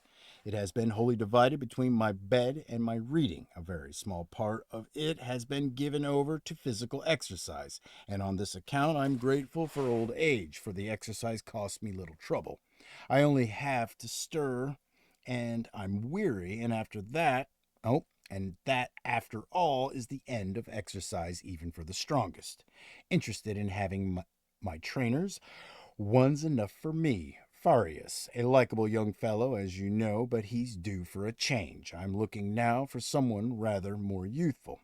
He is, in fact, declares that, no, he in fact declares that we're both at the same climacteric since, wait, climacteric since we're both losing our teeth. No, I gotta read that again. What is that word first? Climacteric. All right. He in fact declares that we're both at the same climacteric since we're both losing our teeth. But I've reached the stage where I can only keep up with him with difficulty when we're out for a run, and before many days are out, I won't be able to keep up with him at all. See what daily exercise does for one. When two people are going in opposite direction, there's soon a big distance between them. He's coming up at the same time as I'm going downwards, and you know how much quicker travel is in the second of these directions. But I'm wrong. The age I'm at isn't one that is going downwards. It's one that's heading, no, that's in headlong descent. Hold on, let me take a sip of coffee. I went right into one into the other. Sometimes that's just hard for me to do.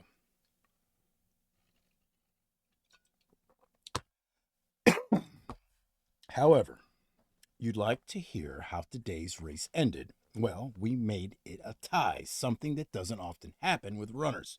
After this, more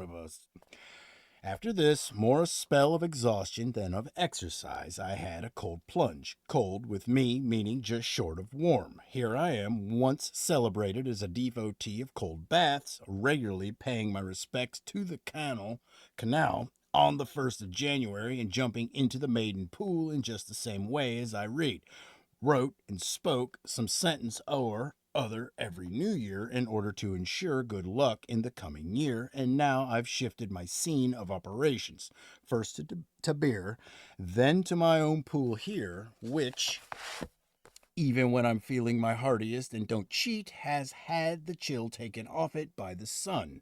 It's a short step to a hot bath. The next thing is breakfast, which consists of some dry bread, no table laid, and no need to wash the hands after such a meal.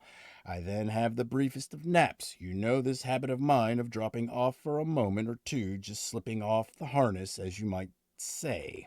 I find it enough to have simply stopped being awake. Sometimes I know I've been asleep, sometimes merely guess I have been. Zeno was a very great man as well as the founder of our Stoic school, a school with an unequaled record for courageous and saintly living. Well, listen to the way in which, desiring to deter us from drunkenness, he deduces the principle that the good man won't get drunk. No person who is drunk, he says, is entrusted with a secret. The good man is entrusted with a secret, therefore the good man will not get drunk. Watch how ridiculous he's made to look when we encounter with a single syllogism on the same pattern. Of the many we could advance, it's sufficient to instance one.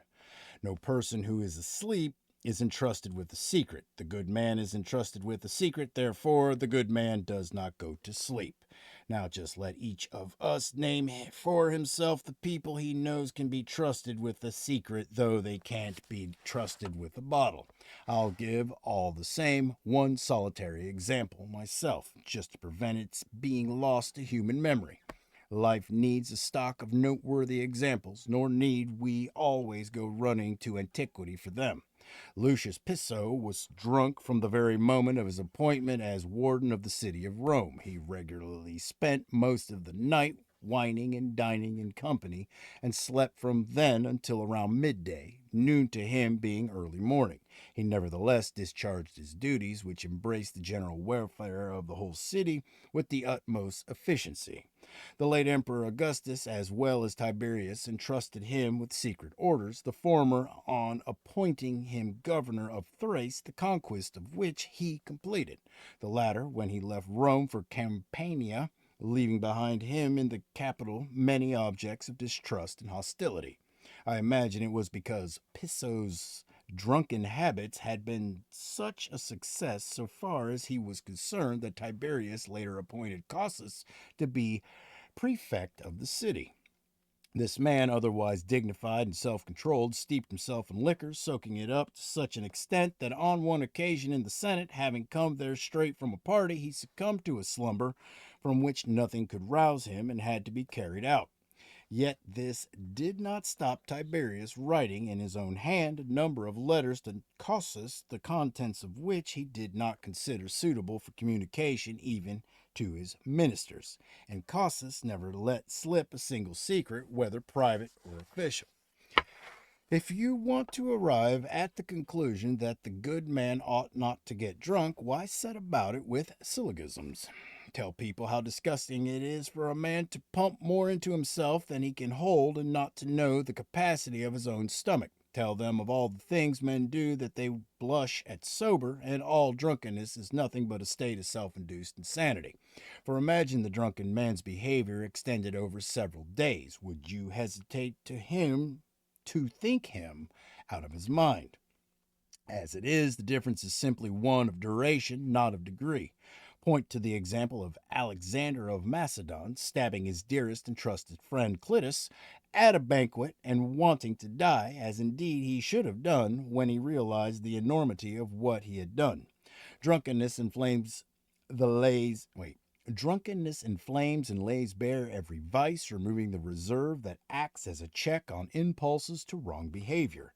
For people abstain from forbidden things far more often through feelings of inhibition when it comes to doing what is wrong than through any will to good.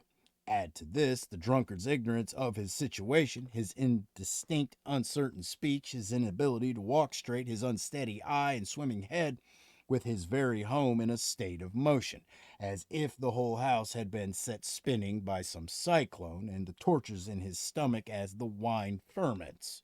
Where is the glory in mere capacity, when the victory rests with you, when all the company lie prostrate around you, slumbering or vomiting, declining all your calls for another toast, when you find yourself the only person at the party still on your feet, when your mighty prowess has enabled you to beat all comers and no one has proved able to match your intake, a barrel is none the less enough to beat you. What else was it but drinking to excess, together with a passion for Cleopatra itself as potent as drink, that ruined that great and gifted man, Mark Antony, dragging him down into foreign ways of living and un-Roman vices? This this it was that made him an enemy of the state. This is what made him no match for his enemies. It was this that made him cruel, having the heads of his country's leading men brought into him at the dinner table, identifying the hands and features of liquidated opponents in the course of banquets marked by sumptuous magnificence and regal pomp, still thirsting for blood when filled to the full with wine. Explain then why the good man should avoid getting drunk, using facts, not words, to show its ugliness and offensiveness. Prove, and an easy task it is, that so called pleasures, when they go beyond a certain limit, are but punishments. Okay. All right. 86. Here I am, staying at the country house which once belonged to Scipio of Africa himself. I'm writing after paying my respects to his departed spirit, as well as to an altar which I rather think may be the actual tomb of that great soldier. His soul will have gone to heaven, returned in fact to the place from which it came. What convinces me of this is not the size of the armies he commanded, for Cambyses equally had such armies, and Cambyses was merely a madman who turned his madness to good account, but his quite exceptional self-restraint and sense of duty. This is something in him which I find even more deserving of admiration at the time when he finally left his country than during the time when he was fighting for her. Was Scipio to stay in Rome, or was Rome to stay a free democracy? That was then the choice. What did Scipio say? I have no wish, he said, to have the effect of weakening in the least degree our laws or institutions. All Roman citizens must be equal before the law. I ask my country then to make the most of what I have done for her, but without me. If she owes it to me that she is today a free country, let me also prove that she is free. If my stature has grown too great for her best interest, then out I go. Am I not justified in admiring that nobility of character which led him to retire, to go into voluntary exile, to relieve the state of an embarrassing burden? Events had come to the point where either Scipio or democracy was going to suffer at the other's hands. Neither of these two things could justly be permitted to happen. So he gave way to her constitution, and proposing that the nation should be no less indebted to him for his absence from the scene than for Hannibal's, he went off into retirement at Liternum.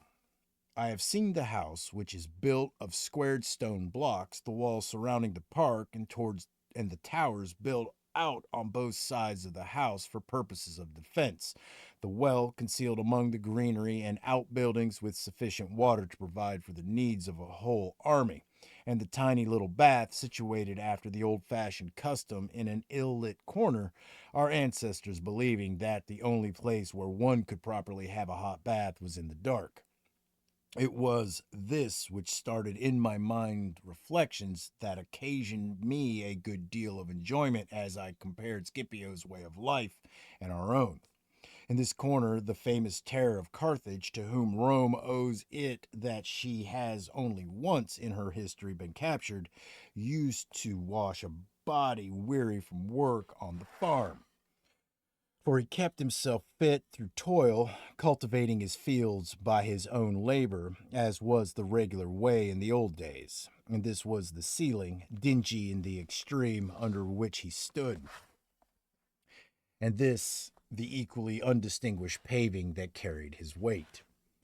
Who is there who could bear to have a bath in such surroundings nowadays? We think ourselves poorly off, living like paupers, if the walls are not ablaze with large and costly circular mirrors, if our Alexandrian marbles are not decorated with panels of Numidian marble, if the whole of their surface has not been given a decorative overlay of elaborate patterns having all the variety of fresco murals, unless the ceiling cannot be seen for glass, unless the pools into which we lower bodies with all the strength drained out of them by lengthy periods in the sweating room are edged with Thasian marble, which was once the rarest of sights even in a temple, unless the water pours from silver taps.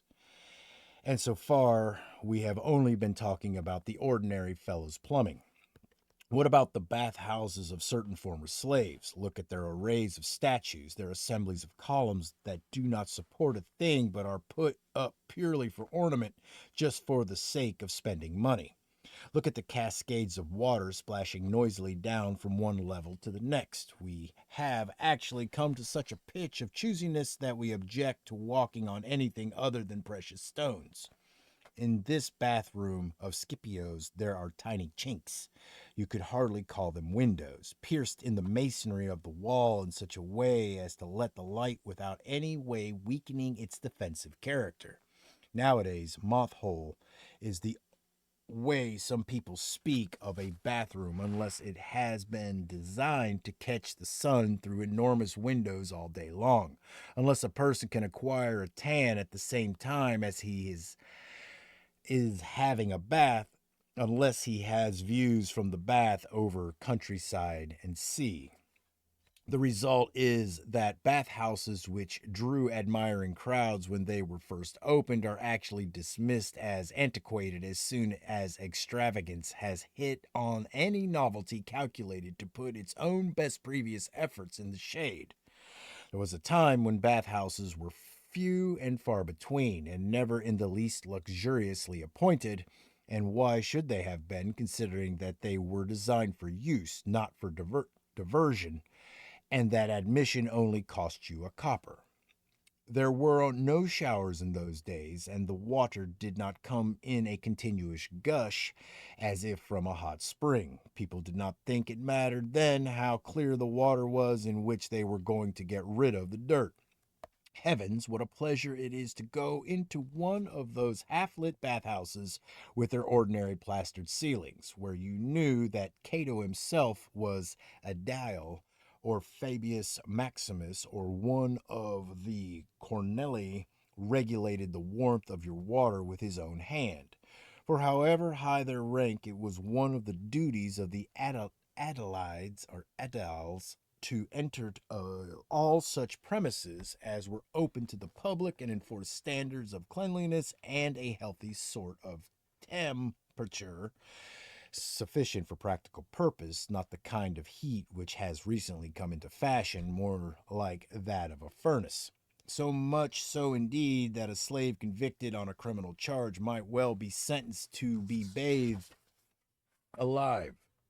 There doesn't seem to me to be any difference now between your baths warm and your baths boiling. How primitive. Such is some people's verdict these days on Scipio because he did not have extensive areas of glass to let the daylight into the perspiring room, because it was not a habit with him to stew in strong sunlight, letting the time go by until he was perfectly cooked in his own bathroom. What a sorry wretch of a man. He didn't know how to live. He'd take his bath in water that was never filtered and often cloudy, practically muddy, in fact, after a heavy rain. After any heavy rain. Well, it did not make much difference to Scipio if this was the kind of bath he had. He went there to wash off sweat, not scent. And what do you think some people will say to this? Well, I don't envy Scipio if that was the kind of bath he had all the time. It was a real exile's life that he was leading. Yes, and what's more, if you must know, he didn't even have a bath every day. Writers who have left us a record of life in ancient Rome tell us that it was just their arms and legs, which of course they dirtied working, that people washed every day, bathing all over only once a week on market day. Obviously, someone will comment, there must have been times when they were positively disgusting. And what do you think they stank of? I'll tell you of soldiering, of hard work, of what makes up a man. Men are dirtier creatures now than they ever were in the days before the introduction of immaculate bathrooms. What is it Horace says when he wants to describe a man noted and indeed notorious for the inordinate lengths to which he carried personal fastidiousness? Baculus stinks of scented lozenges. Produce Baculius today, he might just as well stink like a goat. He would be in the same position as the Garganus. Nope. Garganius. I think. Garganus, with whom Horace contrasted him. For nowadays, it is not even enough to use some scented ointment. It must be reapplied 2 or 3 times a day as a precaution against its evaporation on the person. I say nothing about the way people preen themselves on the perfumes it carries as if it were their own. If all this strikes you as being excessively disapproving, you must put it down to the house's atmosphere. During my stay in it, I've learnt from Agellius, who's the present owner of the estate and gives a great deal of attention to its management, that trees can be transplanted even when quite old, a lesson that we old men need to learn when quite old. A lesson that, shit. All right, let me do it over. Too bad. Hold on. Give me a second. God damn it. Let me get a sip of coffee. All right.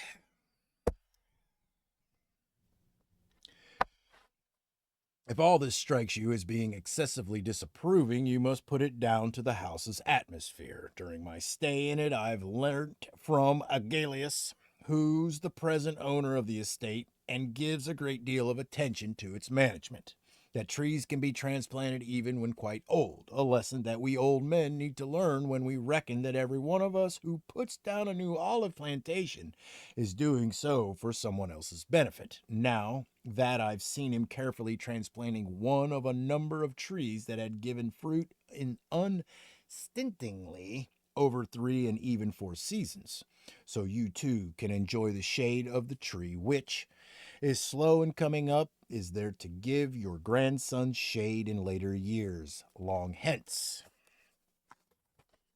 According to our Virgil, who was not concerned with the facts but with poetic effect, his object being the pleasure of the reader, not the instruction of the farmer.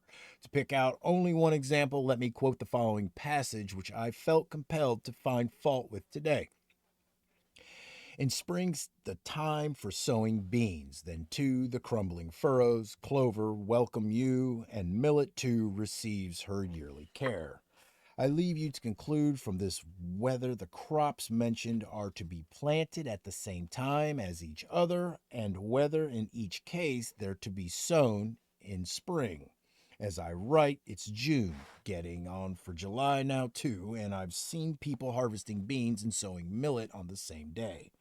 To get back our olive plantation, wait, to get back to our olive plantation, I saw two different methods of planting used here.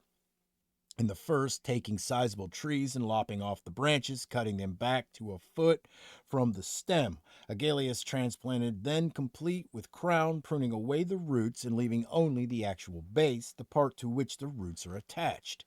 This he placed in the hole with an application of manure, and not only earthed it in, but trod and stamped the soil down hard. He says that nothing gives such good results as this packing them down, as he calls it. What it does, of course, is to keep out cold and wind, and apart from that, the tree is less liable to be shifted, thus allowing the young roots to sprout and get a grip on the soil when they are inevitably tender and torn from their precarious holds by the slightest disturbance. He also scrapes the crown of the tree before covering it up because he says new roots emerge whether the wood underneath has been laid bare. The tree, again, should not stand higher than the 3 or 4 feet above the ground. This will ensure right from the start green growth from the bottom upwards instead of a large area of dry and withered stem of the sort one sees in old olive groves. The second method was as follows. Taking branches of the type one normally finds on very young trees, strong but at the same time having soft bark, he planted them out in the same sort of way. These grow rather more slowly, but since they spring from what is virtually a cutting, there is nothing scraggy or unsightly about them. Another thing I've seen is the transplanting of an old vine from its supporting tree. In this case, one has to gather up with it, if possible, even the minute root hairs, and in addition, give it a more generous covering of soil so that it throws out roots from the stem as well. I have seen such plantings not only in the month of February, but even at the end of March, the vines going on to embrace and take good hold of their new elm trees. Agellius also says that all trees which are stout in the stem, if one may so term them, should have the benefit of a supply of water stored in tanks. If this is a success, we have brought the rain under our control. But I don't propose to tell you any more in case I turn you into a rival grower in the same way as Agellius has turned me into a competitor of his. All right. All right. Letter 88. This one's not exactly short. We'll see what happens. Where are we? Might as well get comfortable. You want to know my attitude towards liberal studies. Well, I have no respect for any study whatsoever if its end is the making of money. Such studies are, to me, unworthy ones. They involve the putting out of skills to hire and only of value insofar as they might develop the mind without occupying it for long. Time should be spent on them only so long as one's mental abilities are not up to dealing with higher things. They are our apprenticeship, not our real work. Why liberal studies are so called is obvious. It is because they are the ones considered worthy of a free man. But there is really only one liberal study that deserves the name because it makes a person free, and that is the pursuit of wisdom. Its high ideals, hold on, my nose running, is its steadfastness and spirit make all other studies puerile and puny in comparison. Do you really think there's anything to be said for the others when that you find among the people who profess to teach them quite the most reprehensible and worthless characters you could have as teachers? All right to have studied that sort of thing once, but not to be studying them now. The question has sometimes been posed whether these liberal studies make a man a better person, but in fact, they do aspire to any knowledge of how to do this, let alone claim to do it. Literary scholarship concerns itself with research into language or history if a rather broader field is preferred, or extending its range to the very limit poetry. Which of these paves the way to virtue? Attentiveness to words, analysis of syllables, accounts of myths, laying down the principles of prosody. I've seen that one before. What is there in all this that dispels fear, roots out desire, or reins in passion? Or let us take a look at music, at geometry. You will not find anything in them which tells us not to be afraid of this or that, desire that. And if anyone lacks the kind of knowledge, all his other knowledge is valueless to him. The question is whether or not that sort of scholar is teaching virtue, for if he is not, he will not even be imparting it incidentally. If he is teaching it, he is a philosopher. If you really want to know how far these persons are from the position of being moral teachers, observe the absence of connection between all things they study. If they were teaching one and the same thing, a connection would be evident, unless perhaps they managed to persuade you that Homer was actually a philosopher, though they refute their case by means of the very passages which lead them to infer it, for at one moment they make him a Stoic, giving nothing but virtue his approval, steering clear of pleasure, not even an offer of immortality, inducing him to stoop to the dishonorable. At another they make him an Epicurean, praising the way of life of a society passing its days at peace and ease in an atmosphere of dinner parties and music making. At another he becomes a peripatetic with a threefold classification of things good. At another, an academic, stating that nothing is certain. It is obvious that none of these philosophers is to be found in Homer for the very reason that they all are, the doctrines being mutually incompatible. Even suppose we grant these people that Homer was a philosopher. He became a wise man, surely, before he could recite any epics, so that what he should be learning are the things which made him wise.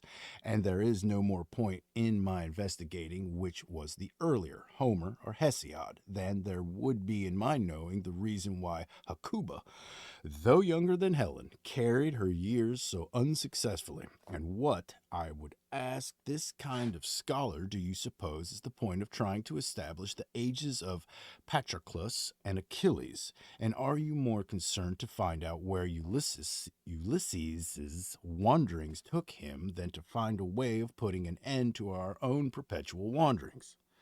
We haven't the time to spare to hear whether it was between Italy and Sicily that he ran into a storm or somewhere outside the area of the world we know. Wanderings as extensive as his could never, in fact, have taken place inside so limited an area, when every day we're running into our own storms, spiritual storms, and driven by vice into all the troubles that Ulysses ever knew. We're not spared those eye distracting beauties or attackers. We too have to contend in various places with savage monsters reveling in human blood, insidious voices that beguile our ears, shipwrecks, and all manner of misfortune. What you should be teaching me is how I may attain such a love for my country, my father, and my wife, and keep on course for those ideals even after shipwreck. Why go into the question whether or not Penelope completely took in her contemporaries, as was far from being a model of wifely purity any more than the question whether or not she had a feeling that the man she was looking at was Ulysses before she actually knew it? Teach me instead what purity is, how much value there is in it, whether it lies in the body or in the mind. Turning to the musical scholar, I say this. You teach me how bass and treble harmonize and how strings producing different notes can give rise to concord. I would rather you brought about some harmony in my mind and got my thoughts into tune. You show me which are the plaintive keys. I would rather you showed me how to avoid uttering plaintive notes when things go against me in life. The geometrician teaches me how to work out the size of my estates rather than how to work out how much a man needs in order to have enough. He teaches me to calculate, putting my fingers into the service of avarice instead of teaching me that there is no point whatsoever in the sort of computation and that a person is none the happier for having properties which tire accountants out, or to put it another way, how superfluous a man's possessions are when he would be a picture of misery if you forced him to start counting up single-handed how much he possessed. What use is it to me to be able to divide a piece of land into equal areas if I'm unable to divide it with a brother? What use is the ability to measure out a portion of an acre with an accuracy extending even to the bits which elude the measuring rod if I'm upset with some high handed neighbor encroaches slightly on my property? The geometrician teaches how I may avoid losing any fraction of my estates, but what I really want to learn is how to lose the lot and still keep smiling. But I'm being turned off the land my father and my grandfather owned before me. Well, so what? Who owned the land before your grandfather? Are you in a position to identify the community, let alone the individual to whom it originally belonged? You entered on it as a tenant, not as an absolute owner. Whose tenant, you may ask? Your heirs, and that only if you're lucky. The legal experts say the acquisition of prescription never applies where the property concerned is actually public property. Well, what you possess and call your own is really public property, or mankind's property for that matter. Oh, the marvels of geometry. Geometers can calculate the areas of circles, can reduce any given shape to a square, can state the distances separating stars. Nothing outside your scope when it comes to measurement. Well, if you're such an expert, measure a man's soul. Tell me how large or how small that is. You can define a straight line. What use is that if you. No. What use is that to you if you've no idea what straightness means in life? I come now to the person who prides himself on his familiarity with the heavenly bodies, towards which quarter chilly Saturn draws, the orbits in which burning Mercury roams. What is it to be gained from this sort of knowledge? Am I supposed to feel anxious when Saturn and Mars are in opposition, or Mercury sets in the evening in full view of Saturn, instead of coming to learn that bodies like these are equally propitious wherever they are, and incapable of change in any case? They are swept on in a path from which they cannot escape, their motion governed by an uninterrupted sequence of destined events, making their reappearances in cycles that are fixed. They either accutate or signalize all that comes about in the universe. If every event is brought about by them, how is mere familiarity with a process which is unchangeable going to be of any help? If they are pointers to events, what difference does it make to be aware in advance of things you cannot escape? They are going to happen whether you know about them or not. If you observe the wait, yeah.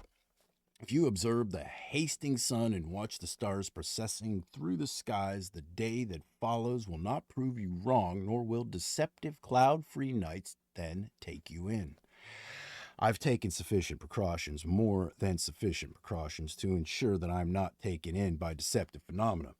At this you'll protest. Can you really say the day that follows never proves me wrong? Surely anything that happens which one didn't know in advance was going to happen proves one wrong. Well, I don't know what's going to happen, but I do know what's capable of happening, and none of this will give rise to any protest on my part. I'm ready for everything. I'm not let off in any way. I'm pleased. The day in question proves me wrong in a sense if it treats me leniently, but even so, not really wrong, for just as I know that anything is capable of happening, so also do I know that it's not bound to happen. So I look for the best and am and am prepared for the opposite. You'll have to bear with me if I digress here. Nothing will induce me to accept painters into the list of liberal arts any more than sculptors, marble masons, and all the other attendants on extravagance. I must equally reject those oils and dust practitioners, the wrestlers, or else I shall have to include in the list of perfumers and cooks and all the other who place their talents at the service of our pleasures. What is there, I ask you, that's liberal about those characters who vomit up their food to empty their stomachs for more, with their bodies stuffed full of their minds all wait, with their bodies stuffed full and their minds all starved and inactive? Can we possibly look on this as our liberal accomplishment for the youth of Rome, whom our ancestors trained to stand up straight and throw a javelin, to toss the caber, and manage a horse and handle weapons? Dude, let me get a sip of coffee. Nose is running. I'm in the middle of a paragraph. This is bullshit. Hold on.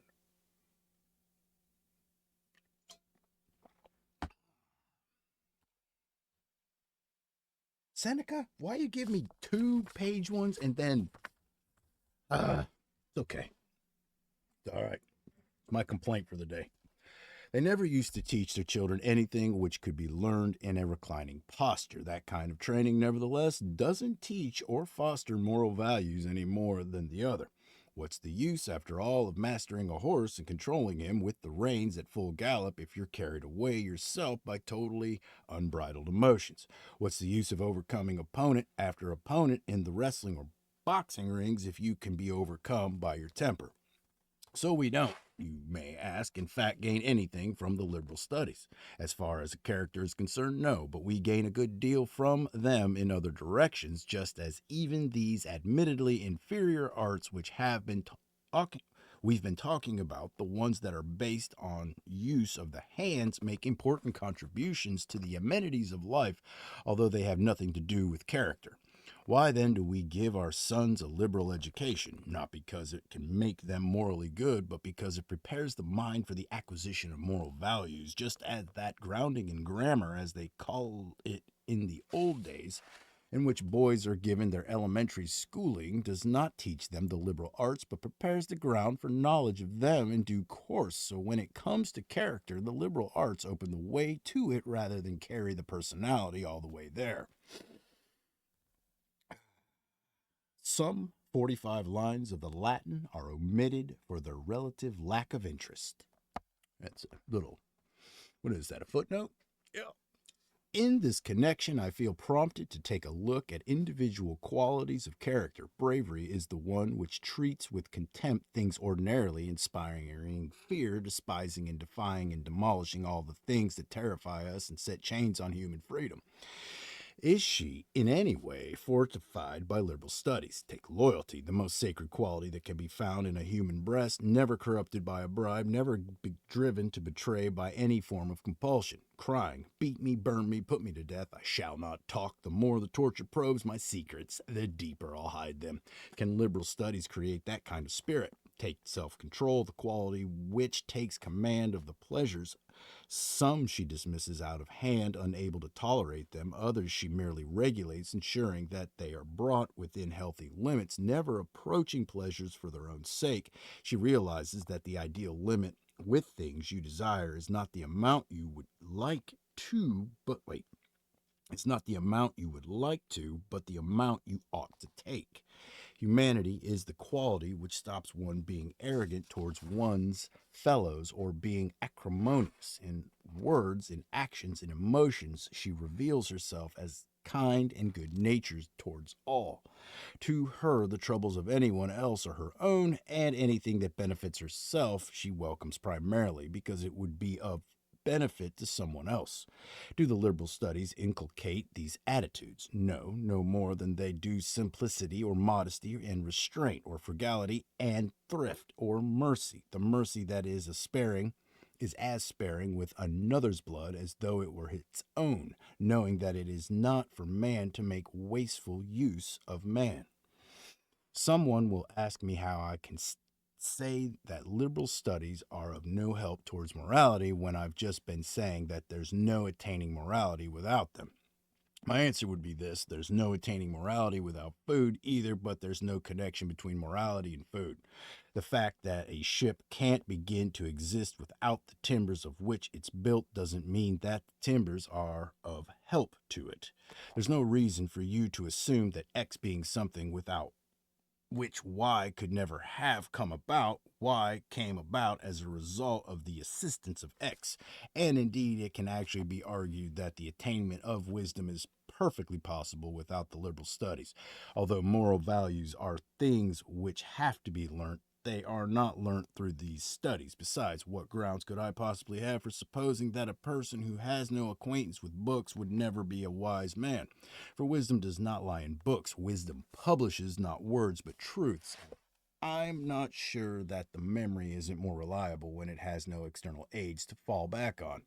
There's nothing small or cramped about wisdom. It is something calling for a lot of room to move. There are questions to be answered concerning physical as well as human matters, questions about the past and about the future, questions about things eternal and things ephemeral, questions about time itself. On this one subject with on this one subject of time, just look how many questions there are. To start with, does it have an existence of its own? Next, does anything exist prior to time, independently of it? Did it begin with the universe, or did it exist even before then on the grounds that there was something in existence before the universe? There are countless questions about the soul alone, where it comes from, what its nature is, when it begins to exist, and how long it is in existence, whether it passes from one place to another, moving house, so to speak, on transfer to successful living creatures, taking on a different form with each, or is no more than once in service and is then released to roam the universe, whether it is a corporal substance or not, what it will do when it ceases to act through us, how it will employ its freedom once it has escaped its cage here, whether it will forget its past and become conscious of its real nature from the actual moment of its parting from the body and its departure for its new home on high. Whatever the field of physical or moral, whatever the field of physical or moral sciences you deal with, you will be given no rest by the mass of things to be learnt or investigated, and to enable matters of this range and scale to find unrestricted hospitality in our minds, everything superfluous must be turned out.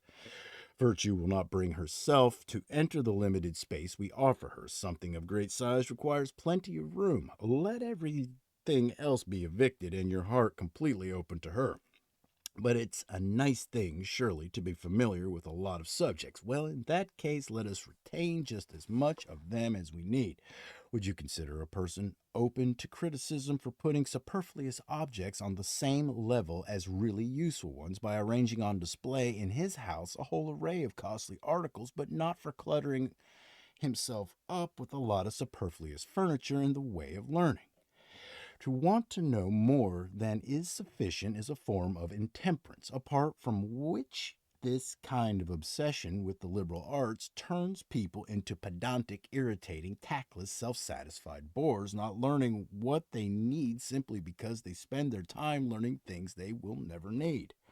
The scholar Didymus wrote 4,000 works. I should feel sorry for him if he had merely read so many useless works. In these works, he discusses such questions as Homer's origin, who was Aeneas' real mother, whether Anacreon's manner of life was more that of a lecher or that of a drunkard, whether Sappho slept with anyone who asked her, and other things that would be better unlearned if one actually knew them. Don't you go and tell me now that life is long enough for this sort of thing. When you come to writers in our own school, for that matter, I'll show you plenty of works which could do with some ruthless pruning. It costs a person an enormous amount of time and other people's ears an enormous amount of boredom before he learns such compliments as what a learned person. Wait. Let me do it again. Got myself all flustered on that one. I don't even know what he's talking about. Well, I do, but hold on. I'm following it. It's really good. When you come to writers in our own school, for that matter, I'll show you plenty of works which could do with some ruthless pruning.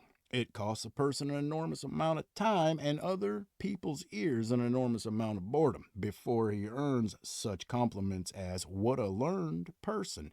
Let's be content with the much less fashionable label, "What a good man." What about thinking how much time you lose through constantly being taken up with official matters, private matters, or ordinary everyday matters, through sleep, through ill health? Measure your life. It just does not have room for so much. I have been speaking about liberal studies, yet look at the amount of useless and superfluous matter to be found in the philosophers. Even they have descended to the level of drawing distinctions between the uses of different syllables and discussing the proper meanings of prepositions and conjunctions. They have come to envy the philologist and the mathematician, and they have taken over all the inessential elements in those studies, with the result that they know more about devoting care and attention to their speech than about devoting such attention to their lives. Listen and let me show you the sorry consequences to which subtlety carried too far can lead, and what an enemy is to truth. Protagoras declares that it is possible to argue either side of any question with equal force, even the question whether or not one can equally argue either side of any question. Nosophanes declares that of the things which appear to us to exist, none exist any more than it does not exist. Parmenides declares that of all these Parmenides declares that of all these phenomena none exists except the whole. Zeno and Ella has dismissed all such difficulties by introducing another. He declares that nothing exists.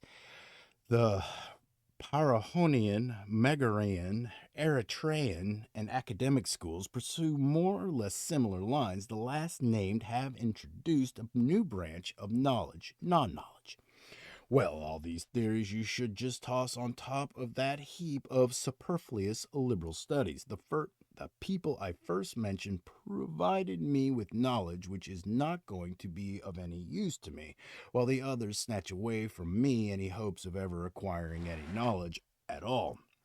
Superfluous knowledge would be preferable to no knowledge. One side offers me no guiding light to direct my vision towards the truth, while the other just gouges my eyes out. If I believe Protagoras, there is nothing certain in the universe. If I believe Nosophanes, there is just the one certainty that nothing is certain. If Parmenides, only one thing exists. If Zeno, not even one. Then where are we? The things that surround us, the things on which we live, what are they? Our whole universe is no more than a semblance of reality, perhaps a deceptive semblance, perhaps one without substance altogether. I should find it difficult to say which of these people annoy me most, those who would have us know nothing, or the ones who refuse even to leave us the small satisfaction of knowing that we know nothing. Whew. All right. Letter 90. Who can doubt, my dear Lucilius, that life is the gift of the mortal gods, but that living well is the gift of philosophy? A corollary of this would be the certain conclusion that our debt to philosophy is greater than the debt we owe to the gods, by just so much as a good life is more of a blessing than simply life.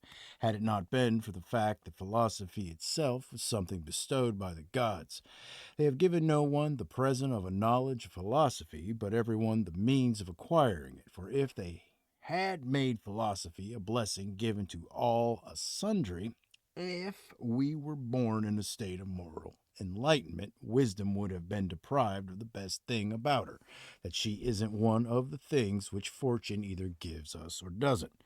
As things are, there is about wisdom and nobility and magnificence in the fact that she doesn't just fall to a person's lot, that each man owes her to his own efforts, that one doesn't go to anyone other than oneself to find her. What would you have worth looking up to in philosophy if she were handed out free? Philosophy has the single task of discovering the truth about the divine and human worlds, the religious conscience, the sense of duty, justice, and all the rest of the close knit, interdependent company of virtues never leave her side. Philosophy has taught men to worship what is divine, to love what is human, telling us that with the gods belongs authority, and among human beings, fellowship. That fellowship lasted for a long time intact before men's greed broke up society and impoverished even those she had brought most riches. For people cease to possess everything as soon as they want everything for themselves. The first men on this earth, however, and their immediate descendants followed nature unspoiled. They took a single person as their leader and their law, freely submitting to the decisions of an individual of superior merit.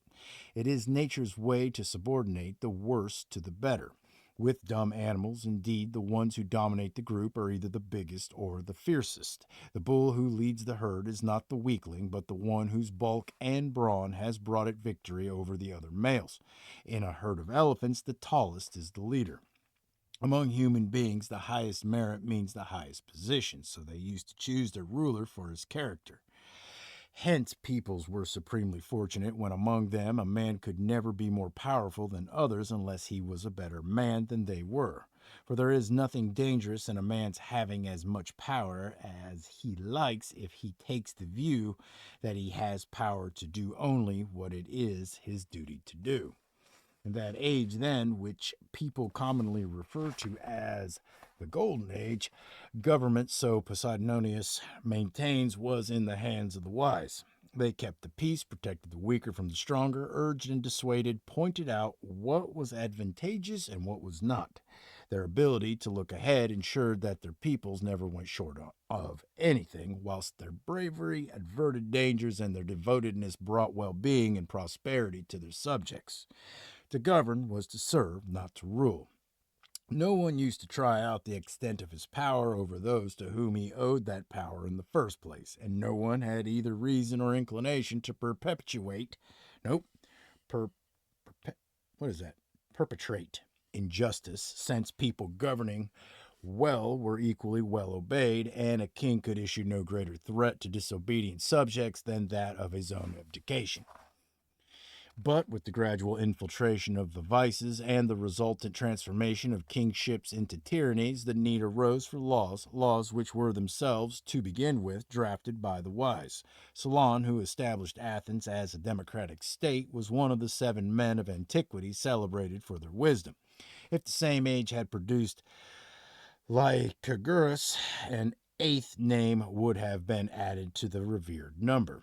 The laws of Zaleucus and Charondas are still admired, and it was not in public life or in the chambers of lawyers that these 2 men learnt the constitutional principles which they were to establish in Sicily. Then in its heyday, and throughout the Greek areas of Italy, but in the secret retreat now hallowed and famous by Pythagoras. Thus far, I agree with Poseidonus, but that philosophy discovered the techniques employed in everyday life that I refuse to admit. I will not claim for philosophy a fame that belongs to technology. It was philosophy, says Poseidonius, that taught men how to raise buildings at a time when they were widely dispersed and their shelter consisted of huts or burrowed out cliffs or hollowed tree trunks. I, for my part, cannot believe that philosophy was responsible for the invention of these modern feats of engineering that rise up story after story, or in the cities of today crowding one against the next, or any more than of our fish tanks, those enclosures designed to save men's gluttony from having to run the risk of storms and to ensure extravagance safe harbors of her own, however widely the high seas may be raging, in which to fatten separately the different kinds of fish. Are you really going to tell me that philosophy taught the world to use keys and bolts on doors, which was surely nothing but a signal for greed? Was it philosophy that reared the towering buildings we know today with all the danger they mean to the people living in them? It was not enough, presumably, for man to avail himself of whatever cover came to hand, to have found a shelter of some kind or other in nature without trouble and without the use of skills. Believe me, that age before there ever existed architects or builders was a happy age. The squaring off of timbers, the accurate cutting of beams with a saw that travels along a marked out line, all these things came in with extravagance. The first of men with wedges split their wood. Yes, for they were not preparing a roof for a future banqueting hall, and pines or firs were not continually being drawn through streets, trembling at their passage on a long convoy of vehicles to support paneled ceilings heavy with gold. Excuse me. Their huts were held up by a forked pole stood at either end, and with close packed branches and a sloping pile of leaves, a runoff was arranged for even heavy rains. This was the kind of roof under which they lived, and yet their lives were free of care. For men in a state of freedom had thatch for their shelter, while slavery dwells beneath marble and gold. Another matter on which I disagree with Poseidonus is his belief that it was by wise men that tools were originally invented. On that sort of basis, there is nothing to stop him saying that it was by philosophers that discovered next were ways of snaring game, of catching birds with lime, of setting dogs all round deep woods. It was human ingenuity, not wisdom, which discovered all that. I disagree with him again, where he maintains that it was wise men who discovered iron and copper mining when the earth had been scorched by a forest fire and had melted to produce a flow from surface veins of ore. The person who discovers that sort of thing is the kind of person who makes it his business to be interested in just that sort of thing. Nor, for that matter, do I find it as nice a question as Poseidonus does whether the hammers started to come into general use before the tongs or the other way around. They were both invented by some individual of an alert, perceptive turn of mind, but not one with the qualities of greatness or of inspiration. And the same applies to anything else, the quest of which involves a bent back and an earthward gaze. The wise man then followed a simple way of life, which is hardly surprising when you consider how even in his modern age he seeks to be as little encumbered as he possibly can. How, I ask you, can you consistently admire both Daedalus and Diogenes?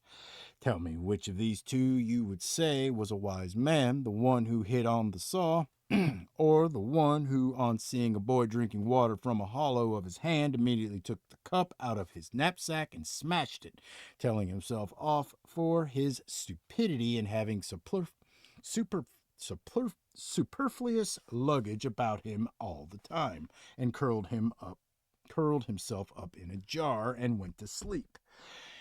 And today, just tell me which of the following you consider the wiser man. The one who discovers a means of spraying saffron perfumes to a tremendous height from hidden pipes, who fills or empties channels in one sudden rush of water, who constructs a set of interchangeable ceilings for a dining room in such a way as to produce a constant succession of different patterns with a change of ceiling at each course, or the one who proves to others and to himself that nature makes no demand on us that is difficult or hard to meet, that we can live without the marble worker and the engineer, that we can clothe ourselves without importing silks, that we can have the things we need for our ordinary purposes if we will only be content with what the earth has made available on its surface.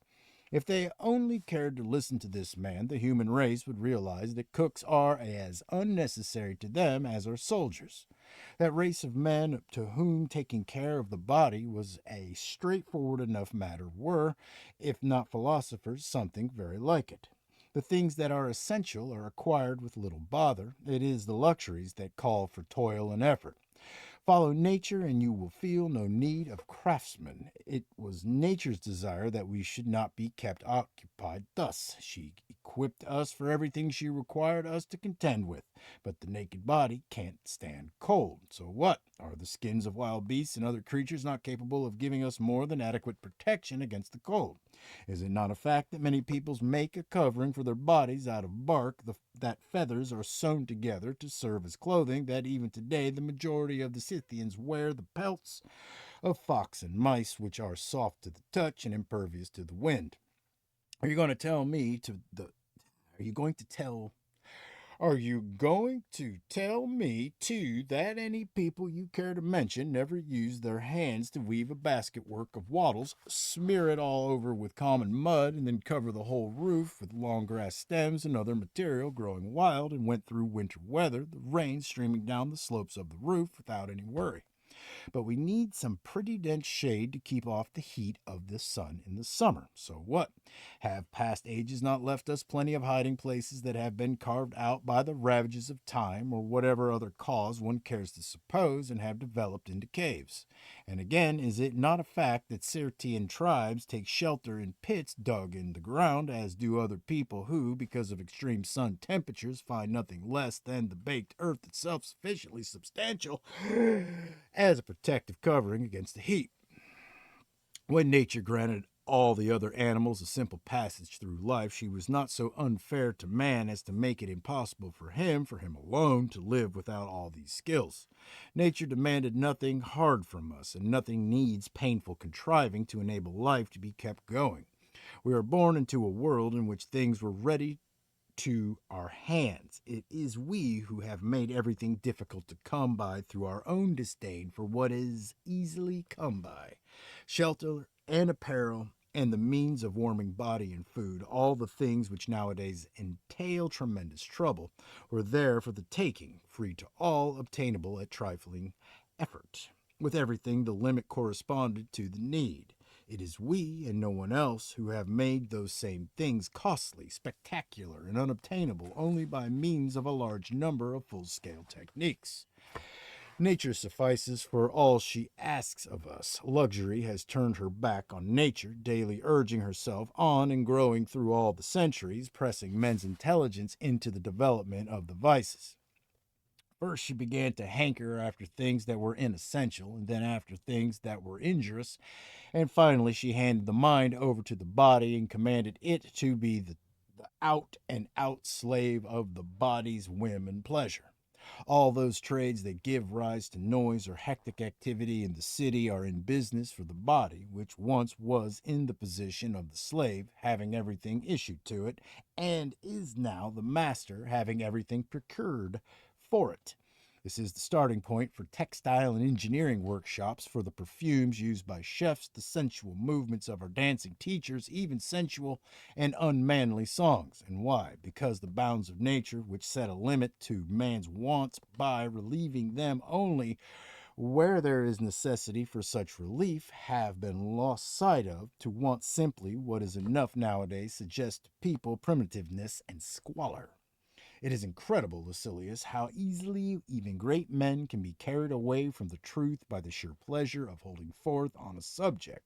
Look at Poseidonus. In my opinion, one of those who have contributed most to philosophy, when he wants to give a description of how, in the first place, some threads are twisted and others drawn out from the soft, loose hank of wool, then how the warp has its threads stretched perpendicularly by means of hanging weights, and how the weft worked in to soften the hard texture of the warp threads which compress it on either side is made compact and close by means of the batten. He declares that philosophers invented the art of the weaver too, forgetting that philosophers had disappeared by the time this comparatively advanced type of weaving, in which the warp is bound to the beam, and then its threads are parted by the reed, the woof worked in between the pointed shuttles and pressed home by the broad comb's fretted teeth, had been evolved.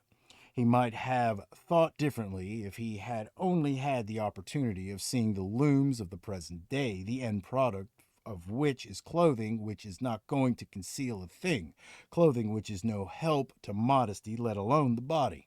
He then goes on to farmers and gives an equally eloquent description of how the soil is broken up by the plow for the first time and then gone over again, in order that the earth, thus loosened, may allow the roots more room to develop, and continues with the sowing of the seed and the lifting of the weeds to prevent any stray wild plants springing up and ruining the crop. All this, too, he represents as being the work of philosophers, as if agriculturists were not, now as ever, discovering plenty of new methods of increasing the soil's productivity. Not content with the occupations, he proceeds to demean the philosopher to the bakery. He tells us how, by imitating nature, he began producing bread. The grain, he says, is taken into the mouth and crushed by the coming together of the hard surfaces of the teeth. Anything that escapes is carried back to the teeth again by the tongue, and the grain is finally mixed with saliva to enable it to pass down the lubricated throat with greater facility. On reaching the stomach, where it is cooked in an even heat, it is finally absorbed into the system. Taking this process as a model, some one or other place one rough stone on top of another in imitation of the teeth, one set of which remains immobile and awaits the action of the other. The grains are then crushed by the friction of the one against the other and are constantly resubjected to it until they are reduced by this repeated grinding to a fine powder. He then sprinkled the resulting meal with water, and by going on manipulating it, he made it plastic and shaped it into the form of a loaf. This he first baked in a glowing hot earthenware vessel in the hot ashes. Later came the gradual discovery of ovens and other devices, the heat of which is controllable at will. Poseidonus was not far off, maintaining that the shoemaker's trade as well was invented by philosophers. Now, all these things were indeed discovered by the exercise of reason, but not by reason in its perfect form. They were invented by ordinary men, not by philosophers, just as, let me add, were the vessels we cross rivers and seas in, with sails designed to catch the drive of the winds and rudders at the stern to alter the vessel's course in this or that direction, the idea being taken from the fish, who steers with his tail, one slight movement of it to either side being enough to alter the direction of his darting course. All these things, says Poseidonus, were invented by our philosopher. They were, however, rather too unimportant for him to handle personally, and so he passed them over to the minions among his assistants. No, the fact is that this sort of thing was not thought up by anyone other than the people who make them their concern today. We know very well that some have only appeared within living memory. The use, for example, of windows letting in the full daylight through transparent panes, or bathrooms heated from beneath with pipes set in the walls in order to diffuse the heat and thus maintain an even temperature at the highest as well as the lowest room levels. Need I mention the marble with which our temples and even houses are resplendent, or the rounded and polished blocks on which we rest whole colonnades and buildings capable of holding large crowds of people, or the shorthand symbols by means of which even a rapidly delivered speech is taken down and the hand is able to keep up with the quickness of the tongue. These are inventions of the lowest slaves. Philosophy is far above all this. She does not train men's hands. She is the instructress of men's minds. You want to know, do you, what philosophy has unearthed, what philosophy has achieved? It is not the gracefulness of dance movements, nor the variety of sounds produced by horn or flute as they take in breath and transform it in its passage through or out of the instrument into notes. She does not set about constructing arms or walls or anything to use in war. On the contrary, her voice is for peace, calling all mankind to live in harmony. She is not, I insist, the manufacturer of equipment for everyday essential purposes. Why must you make her responsible for such insignificant things? In her you see the mistress of the art of life itself. She has indeed authority over other arts, inasmuch as all activities that provide a life with its apparatus must also be the servants of that of which life itself is the servant. Philosophy, however, takes as her aim the state of happiness. This is the direction in which she opens routes and guides us. She shows us what are real and what are only apparent evils. She strips men's minds of empty thinking, bestows a greatness that is solid, and administers a check to greatness where it is puffed up and all an empty show. She sees that we are left in no doubt about the difference between what is great and what is bloated, and she imparts a knowledge of the whole of nature as well as of herself. She explains what the gods are and what they are like. Anacharesis says Poseidonus discovered the potter's wheel, the rotary motion of which shapes earthenware. Then mention of the potter's wheel being found in Homer, he would have us think that it is the passage in Homer rather than his story that is spurious. I maintain that Anacharesis was not responsible for this invention, and that even if he was, he discovered it as a philosopher, yes, but not in his capacity as a philosopher, in the same way as philosophers do plenty of things as men without doing them in their capacity as philosophers. Suppose, for example, a philosopher happens to be a very fast runner. In a race, he will come first by virtue of his ability as a runner, not by virtue of his being a philosopher. I should like to show Poseidonus some glass blower molding glass by means of his breath into a whole variety of shapes that could hardly be fashioned by the most careful hand. Discoveries that have occurred in the period since the disappearance of the wise man. Democritus, he says, is reported to be the discoverer of the arch, the idea of which is to bind a curving line of stones set at slightly differing angles from each other with a keystone. This, I should say, was quite untrue, for there must have been both bridges and gateways before Democritus's time, and the upper parts of these generally have a curve to them, and it seems to have escaped your memory, Poseidonus, that this same Democritus discovered a means of softening ivory and a means of turning a pebble into an emerald by boiling it, a method employed even today for coloring certain stones that man has discovered and found amenable to the process. These techniques may indeed have been discovered by a philosopher, but not in his capacity as a philosopher. For there are plenty of things which he does which one sees being done just as well, if not with greater skill and dexterity, by persons totally lacking in wisdom. What has the philosopher investigated? What has the philosopher brought to light? In the first place, truth and nature, having, unlike the rest of the animal world, followed nature with more than just a pair of eyes, things slow to grasp divinity, and secondly, a rule of life in which he has brought life into line with things universal. And he has taught us not just to recognize, but to obey the gods and to accept all that happens exactly as if it were an order from above. He has told us not to listen to false opinions and has weighed and valued everything against standards which are true. He has condemned pleasures, an inseparable element of which is subsequent regret, has commended the good things which will always satisfy, and for all to see has made the man who has no need of luck the luckiest man of all, and the man who is master of himself the master of all. The philosophy I speak of is not the one which takes the citizen out of the public life and the gods out of the world we live in and hands morality over to pleasure, but the philosophy which thinks nothing good unless it is honorable, which is incapable of being enticed astray by the rewards of men or fortune, and the very pricelessness of which lies in the fact that it cannot be bought at any price.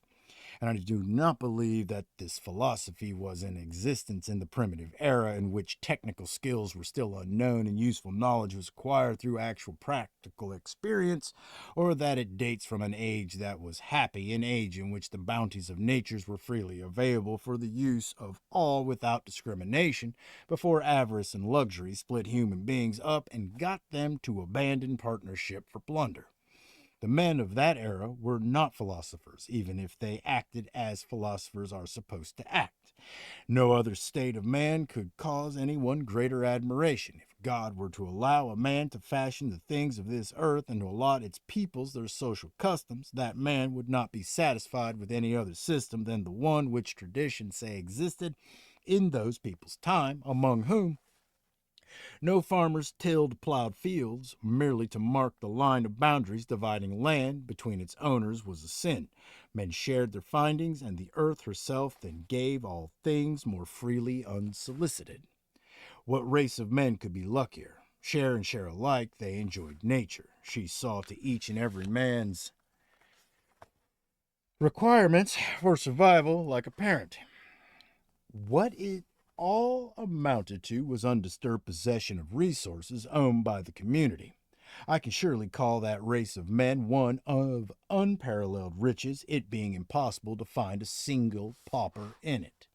Into this ideal state of things burst avarice which, in seeking to put aside some article or other appropriate, no, or other and appropriate it to its own use, only succeeded in making everything somebody else's property and reducing its possessions to a fraction of its previously unlimited wealth.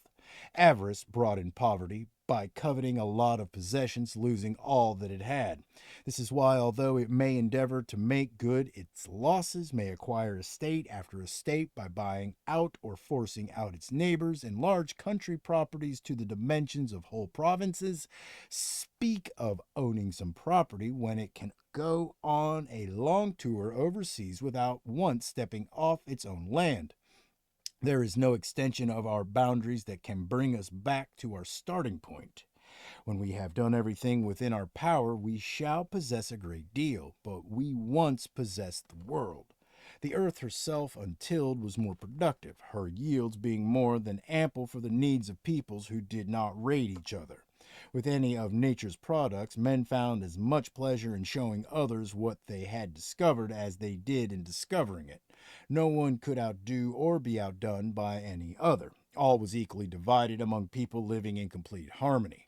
The stronger had not yet started laying hands on the weaker. The avaricious person had not yet started hiding things away to be hoarded for his own private use. So, shutting the next man off from actual necessities of life, each cared as much about the other as about himself.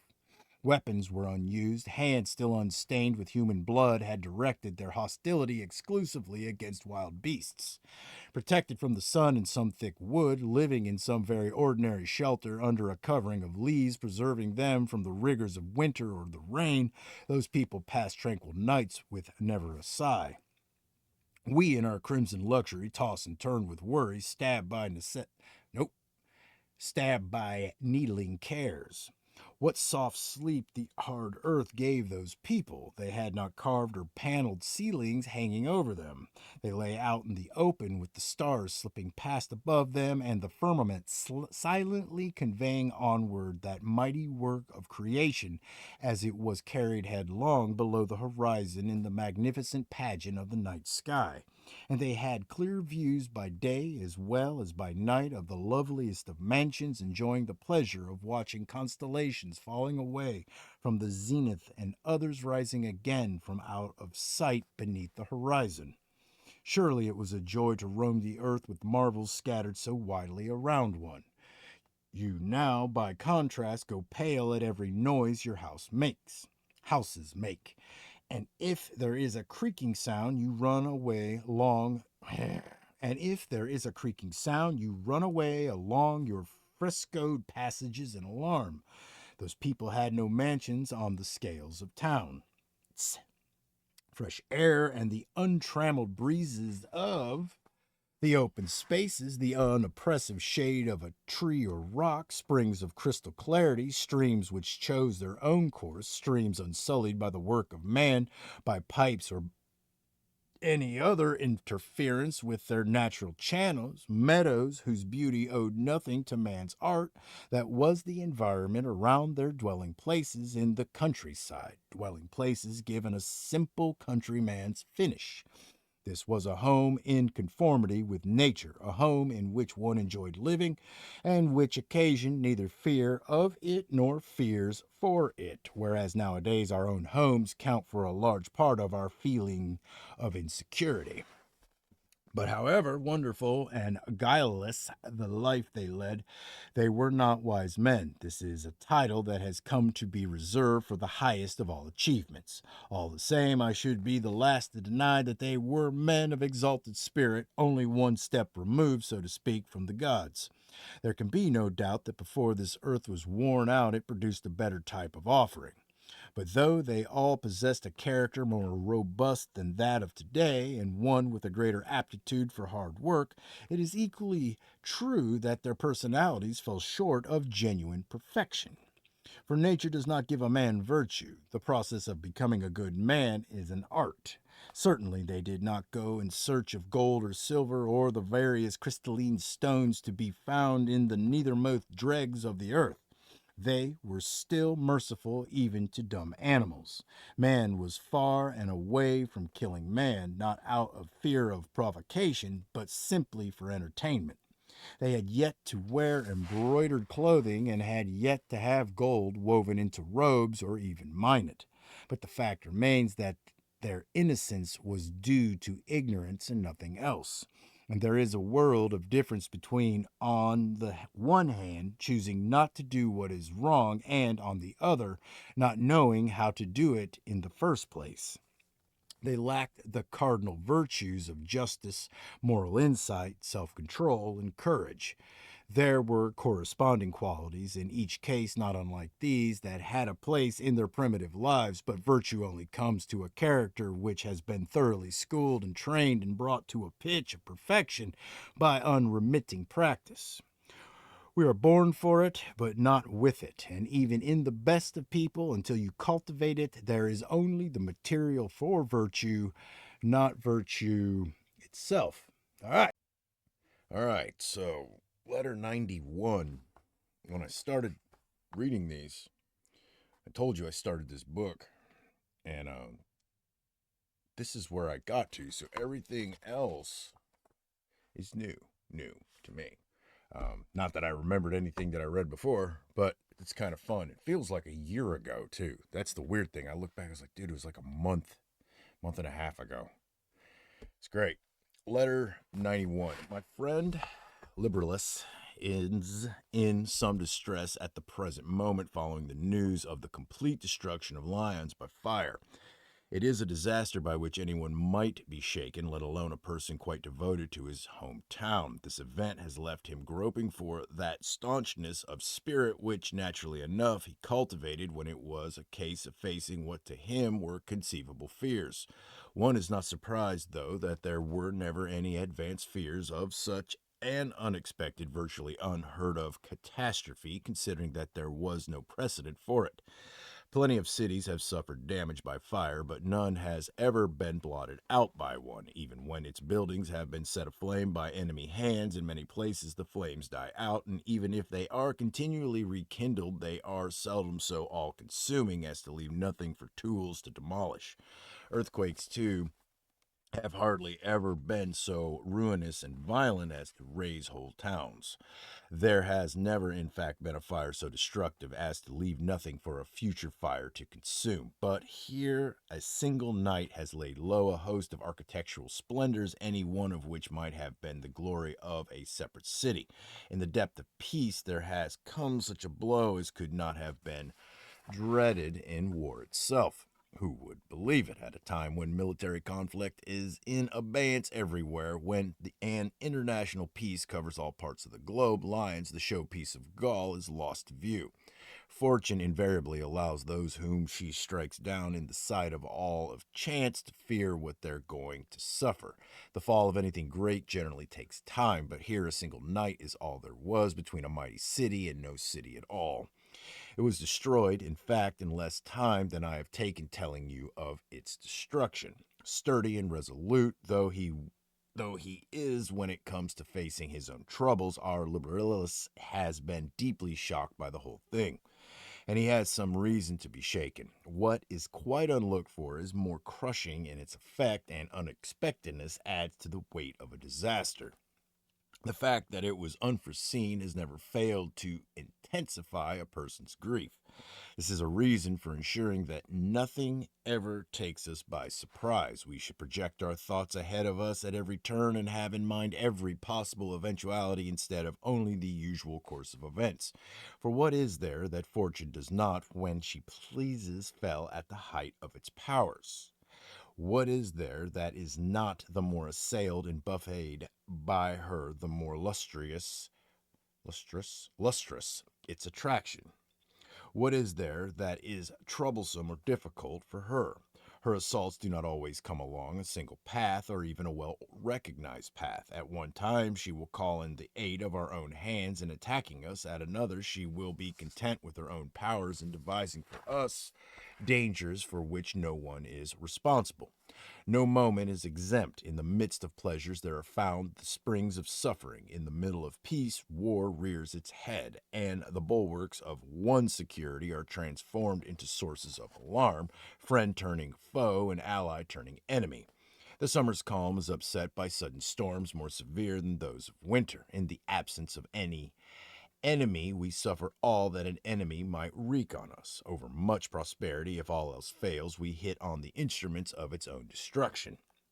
Sickness assails those leading the most sensible lives, tuberculosis those with the strongest constitutions, retribution the utterly guiltless, violence the most secluded.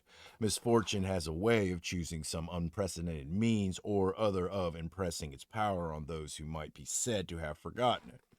A single day strews and ruins all that was raised by a train of construction extending over a long span of time and involving a great number of separate works and a great deal of favor on the part of heaven. To say a day, indeed, is to put too much of a brake on the calamities that hasten down upon us. An hour, an instant of time suffices for the overthrow of empires. It would be some relief to our condition and our frailty if all things were as slow in their perishing as they were in their coming into being. But as it is, the growth of things is a tardy process, and their undoing is a rapid matter. Nothing is durable, whether for an individual or for a society. The destinies of men and cities alike sweep onwards. Terror strikes amid the most tranquil surroundings and without any disturbance in the background to give rise to them calamities. Wait, without any disturbance in the background to give rise to them calamities spring from the least expected quarter. States which stood firm through civil war as well as war's external collapse without a hand being raised against them. How few nations have made of their prosperity a lasting thing. This is why we need to envisage every possibility and to strengthen the spirit to deal with the things which may conceivably come about. Rehearse them in your mind. Exile, torture, war, shipwreck. Misfortune may snatch you away from your country or your country away from you, may banish you into some wilderness. These very surroundings in which the masses suffocate may become a wilderness. All the terms of our human lot should be before our eyes. We should be anticipating not merely all that commonly happens, but all that is conceivably capable of happening. If we do not want to be overwhelmed and struck numb by rare events as if they were unprecedented ones. Fortune needs envisioning in a thoroughly comprehensive way. Think how often towns in Asia or in Greece have fallen at a single earth tremor, how many villages in Syria or Macedonia have been engulfed, how often this form of disaster has wrought devastation in Cyprus, how often Paphos has tumbled about itself. Time and again, we hear the news of the annihilation of a whole city, and how small a fraction of mankind are we who hear such news thus often. So let us face up to the blows of circumstance and be aware that whatever happens is never as serious as rumor makes it out to be. So a city has burned, a wealthy city, and the glory of the provinces of which it was a feature, though it stood in a class of its own, perched as it was on a single hill, and that not a hill of very great dimensions. But time will sweep away the very traces of every one of those cities of whose splendor and magnificence you nowadays hear. Look at the way the very foundations of once famous cities of Greece have been eroded by now to the point where nothing is left to show that they ever existed. And it is not only the works of human hands that waste away, nor only structures raised by human skill and industry that the passing days demolish. Mountain massives crumble away, whole regions have subsided, the waves have covered landmarks once far out of sight of the sea. The immense force of volcanic fires that once made the mountaintops glow has eaten them away and reduced to lowly stature that once were soaring peaks, reassuring beacons to the mariner. The works of nature herself suffer, so it is only right that we should bear the overthrow of cities with resignation. They stand just to fall. Such is the sum total of the end that awaits them, whether it be the blast of a subterranean explosion throwing off the restraining weight above it, or the violence of floodwaters increasing to a prodigious degree underground until it breaks down everything in its way, or a volcanic outburst fracturing the earth's crust, or age to which nothing is immune, overcoming them little by little, or plague carrying off its population and causing deserted area to decay. It would be tedious to recount all the different ways by which fate may overtake them. One thing I know, all the works of mortal man lie under sentence of mortality. We live among things that are destined to perish. Such, then, are the comforting reflections which I would offer our liberalis, who burns with a kind of passion beyond belief for his birthplace, which it may be has only been consumed so as to be called to higher things. A setback has often cleared the way for greater prosperity. Many things have fallen only to rise to more exalted heights. That opponent of affluence in the capital, Timageans, used to declare that the one reason fire distressed him was the knowledge that what would rise up afterwards would be of a better standard than that what had burned. In the city of lions, too, one may presume that everyone will endeavor to make the work of restoration a greater, more noble achievement than what they have lost. May that work be of lasting duration, and may the new foundation be attended by happier auspices with a view to its lasting for a longer and indeed for all time. This is the 100th year since the town came into being, and even for a human being, such an age is by no means the uttermost limit.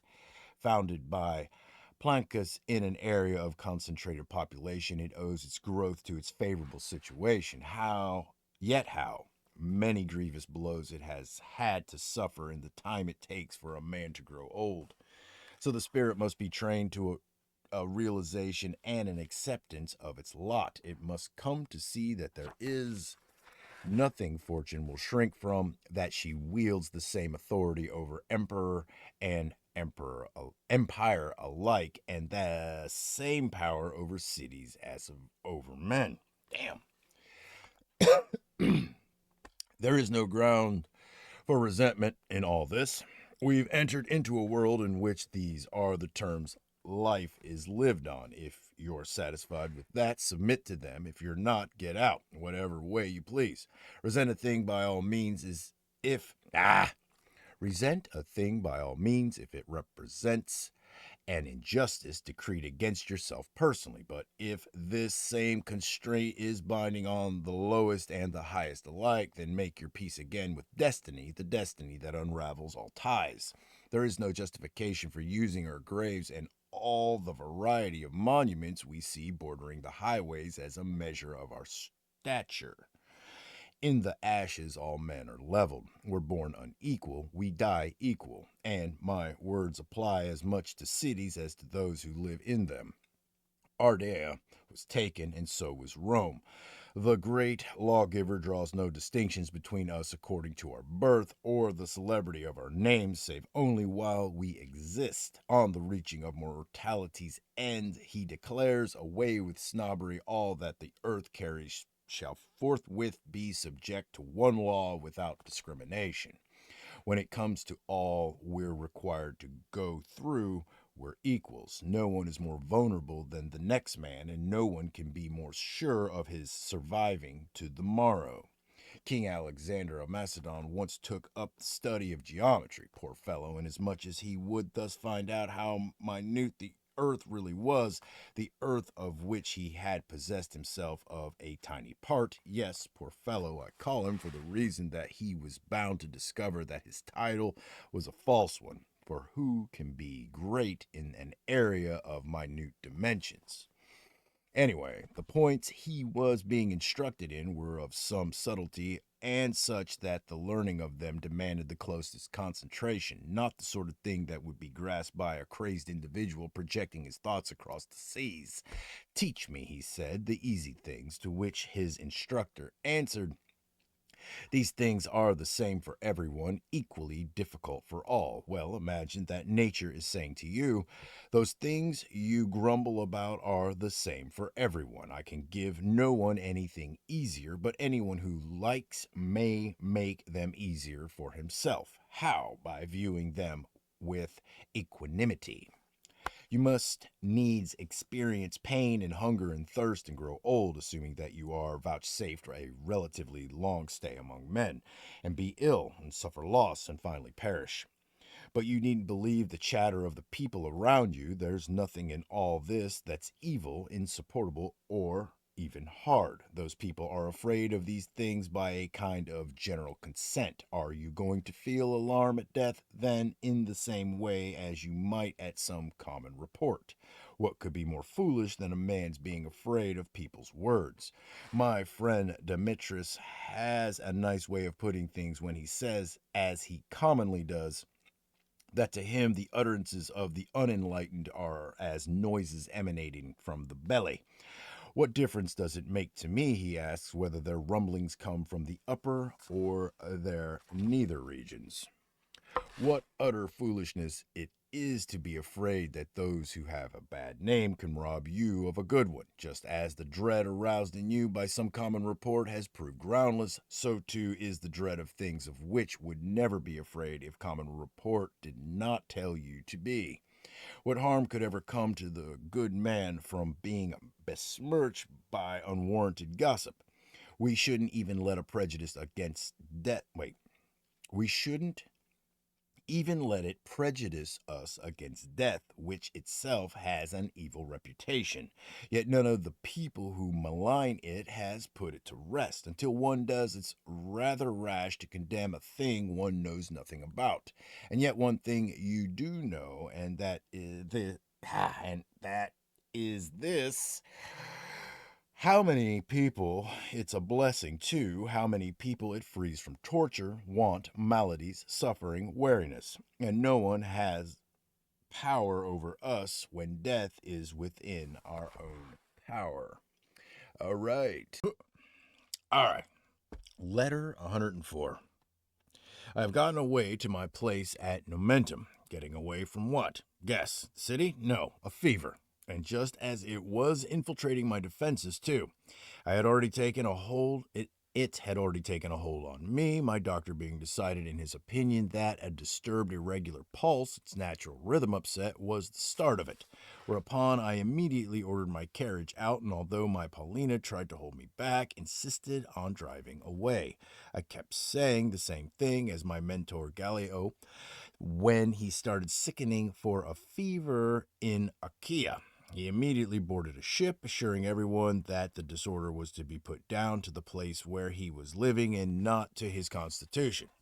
I told Paulina this. She is forever urging me to take care of my health, and indeed, as I come to realize the way her very being depends on mine, I am beginning, in my concern for her, to feel some concern for myself. So although old age has made me better at putting up with a lot of things, here I am coming to lose this advantage of being old. The notion occurs to me that inside this old frame there exists a young man, as well as one is always less severe on a young man. The consequence is that since I haven't managed to get her to put a little more bravery into her love for me, she has managed to induce me to show a little more love and care for myself. For concessions have to be made to legitimate emotions. There are times when, however, pressing one's reasons to the contrary, one's dying breath requires to be summoned back and held back even as it is passing one's lips, even if this amounts to torture simply out of consideration for one's dear ones.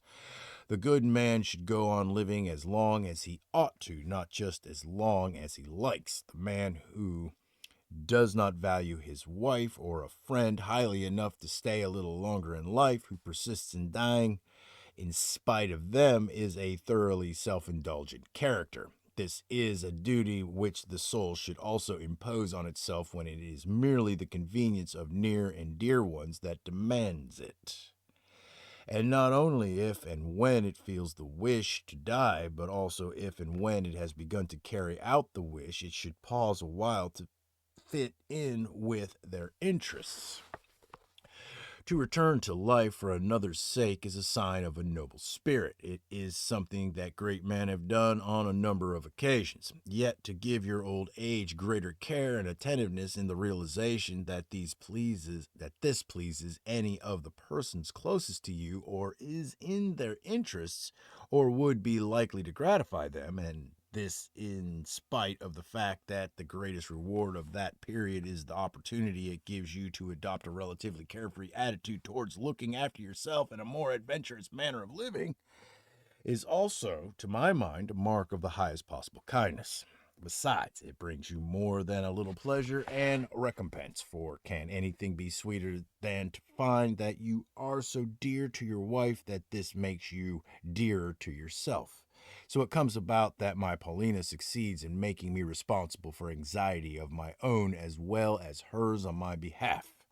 I expect you're keen to hear what effect it had on my health, this decision of mine to leave. Well, no sooner had I left behind the oppressive atmosphere of the city and that reek of smoking cookers which pour out, along with a cloud of ashes, all the poisonous fumes they've accumulated in their interiors whenever they're started up, then I noticed the change in my condition at once. You can imagine how much stronger I felt after reaching my vineyards. I fairly waded into my food. Talk about animals just turned out on the spring grass. So by now I am quite my old self again. That feeling of listlessness, being bodily ill at ease and mentally inefficient didn't last. I'm beginning to get down to some wholehearted work. This is not something, however, to which mere surroundings are conducive, unless the mind is at its own disposal, able at will to provide its own seclusion even in crowded moments. On the contrary, the man who spends his time choosing one resort after another in a hunt for peace and quiet will in every place he visits find something to prevent him from relaxing.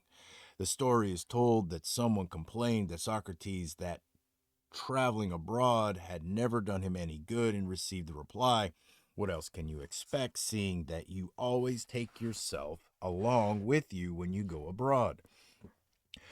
What a blessing it would be for some people if they could only lose themselves. As things are, these persons are a worry and a burden, a source of demoralization and anxiety to their own selves. What good does it do you to go overseas, to move from city to city? If you really want to escape the things that harass you, what you're needing is not to be in a different place, but to be a different person. Suppose you've arrived in Athens, or suppose it's Rhodes. Choose any country you like. What difference does the character of the place make? You'll only be importing your own with you. You'll still look on wealth as a thing to be valued. Your poverty will be causing you torment, while this being the most pathetic thing about it all, your poverty will be imaginary. However much you possess,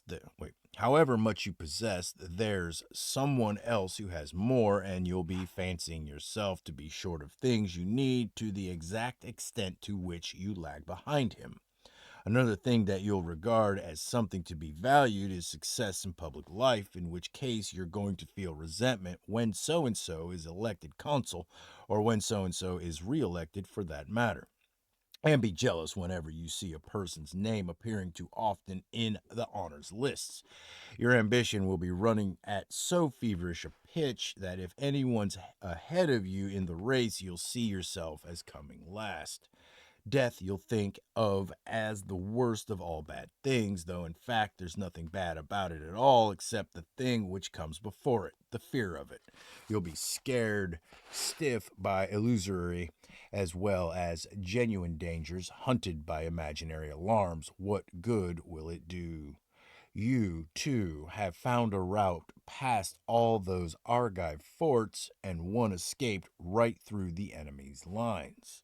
Peace itself will supply you with new fears.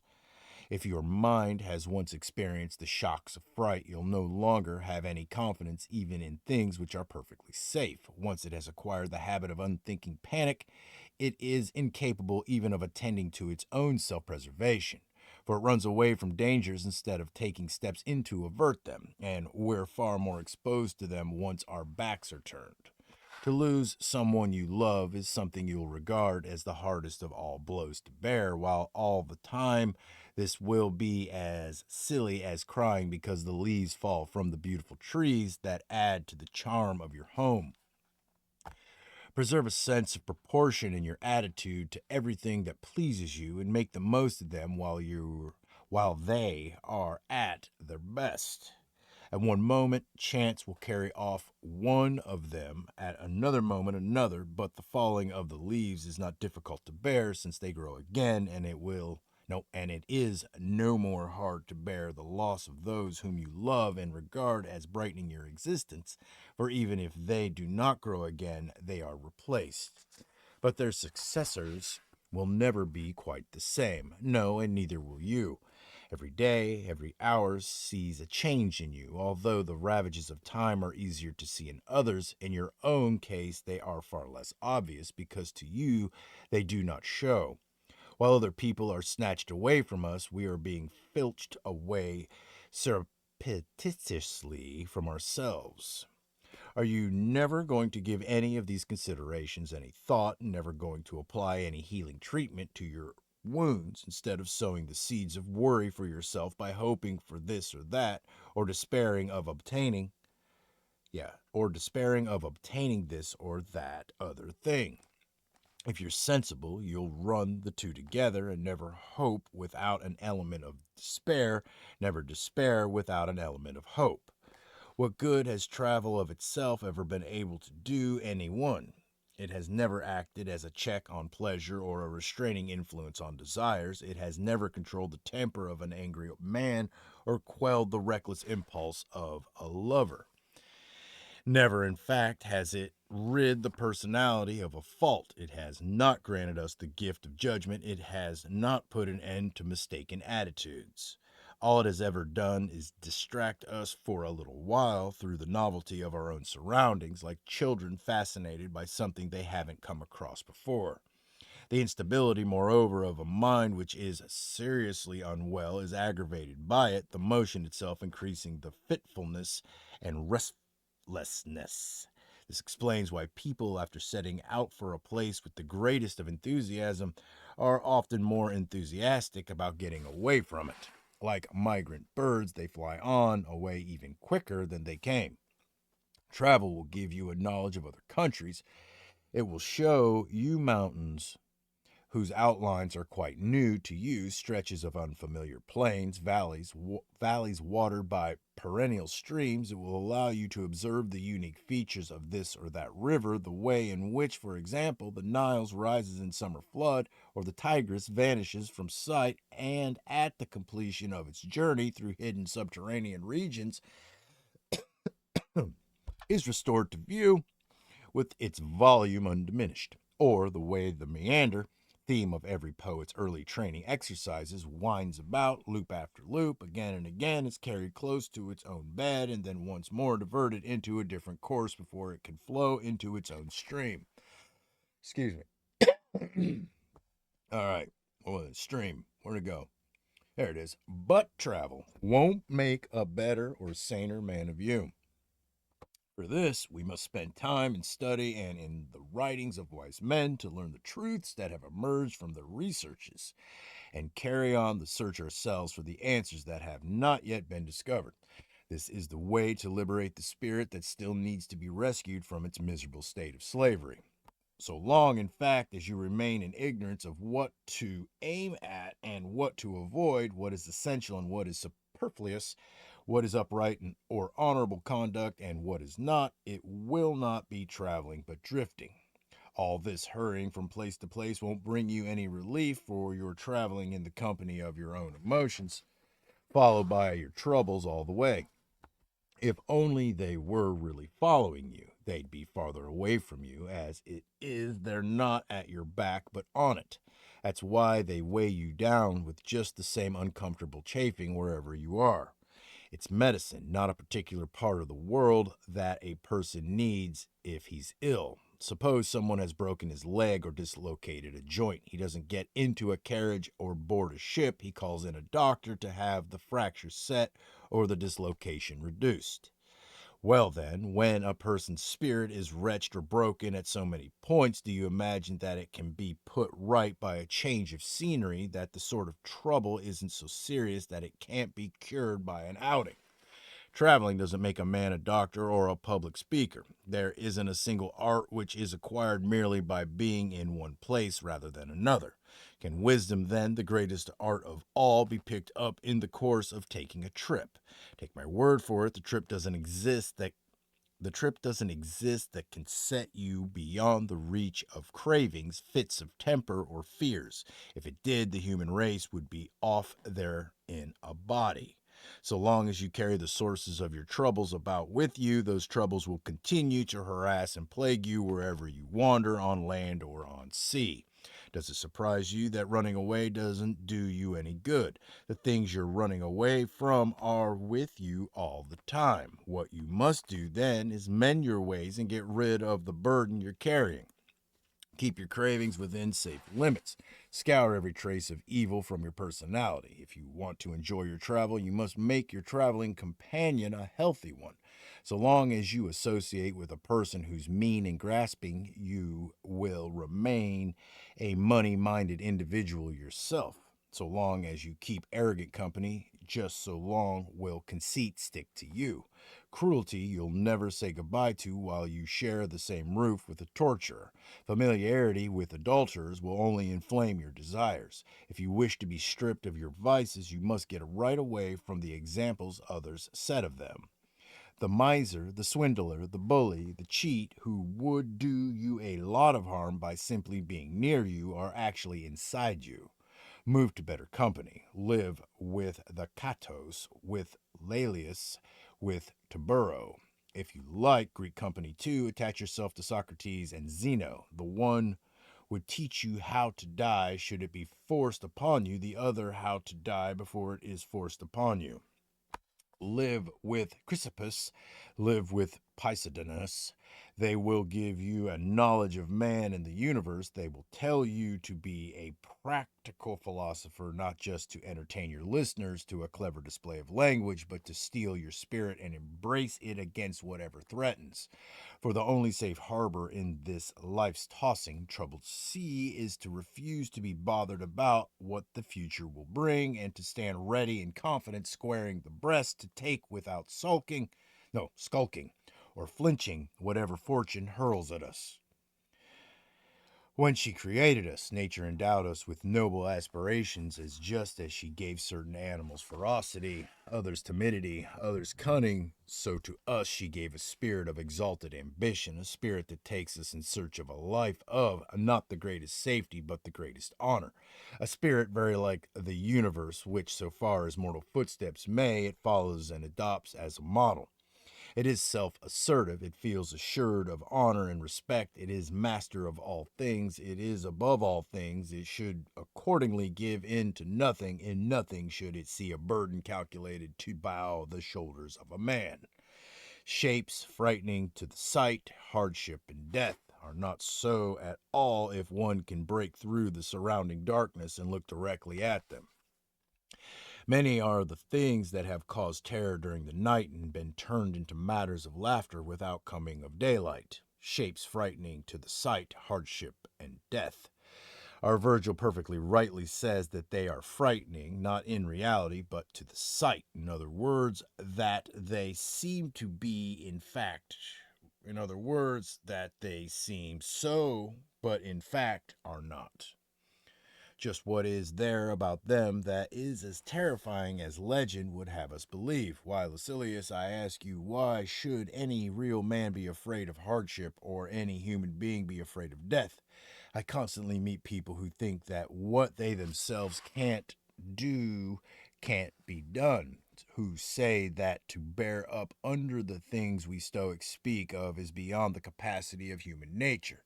How much more highly I rate these people's abilities than they do themselves. I say that they are just as capable as others of doing these things, but won't.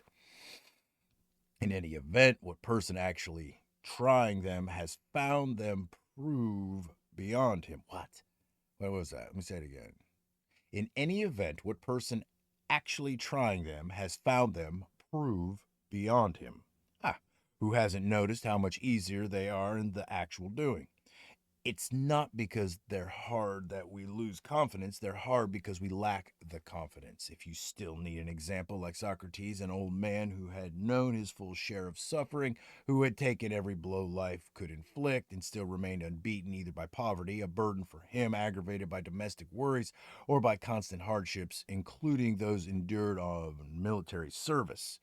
Apart from what he had to contend with at home, whether one thinks of his wife with her shrewish ways and nagging tongue, or his intractable children, more like their mother than their father, his whole life was lived either in wartime or under tyranny or under a democracy that outdid even wars and tyrants in its cruelties. The war went on for 27 years. After the fighting was ended, the state was handed over to the mercy of the 30 tyrants, a considerable number of whom were hostile to him. The final blow was his conviction and sentence on the most serious of charges. He was accused of blasphemy and of corrupting the younger generation, whom it was alleged he turned into rebels against God, their fathers, and the state. After that came the prison and the poison. And so little effect did all this have on Socrates' spirit, it did not even affect the expression on his face. What a rare and wonderful story of achievement. To the very last, no one ever saw Socrates in a particular mood of gaiety or depression. Through all the ups and downs of fortune, his was a level temperament. Would you like another example? Take the modern one of Marcus Cato, with whom fortune dealt in an even more belligerent and unremitting fashion. At every point, she stood in his way, even at the end, at his death. Yet he demonstrated that a brave man can live in defiance of fortune and can die in defiance of fortune. The whole of his life was passed either in civil war or in conditions of developing civil conflict, and of him no less than Socrates is it possible to say that he carried himself clear of slavery, unless perhaps you take the view of Pompey, Caesar, and Crassus were friends of freedom. When his country was in a state of constant change, no one ever saw a change in Cato. In every situation he was placed in, he showed himself always the same man, whether in office as praetor, in defeat at the polls, under attack in court, as governor in his province, on the public forum, in the field, or in death itself. In that moment, too, of panic for the Republic, when Caesar stood on the one side, backed by 10 legions of the finest fighting men and the entire resources and support of foreign countries as well, and on the other stood Pompey, by himself a match for all comers, and when people were moving to join either the one or the other, Cato, all on his own, established something of a party pledged to fight for the Republic. If you can try to picture the period to yourself, you will see on the one side the populace, the mob, all agog for revolution. On the other, the time-honored elect of Rome, the aristocracy of knighthood, the two forlorn figures, Cato, the republicanism between them. You will find it an impressive sight, I can assure you, as you watch the sons of Atreus, the king Priam, with Achilles wroth with both. For there is Cato denouncing each of them, trying to disarm the pair of them. The way he casts his vote between them is, if Caesar wins, I kill myself. If Pompey, I go into exile. What had a man to fear who, win or lose, had dictated to himself such a choice of fates as might have been decreed him by an utterly exasperated enemy? And that is how he came to die, carrying out his own self-sentence. You will see, too, the capacity of man for hardship on foot at the head of his troops. He crossed the deserts of North Africa. You see that thirst can be endured as well, always in armor, trailing over a sun-baked plateau, the remnants of a beaten army, an army without supplies. He was invariably the last to drink whenever they came upon water. You see that a man can think equally little of either the distinction of office or the stigma of rejection. On the day of his election defeat, he played fives at the place of polling. You see that men can defy the might of their superiors, for with no one daring offend either Caesar or Pompey except to curry favor with the other, Cato challenged the pair of them simultaneously. You see that a man can think as little of death as of exile. He condemned himself to both and war in the meantime. We then can show as spirited an attitude to just the same things if we will only choose to slip the yoke from our necks. But first, we have to reject the life of pleasures. They make us soft and womanish. They are insistent in their demands, and what is more, require us to make insistent demands on fortune. And then we need to look down on wealth, which is the wage of slavery. Gold and silver and everything else that clutters our prosperous homes should be discarded. Freedom cannot be won without sacrifice. If you set high value on her, everything else must be valued at little. All right. All right. 105. Yes, I'll give you some rules to observe that will enable you to live in greater safety. You, for your part, I suggest, should listen as carefully to the advice I give you as you would if I were advising you on how to look after your health at Arda. Now think of the things which goad man into destroying man. You'll find that they are hope, envy, hatred, fear, and contempt. Contempt is the least important of the lot, so much so that a number of men have actually taken shelter behind it for protection's sake. For if a person feels contempt for someone, he tramples on him, doubtless, but he passes on. No one pursues an unremitting and persistent policy of injury to a man for whom he feels nothing but contempt. Even in battle, the man on the ground is left alone, the fighting being with those still on their feet. Coming to hope, so long as you own nothing likely to arouse the greed or grasping instincts of others, so long as you possess nothing out of the ordinary, for people covet even the smallest things if they are rare or little known, you'll have nothing to worry about from the hopes of grasping characters. Envy you'll escape if you haven't obtruded yourself on other people's notice, if you haven't flaunted your possessions, if you've learnt to keep your satisfaction to yourself. Hatred either comes from giving offense, and that you'll avoid by refraining from deliberately provoking anyone, or is quite uncalled for. Here, your safeguard will be ordinary tact. It is a kind of hatred that has been a source of danger to a lot of people. Men have been hated without having any actual enemy. As regards not being feared, a moderate fortune and an easygoing nature will secure you that. People should see that you're not a person. Wait, People should see that you are not a person it is dangerous to offend, and with you a reconciliation should be both easy and dependable. To be feared inside your own home, it may be added, is as much a source of trouble as being feared outside it. Slave or free, there isn't a man who hasn't power enough to do you injury. Besides, to be feared is to fear. No one has been able to strike terror into others and at the same time enjoy peace of mind himself. There remains contempt. The person who has made contempt his ally, who has been despised because he has chosen to be despised, has the measure of it under his control. Its disadvantages are negatived by the possession of respected qualities and of friends having influence with some person with the necessary influence. Such influential friends are people with whom it is well worth having ties without being so tied up with them that their protection costs you more than the original danger might have done. But nothing will help quite so much as just keeping quiet, talking with other people as little as possible, with yourself as much as possible.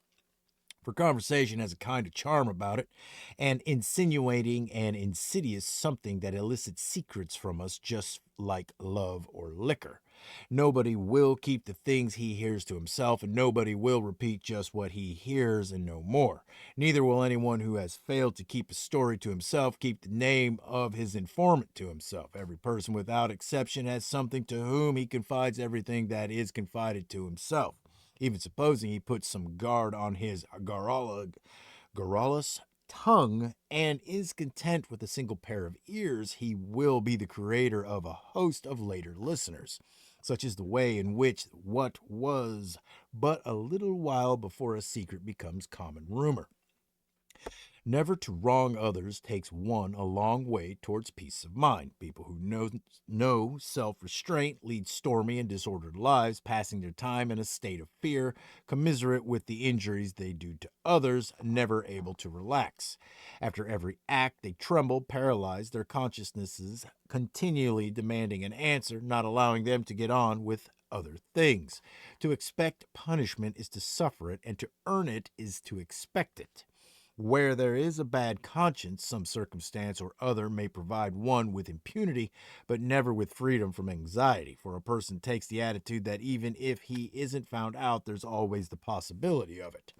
His sleep is troubled. Whenever he talks about someone else's misdeed, he thinks of his own, which seems to him all too inadequately hidden, all too inadequately blotted out of people's memories.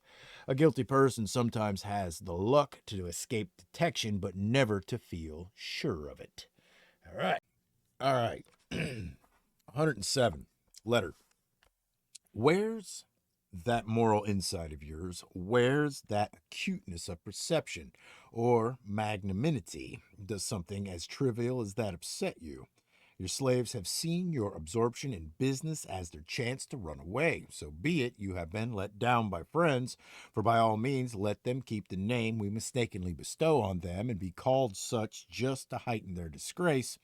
But the fact is that your affairs have been freed for good and all of a number good and all of a number of people on whom all your trouble was being wasted and who considered you insufferable to anyone but yourself. There's nothing unusual or surprising about it at all. To be put out by this sort of thing is as ridiculous as grumbling about being spattered in the street or getting dirty where it's muddy. One has to accept life on the same terms as the public baths or crowds or travel. Things will get thrown at you and things will hit you. Life's no soft affair. It's a long road you've started on. You can't but expect to have slips and knocks and falls and get tired and openly wish a lie for death. At one place, you will part from a companion, at another, bury one, and be afraid of one at another.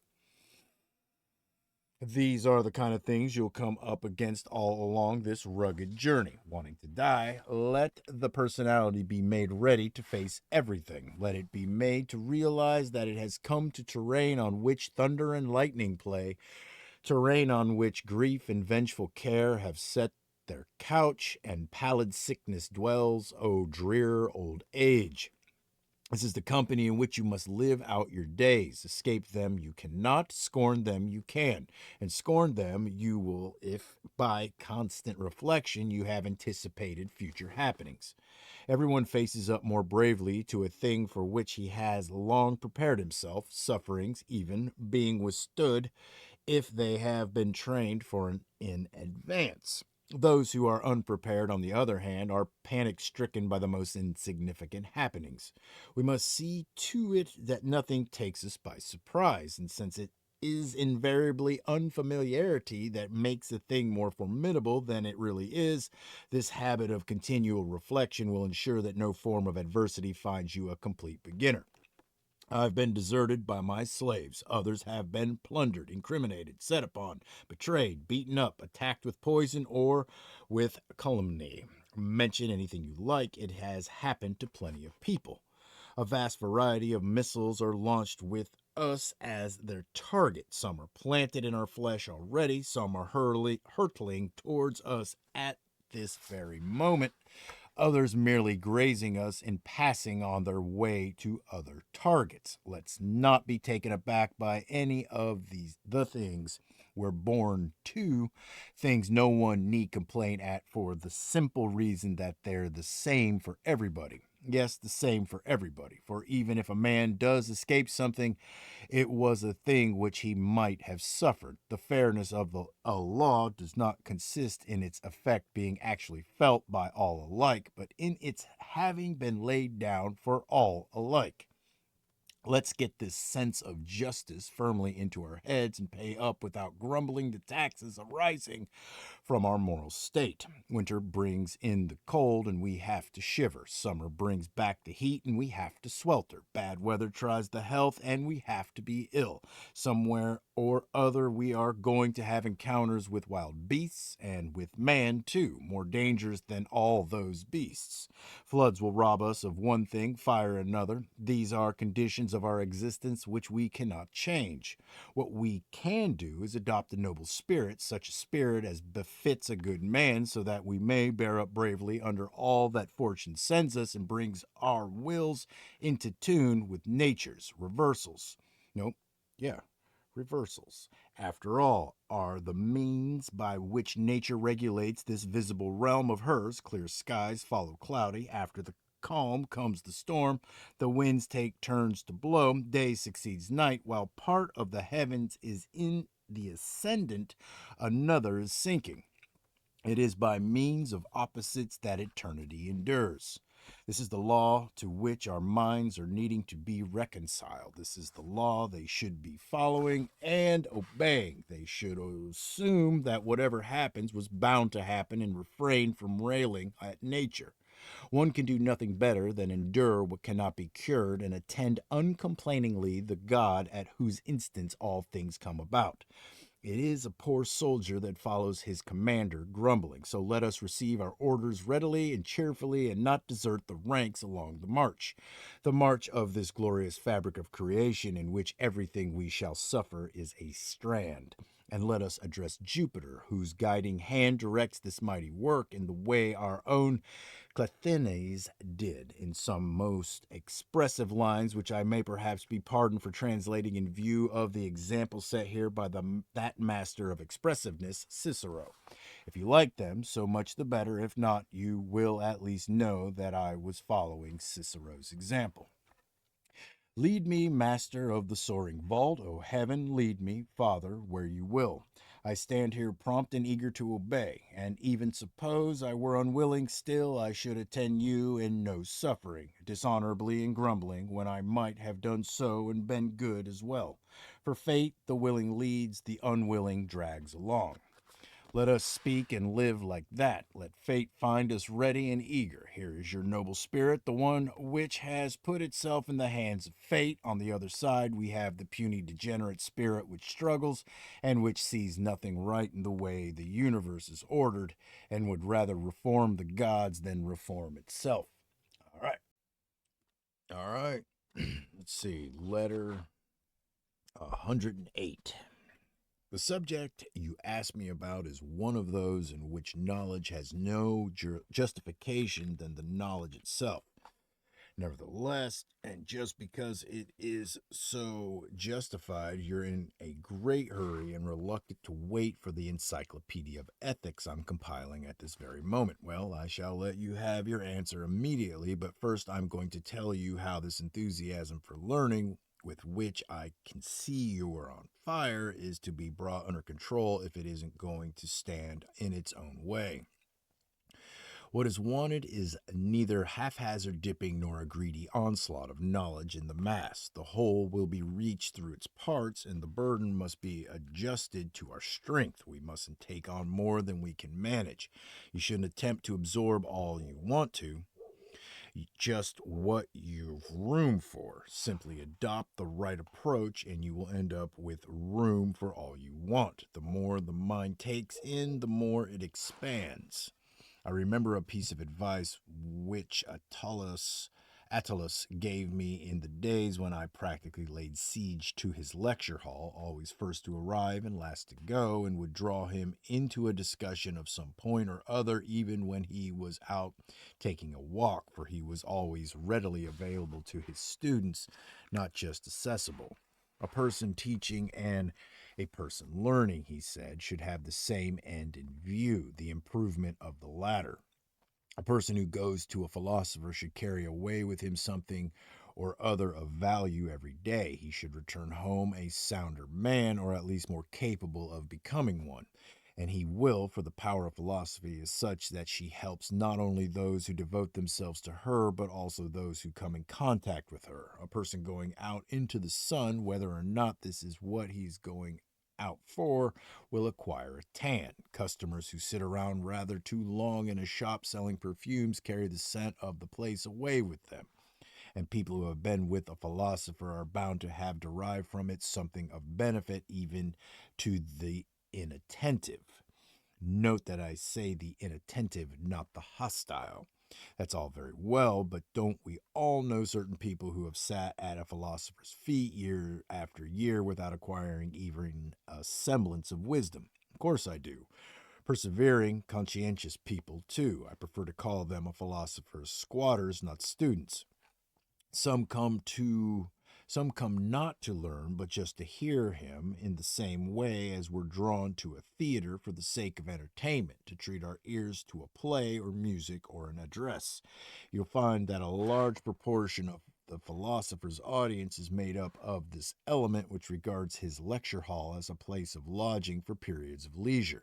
They're not concerned to rid themselves of any faults there or acquire any rule of life by which to test their characters, but simply to enjoy to the full the pleasures the ear has to offer. Admittedly, some of them actually come with notebooks, but with a view to recording not the content of the lecture, but words from it, to be passed on to others with the same lack of profit to the hearer as they themselves derive from hearing them.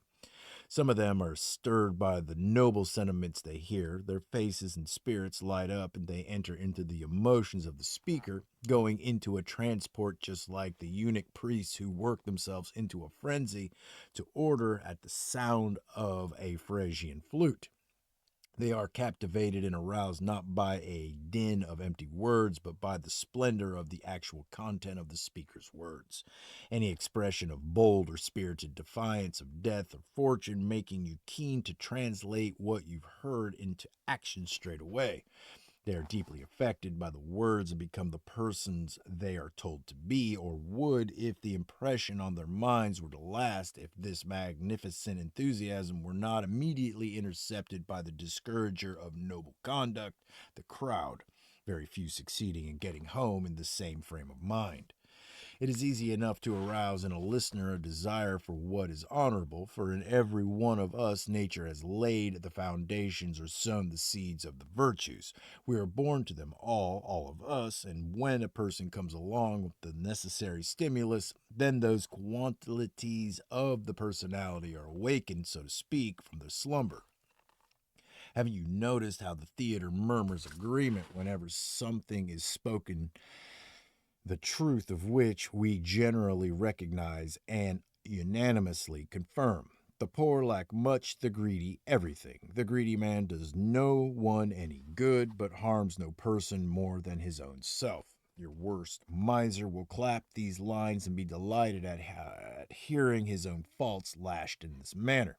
Imagine how much more likely it is that this will happen when such things are being said by a philosopher, interspersing passages of sound advice with lines of poetry calculated to deepen their hold on enlightened minds. For the constricting requirements of verse, as I can't say that word, Cleanthes used to say, gives one's meaning all the greater force, in the same way as one's breath produces a far greater noise when it is channeled through a trumpet's long and narrow tube before its final expulsion through the open, widening opening at the end. The same things stated in prose are listened to with less attention and have much less impact. When a rhythm is introduced, when a fine idea is compressed into a definite meter, the very same thought comes hurtling at one like a missile launched from a fully extended arm. A lot, for example, is said about despising money. The listener is told at very considerable length that men should look on riches as consisting in the spirit and not in inherited estates, and that a man is wealthy if he has attuned himself to his restricted means and has made himself rich on little. Of verses such as the following he finds a good deal more striking. He needs but little who desires but little. He has his wish whose wish can be to have what is enough. When we hear these lines and others like them, we feel impelled to admit the truth. The people for whom nothing is ever enough admire and applaud such a verse and publicly declare their distaste for money. When you see them in such a mood, keep at them and drive this home, piling it on them, having nothing to do with plays on words, syllogisms, sophistries, and all the other toys of sterile intellectual cleverness. Speak out against the love of money. Speak out against extravagance. When you see that you've achieved something and had an effect on your listeners, lay on all the harder. It is hardly believable how much can be achieved by this sort of speech aimed at curing people who wholly directed to the good of the people listening. When the character is impressionable, it is easily won over to a passion for what is noble and honorable, while a person's character is still malleable and only corrupted to a mild degree. Truth strikes deep if she finds the right kind of advocate. For my part, at any rate, when I heard Attalus winding up the case against the faults of character, the mistaken attitudes, and the evils generally of the lives we lead, I frequently felt a sense of the sorry plight of the human race and looked on him as a kind of sublime being who had risen higher than the limits of human aspiration. He himself would use the Stoic term king of himself, but to me he seemed more than a king, as being a man who had the right to pass judgment on the conduct and the character of monarchs. And when he began extolling to us the virtues of poverty and showing us how everything which went beyond our actual needs was just so much unnecessary weight, a burden to the man who had to carry it, I often had a longing to walk out of that lecture hall a poor man. When he started espousing our pleasures and commending to us, along with moderation in our diet, physical purity, and a mind equally uncontaminated not only by illicit pleasures but by unnecessary ones as well, I would become enthusiastic about keeping the appetites for food and drink firmly in their place, with the result that some of this Lucilius has lasted me right through life, for I started out on it all with tremendous energy and enthusiasm, and later, after my return to public life, I managed to retain a few of the principles as regards which I had made this promising beginning. This is how I came to give up oysters and mushrooms for the rest of my life, for they are not really food to us, but tidbits which induce people who have already had as much as they can take to go on eating, the object most desired by gluttons and others who stuff themselves with more than they can hold, being items which will come up again as easily as they go down. This, too, is why throughout life I have always abstained from using scent, as the best smell a body can have is no smell at all. This is why no wine ever finds its way into my stomach. This is the reason for my lifelong avoidance of hot baths, believing as I do that it is effeminate as well as pointless to stew one's body and exhaust it with continual sweating. Some other things to which I once said goodbye have made their reappearance, but nevertheless, in these cases in which I have ceased to practice total abstinence, I succeed in observing a limit, which is something hardly more than a step removed from total abstinence, and even perhaps more difficult. With some things less effort of will is required to cut them out altogether than to have recourse to them in moderation. Now that I've stated disclosing to you how much greater my enthusiasm was in taking up philosophy as a young man than it is when it comes to keeping it up in my old age, I shan't be ashamed to confess the passionate feeling which Pythagoras inspired in me. Hold on.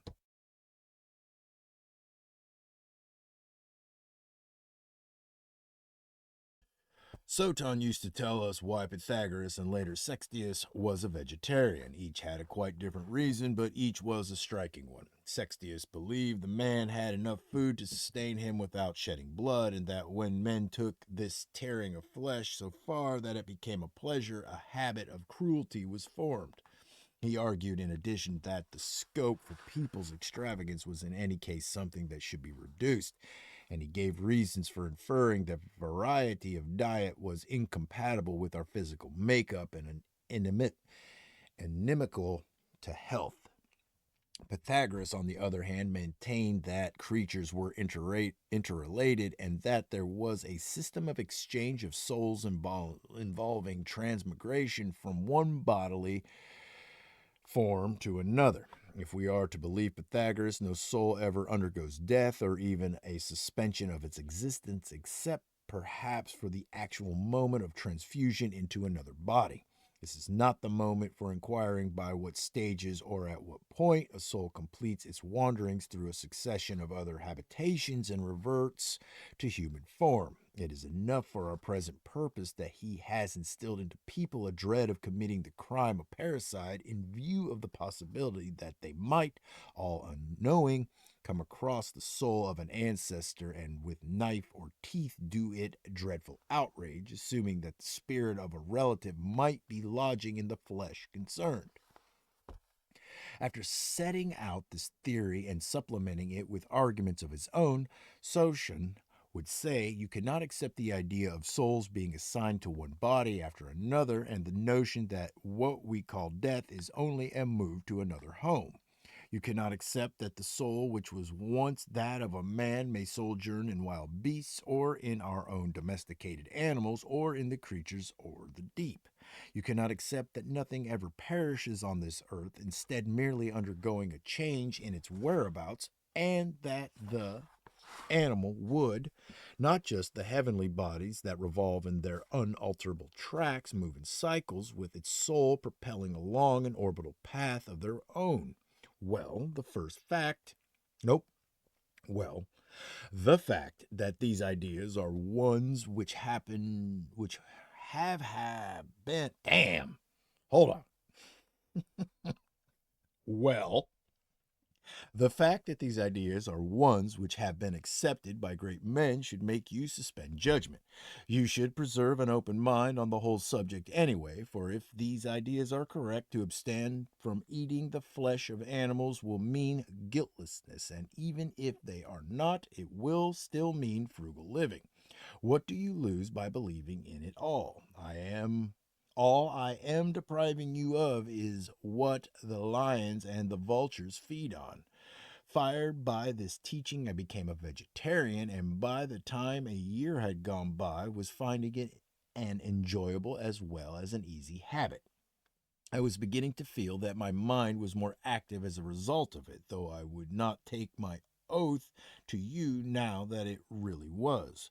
I suppose you want to know how I came to give up the practice. Well, my years as a young man coincide with the early part of Tiberius's reign, when certain religious cults of foreign origin were being promoted, and among other things, abstinence from certain kinds of animal food was regarded as evidence of adherence to such superstitions.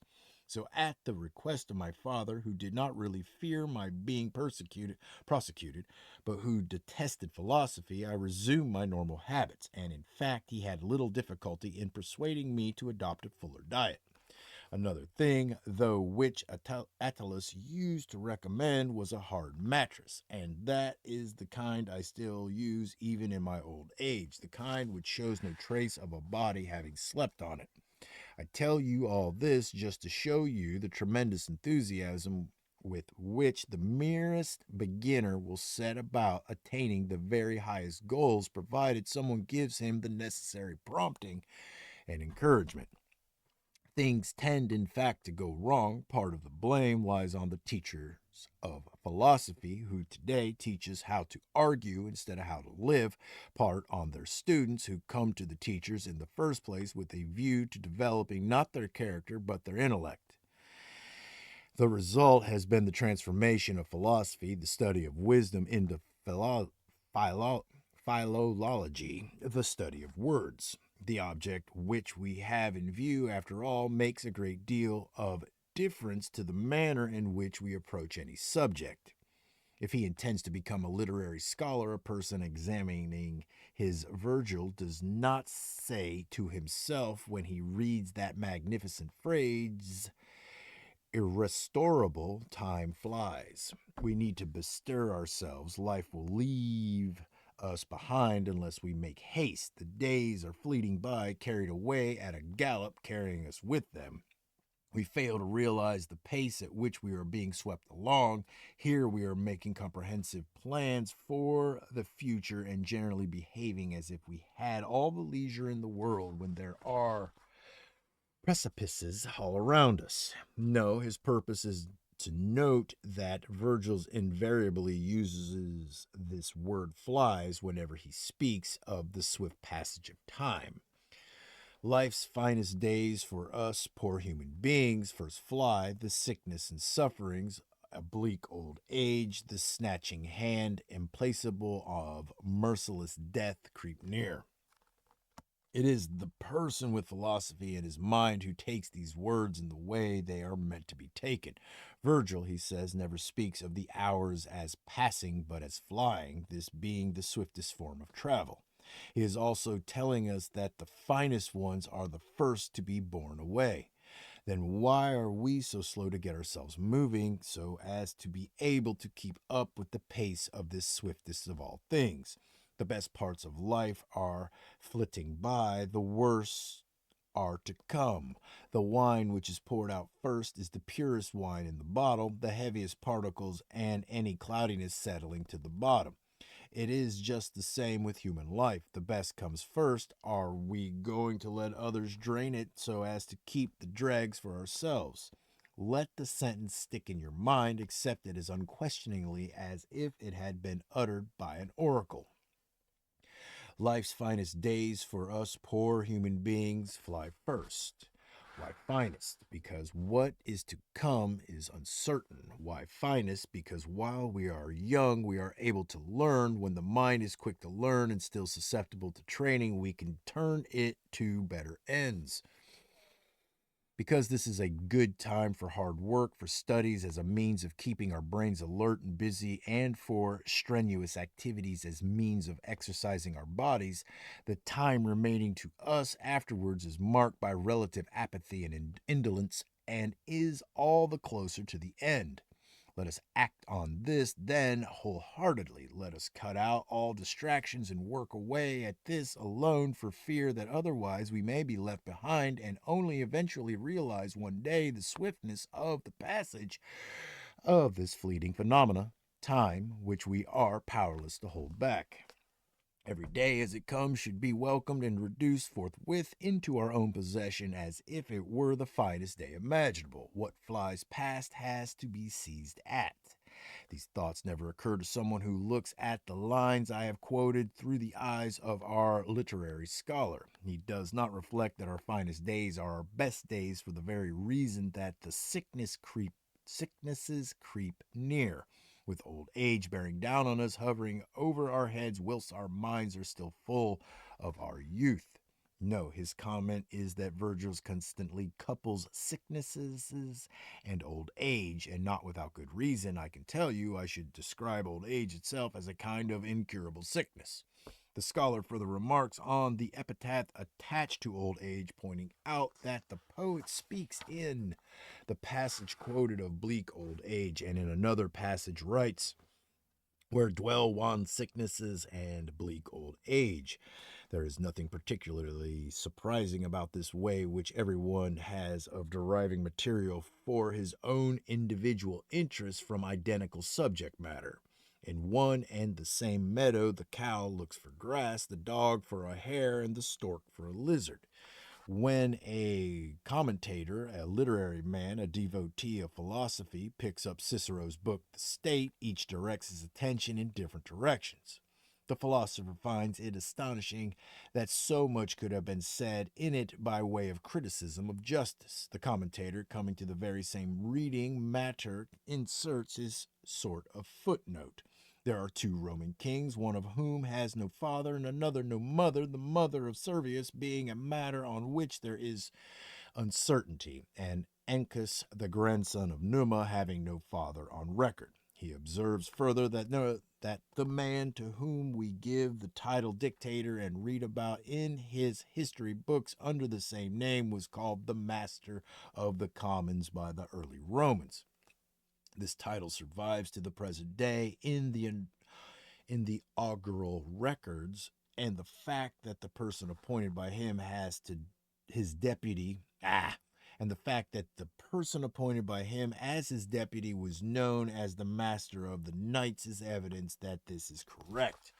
He similarly observes that Romulus died during an eclipse of the sun, that the right of appeal to the commons was recognized as early as the period of the monarchy. There is authority for this in the pontifical records, in the opinion of a number of scholars, in particular Fenestella. When the literary scholar goes through the same book, the first thing he records in his notebook is Cicero's use of reps for reips and seps, likewise for saips. He then goes on to examine changes in usage over the years, where, for example, Cicero uses the expression, since we have been called back right from the calyx by the interruption of his, he notes that the calyx was the name which the old Romans gave to the finishing line in the stadium that we nowadays call the Creta. The next thing he does is assemble lines from Ennius, and in particular those referring to Scipio of Africa. None, foe, nor Roman can assess the value of his succor and do justice to his feats. From this passage, the scholar claims to deduce that the word succor to the early Romans signified the rendering not merely of assistance but of actual services. Ennius is saying that no one, foe or Roman, is capable of assessing the value of the services Scipio rendered Rome. Next, he congratulates himself on discovering the source from which Virgil chose to take the following. Above whose head the mighty gates of heaven thunder. He tells us that Ennius filched the idea from Homer, and that Virgil filched it from Ennius, there being a couplet of Ennius preserved in this very work of Cicero's I was mentioning, the State, which reads, if any man may rise to heaven's levels, to me alone lie open heaven's huge gates. But enough, or before I know where I am, I shall be slipping into the scholar's or commentator's shoes myself. My advice is really this. What we hear the philosophers saying and what we find in their writings should be applied in our pursuit of the happy life. We should hunt out the helpful pieces of teaching and the spirited and noble-minded sayings which are capable of immediate practical application, not far-fetched or archaic expressions or extravagant metaphors and figures of speech, and learn them so well that words become works. No one, to my mind, lets humanity down quite so much as those who study philosophy as if it were a sort of commercial skill and then proceed to live in a quite different manner from the way they tell other people to live. People prone to every fault they denounce are walking advertisements of the uselessness of their training. That kind of man can be of no more help to me as an instructor than a steersman who is seasick in a storm, a man who should be hanging on top the tiller when the waves are snatching it from his grasp, wrestling with the sea itself, rescuing his sails from the winds. What good to me is a vomiting and stupefied helmsman? And you may well think the storm of life is a great deal more serious than any which ever tosses a boat. What is needed is a steering hand, not talking. And apart from this, everything which this kind of man says, everything he tosses out to a thronging audience belongs to someone else. The words were said by Plato, said by Zeno, said by Chrysippus and Poseidonus, and a whole host more of Stoics like them. Let me indicate here how men can prove that their words are their own. Let them put their preaching into practice. Now that I've given you the message I wanted to convey to you, I'll go on from here to satisfy that wish of yours, but I'll transfer what you wanted from me to another fresh letter to avoid your coming mentally weary to a subject which is a thorny one and needs to be followed with a conscientious and attentive ear. All right. Okay. Letter 114. You ask why it is that a certain periods of corrupt literary style has come into being, and how it is that a gifted mind develops a leaning towards some fault or other, resulting in the prevalence at one period of a bombastic form of exposition, at another of an effeminate form fashioned after the manner of songs, and why it is that at one time approval is won by extravagant conceits, and at another by sentences of an abrupt, elusive character that convey more to the intelligence than to the ear, and why there have been eras in which metaphors have been shapelessly exploited. The answer lies in something that you hear commonly enough, something which among the Greeks is passed into a proverb. People's speech matches their lives, and just as the way in which each individual expresses himself resembles the way he acts, so in the case of a nation of declining morals and given over to luxury, forms of expression at any given time mirror the general behavior of that society. A luxuriant literary style, assuming that it is the favored and accepted style and not just appearing in the odd writer here and there, is a sign of an extravagant society. The spirit and the intellect cannot be of different hues. If the spirit is sound, if it is properly adjusted and has dignity and self control, the intellect will be sober and sensible too. And if the former is tainted, the latter will be infected as well. You've observed surely how a person's limbs drag and his feet dawdle along if his spirit is a feeble one, and how the lack of moral fiber shows in his very gait if his spirit is addicted to soft living, and how if his spirit is a lively and dashing one, his step is brisk, and how if it is a prey to madness or the similar state of anger, his body moves along in an uncontrollable sort of way, in a rush rather than a walk. Isn't this all the more likely to be the case where a person's intellect is concerned, his intellect being wholly bound up with his spirit, molded by and responsive to it, and looking to it for guidance? The manner in which Maecenas lived is too well known for there to be any need to describe the way he walked, his self indulgent nature, his passion for self display, his reluctance that his faults should escape people's notice. Well, then, wasn't his style just as undisciplined as his dress was sloppy? Wasn't his vocabulary just as extraordinary as his turnout, his retinue, his house, his wife? He would have been a genius if he had pursued a more direct path instead of going out of his way to avoid being intelligible, had he not been as loose in matters of style as he was in everything else. Which is why you'll notice that his eloquence resembles a drunken man's, tortuous and rambling and thoroughly eccentric. Could there be a worse expression than the bank which Maine? Damn. Could there be a worse expression than the bank with main of stream and woods, and look at men tilling with wherries the channel, driving the gardens back with the shallows churning over?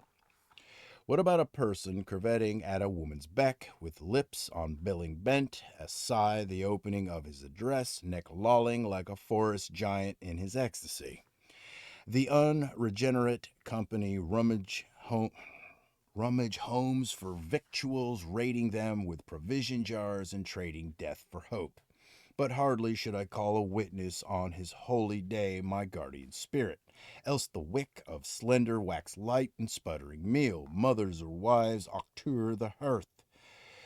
When you read this sort of thing, doesn't it immediately cross your mind that this is the same man who invariably went around with casual clothes on in the capital, even when Maecenas was discharging the emperor's duties during the absence of Augustus? The officer coming to him for the daily cod word would find him in informal attire.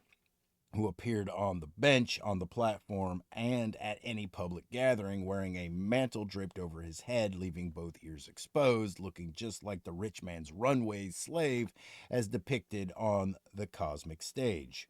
The same man whose public escort, at a time when the nation was embroiled in a civil war and the capital was under arms and in a state of alarm, consisted of a pair of eunuchs, and who went through 1,000 ceremonies of marriage with his one wife. These expressions of his, strung together in such an outrageous fashion, tossed out in such a careless manner, constructed with such a total disregard of universal usage, reveal a character equally revolutionary, equally perverted, and peculiar. Maecenaeus' greatest claim to glory is regarded as having been his clemency. He spared the sword, refrained from bloodshed, and showed his power only in his defiance of convention. But he has spoilt this very claim of his by these monstrous stylistic frolics, and nope, for it becomes apparent that he was not a mild man, but a soft one.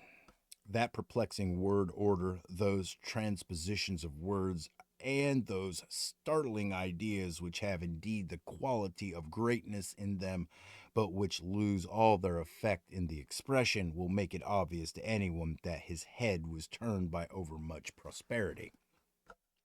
It is a fault which is sometimes that of the man and sometimes that of the age.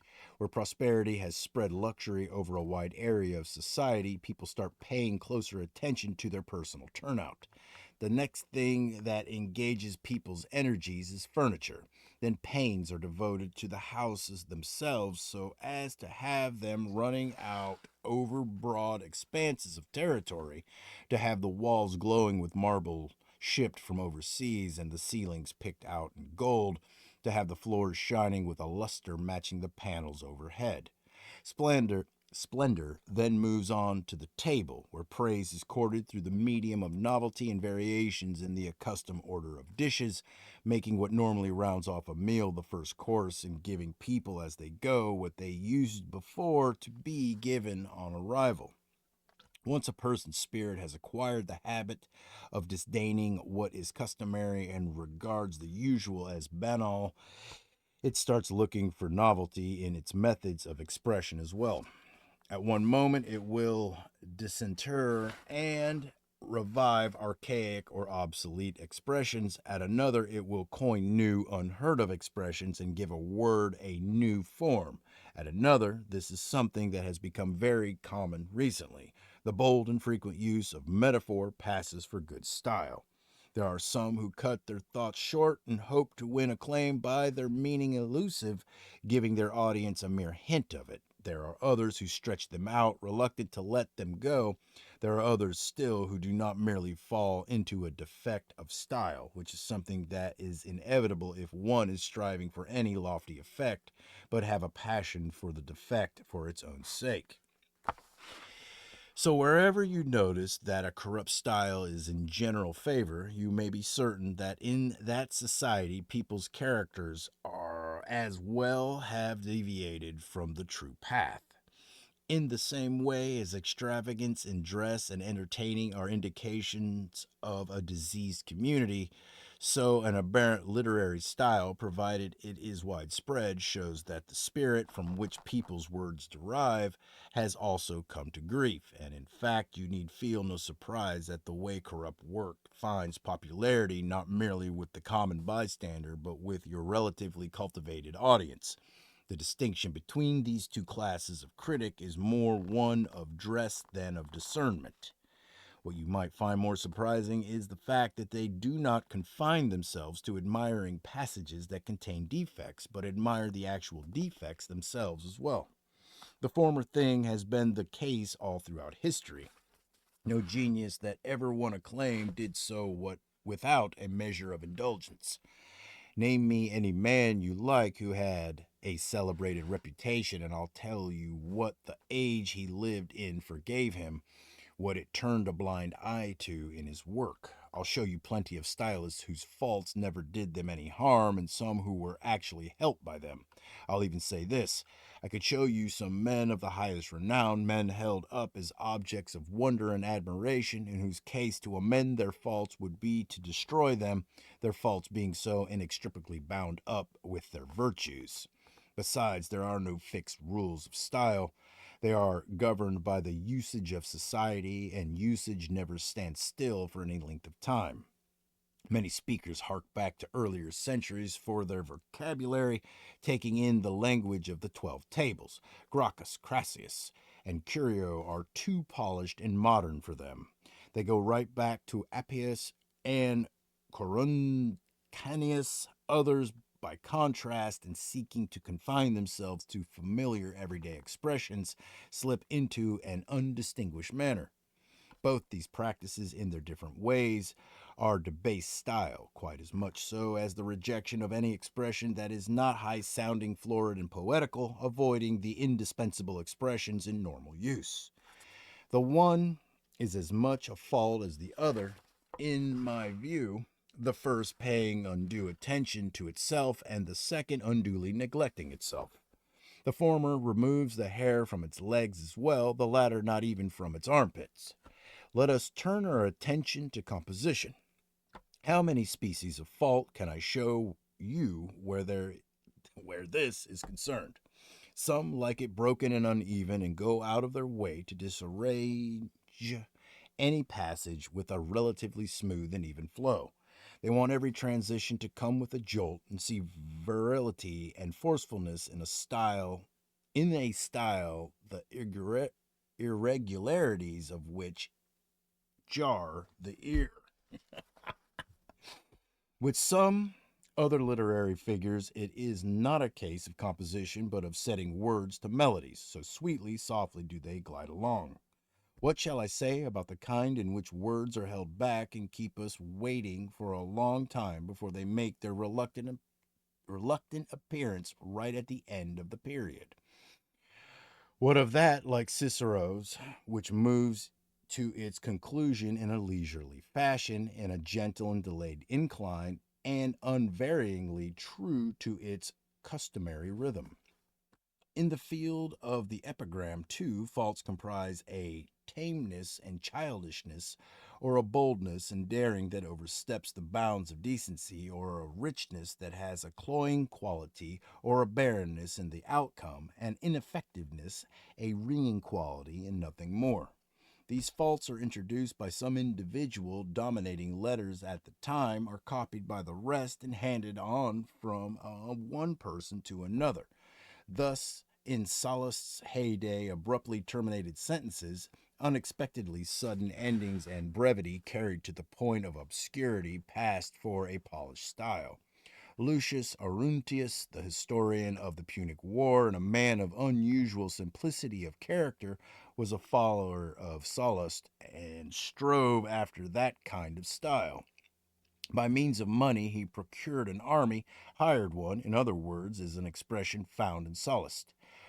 Aruntius took a fancy to the expression procured and found a place for it on every page, saying in one passage, they procured our rout. In another, King Hero of Syracuse procured a war. And in another, this news procured the surrender of the people of Panormus to the Romans. These are merely by way of giving you samples of the practice. The whole book is rife with them. What was an occasional in Sallust is of frequent, almost incessant occurrence in Aruntius, which is easily enough explained, for whereas Sallust hit on such expressions, Aruntius cultivated them. You can see what the result is when some writer's fault is taken as a model. Sallust spoke of wintry rains. Aruntius, in the first book of the Punic War, says, suddenly the weather was wintry. In another place, when he wants to describe a particular year as having been a cold one, he says, the whole year was wintry. In another passage, he writes, from there he dispatched 60 transport vessels, lightly laden apart from troops and essential crew, in spite of a wintry northerly gale. He drags the word in constantly in every conceivable place. Sallust at one point writes, seeking amid civil war the plaudits of rectitude and integrity.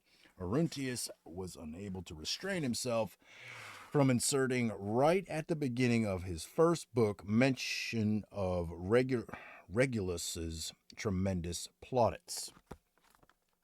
Now, these faults, and others like them, stamped on and writer's style by imitation are not themselves evidence of extravagant ways or corrupt attitudes. For the things upon which you base any judgment of a person's psychology must be things peculiar to himself, things that spring from his own nature, a hot-tempered man having a hot-tempered style, an emotional man, an overexcited one, a self-indulgent man, a soft and flabby one, and so on. And the last is the manner one observes adopted by the sort of person who has his beard plucked out, or has it plucked out in parts, who keeps himself close shaven and smooth around his lips, but leaves the rest of it to grow, who wears cloaks in flamboyant colors, who wears a Dephonius robe, who is reluctant to do anything that might escape people's attention, who provokes the court such attention as so long as he is looked at does not mind whether it is with disapproval. Such is the manner of Maecenaeus and every other writer whose stylistic errors are not accidental but deliberate and calculated. It is something that stems from a serious affliction of the spirit. When a person is drinking, his tongue only starts stumbling after his mental faculties have succumbed and given way or broken down. The same applies with this drunkenness. What else can one regard it as? Of style. No one suffers from it unless his spirit is unstable. See then that the spirit is well looked after. Our thoughts and our words proceed from it. We derive our demeanor and expression and the very way we walk from it. If the spirit is sound and healthy, our style will be firm and forceful and virile, but if the spirit tumbles, all the rest of our personality comes down in ruins with it. The queen unharmed, the bees all live at one. Once she is lost, the hive's in anarchy. The spirit is our queen so long as she is unharmed. The rest remains at its post, obedient and submissive. If she wavers for a moment, in the same moment, the rest all falters. All right. All right. Letter 122. The daylight has begun to diminish. It has contracted considerably, but not so much that there is not a generous amount of remaining still for anyone who will, so to speak, rise with the daylight itself. More active and commendable still is the person who is waiting for the daylight and intercepts the first rays of the sun. Shame on him who lies in bed dozing when the sun is high in the sky, whose waking hours commence in the middle of the day, and even this time, for a lot of people, it is the equivalent of the small hours. There are some who invert the functions of day and night and do not separate eyelids laden with the previous day's carousel before night sets in. Their way of life, if not their geographical situation, resembles the state of those peoples whom nature, as Virgil says, has planted beneath our feet on the opposite side of the world. And when dawn's panting steeds first breath on us, for them the reddening evening stars at length to light their lamps. There are some antipods living in the same city as ourselves who, as Marcus Cato said, have never seen the sun rise or set. Can you imagine that these people know how one ought to live when they do not know when one ought to live? Can they really be afraid of death like other people when this is what they have retreated into their own lifetimes? They are as weird as birds that fly by night. They may while away the hours of darkness to a background of wine and perfume. They may occupy the whole of the time they spend, contrarily, awake eating sumptuous dishes, individually cooked, too, in a long succession of different courses. But what in fact they are doing is not banqueting, but celebrating their own last rites. At least the dead have their memorial ceremonies during the daytime. Heavens, though, no day is a long one for a man who is up and about. Let us expand our life. Action is its theme and duty. The night should be kept within bounds and a proportion of it transferred to the day. Poultry that are being reared for the table are cooped up in the dark so as to prevent them moving about and make them fatten easily. They are languish, getting no exercise, with the swelling taking possession of their sluggish bodies and the inert fat creeping over them in their magnificent seclusion. And the bodies of these people who have dedicated themselves to the dark have an unsightly look about them, too, inasmuch as their complexions are unhealthier looking than those of persons who are pale through sickness, frail and feeble, with their blanched appearance. In their case, the flesh on the living person is deathlike. And yet, I should describe this as the least of their ills. How much deeper is the darkness of their souls? Their souls are dazed and befogged, envious of the blind. What man was ever given eyes for the sake of the dark? Do you ask how the soul comes to have this perverse aversion to daylight and transference of its whole life to the night time? All vices are at odds with nature. All abandon the proper order of things. The whole object of luxurious living is the delight it takes in irregular ways and in not merely departing from the correct course, but going to the farthest point away from it, and eventually even taking a stand diametrically opposed to it. Don't you think it's living unnaturally to drink without having eaten, taking liquor into an empty system, and going on to dinner in a drunken state? Yet this is a failing which is common among young people who cultivate their capacities to the point of drinking. Swilling would be a better description of it. In naked groups, the moment they're inside the doors of the public bathhouse, every now and then having a rub all over to get rid of the perspiration brought on by continually putting down the piping hot liquor. To them, drinking after lunch or dinner is as common habit, something only done by rural worthies and people who don't know where the true pleasure lies. The wine that gives a person undiluted enjoyment, they say, is the wine that makes its way into his system unobstructed instead of swimming about in his food. Intoxication on an empty stomach is the kind that gratifies a man. Don't you think it's living unnaturally to exchange one's clothes for women's?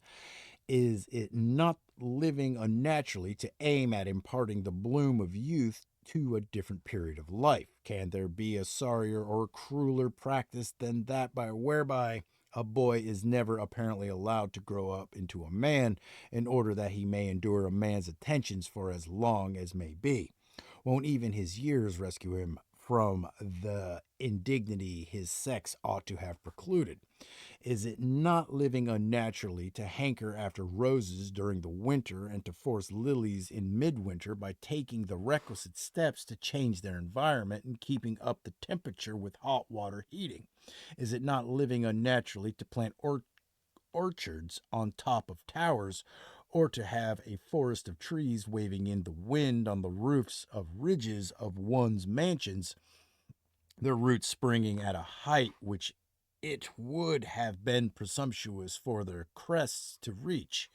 Is it not living unnaturally to sink the foundations of hot baths in the sea and consider that one is not swimming in a refined fashion unless one's heated waters are exposed to the waves and storms? Having started to make a practice of desiring everything contrary to nature's habit, they finally end up by breaking off relations with her altogether. It's daylight, time for bed. All's quiet, now for our exercises, now for a drive, now for a meal.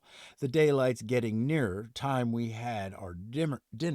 No need to do as the crowd does, to follow the common, well-worn path in life is a sordid way to behave. Let's leave the daytime to the generality of people. Let's have early hours that are exclusively our own.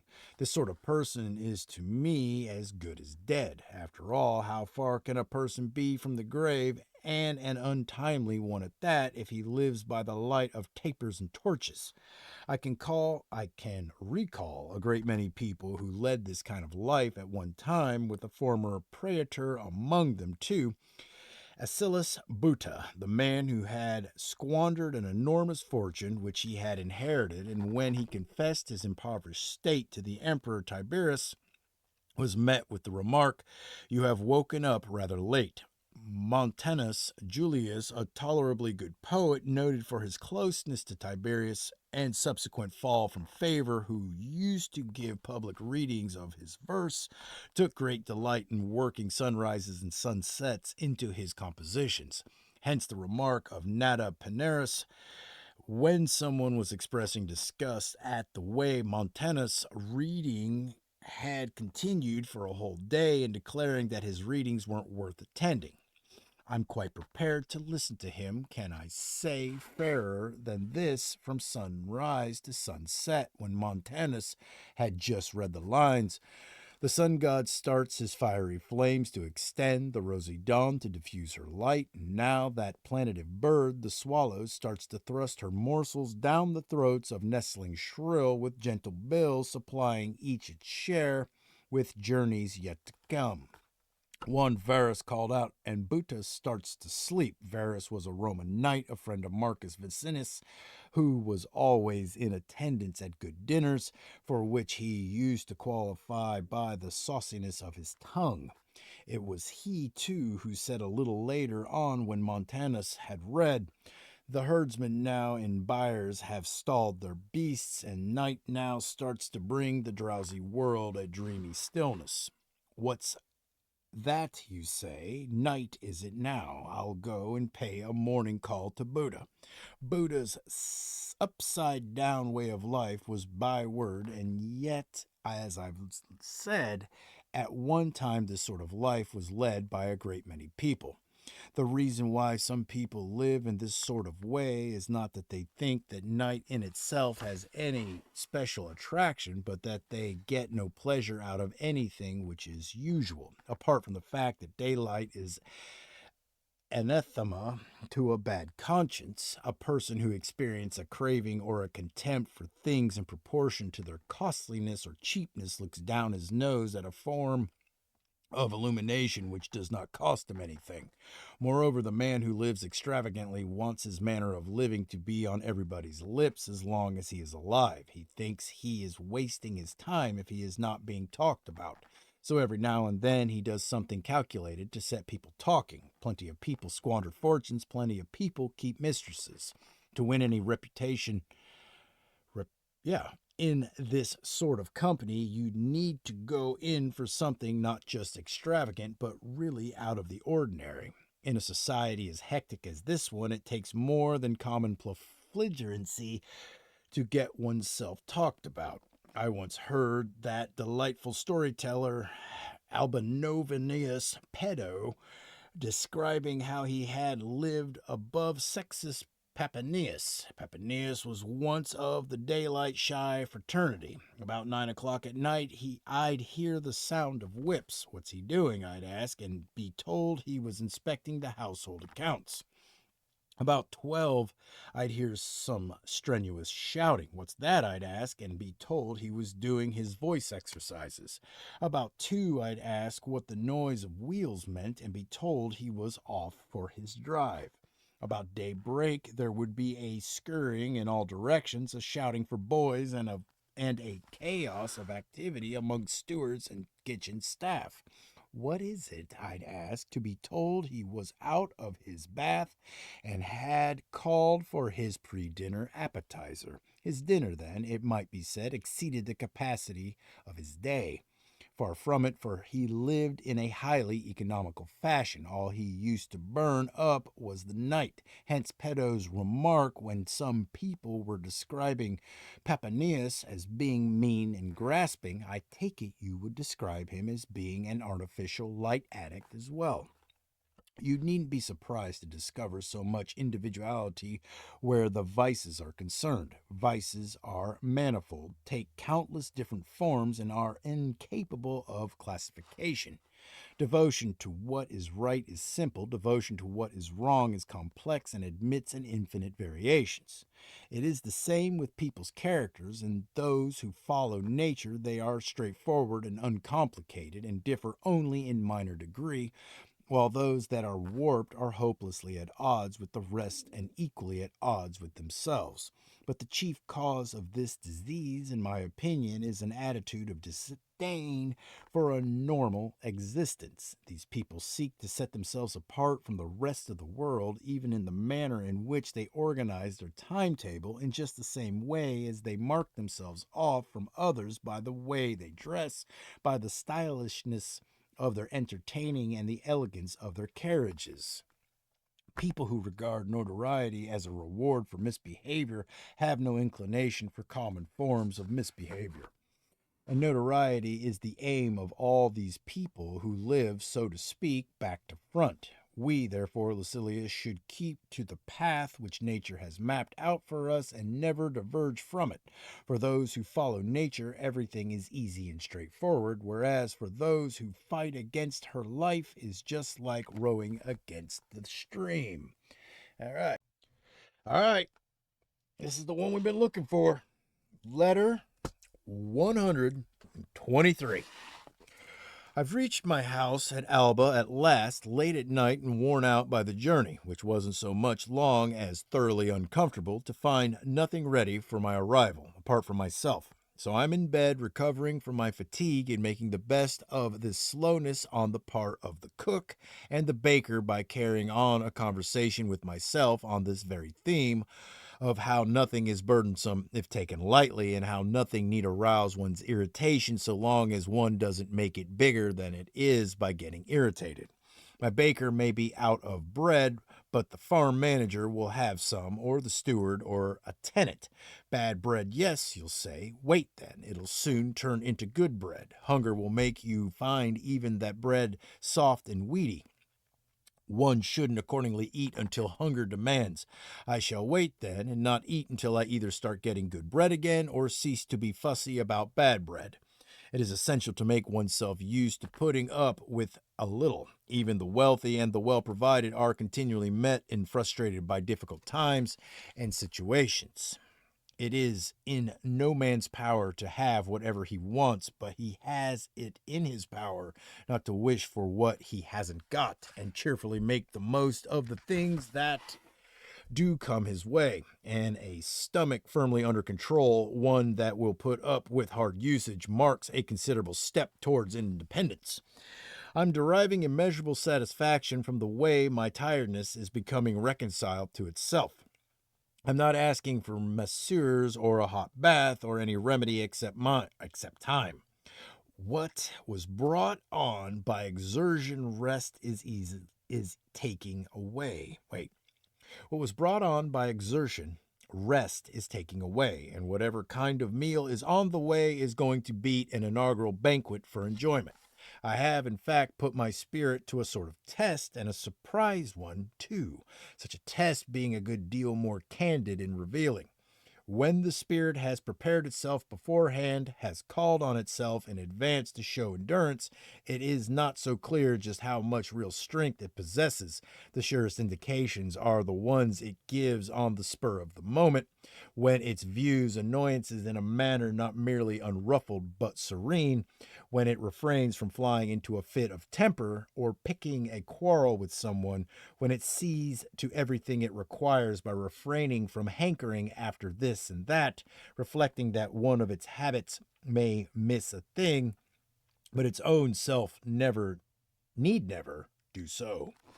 Until we have begun to go without them, we fail to realize how unnecessary many things are. We've been using them not because we needed them, but because we had them.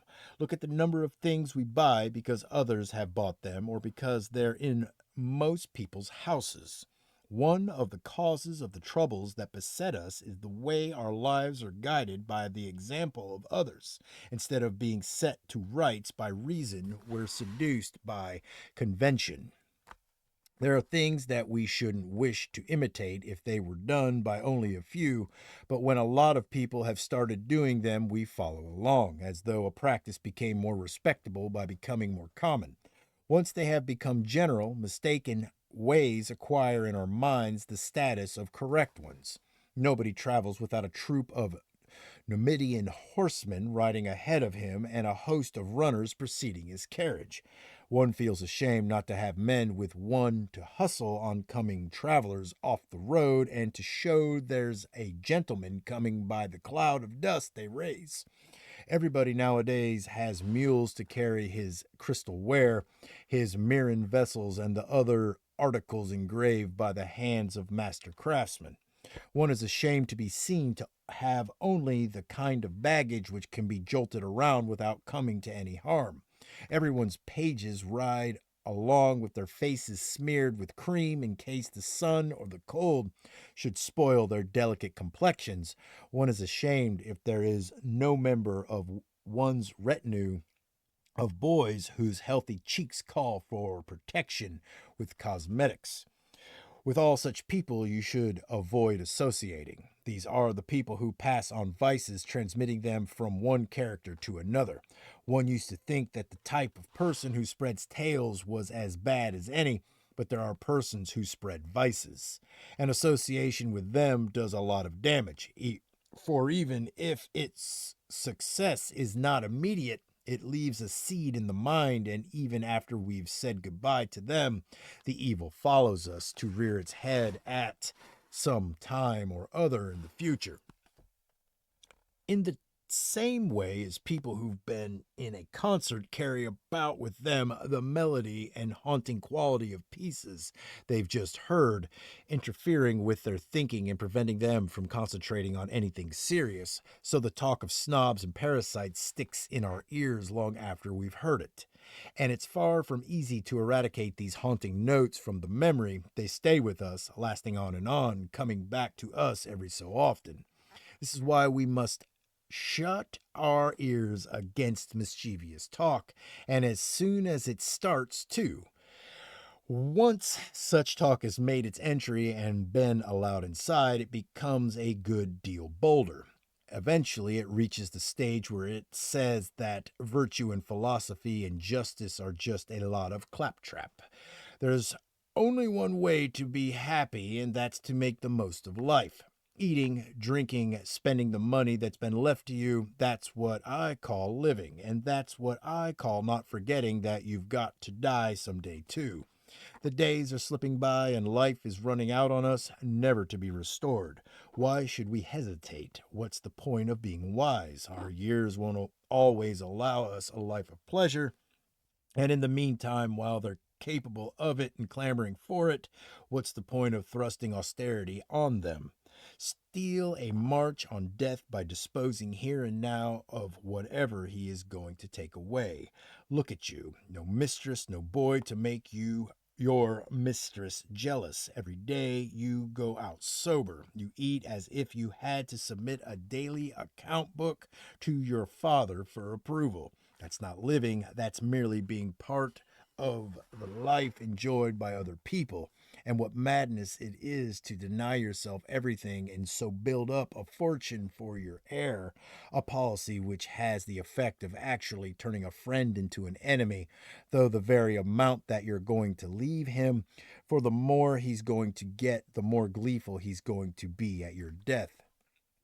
As for those sour and disapproving characters, those critics of other people's lives and spoilers of their own, who set themselves up as moral tutors to society at large, you needn't give twopence for them. You needn't ever have any hesitation when it comes to putting good living before a good reputation. These are the voices you must steer clear of, like those which Ulysses refused to sail past until he was lashed to the mast. They have the same power. They lure men away from contrary country, parents, friends, and moral values, creating expectations in them only to make sport out of the wretchedness of lives of degradation. How much better to pursue a straight course and eventually reach that destination where the things that are pleasant and the things that are honorable finally become for you the same. And we can achieve this if we realize that there are two classes of things attracting or repelling us. We are attracted by wealth, pleasures, good looks, political advancement, and various other welcoming and enticing prospects. We are repelled by exertion, death, pain, disgrace, and limited means. It follows that we need to train ourselves not to crave for the former and not to be afraid of the latter. Let us fight the battle the other way around. Retreat from the things that attract us and rouse ourselves to meet the things that actually attack us. You know the difference, Lucilius, between the postures people adopt in climbing up and descending a mountain. Those coming down a slope lean back, those moving steeply upwards lean forward. For to tilt one's weight ahead of one when descending and backwards when ascending is to be in league with what one has to contend with. The path that leads to pleasures is the downward one. The upward climb is the one that takes us the rugged and difficult ground. Here let us throw our bodies forward in the other direction, then rein them back.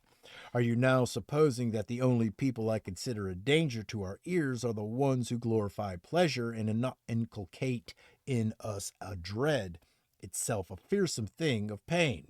No, I think we're also damaged by the people who urge us under color of Stoic beliefs to do what's wrong. They make much of our principle that only a man of wisdom and experience can really love.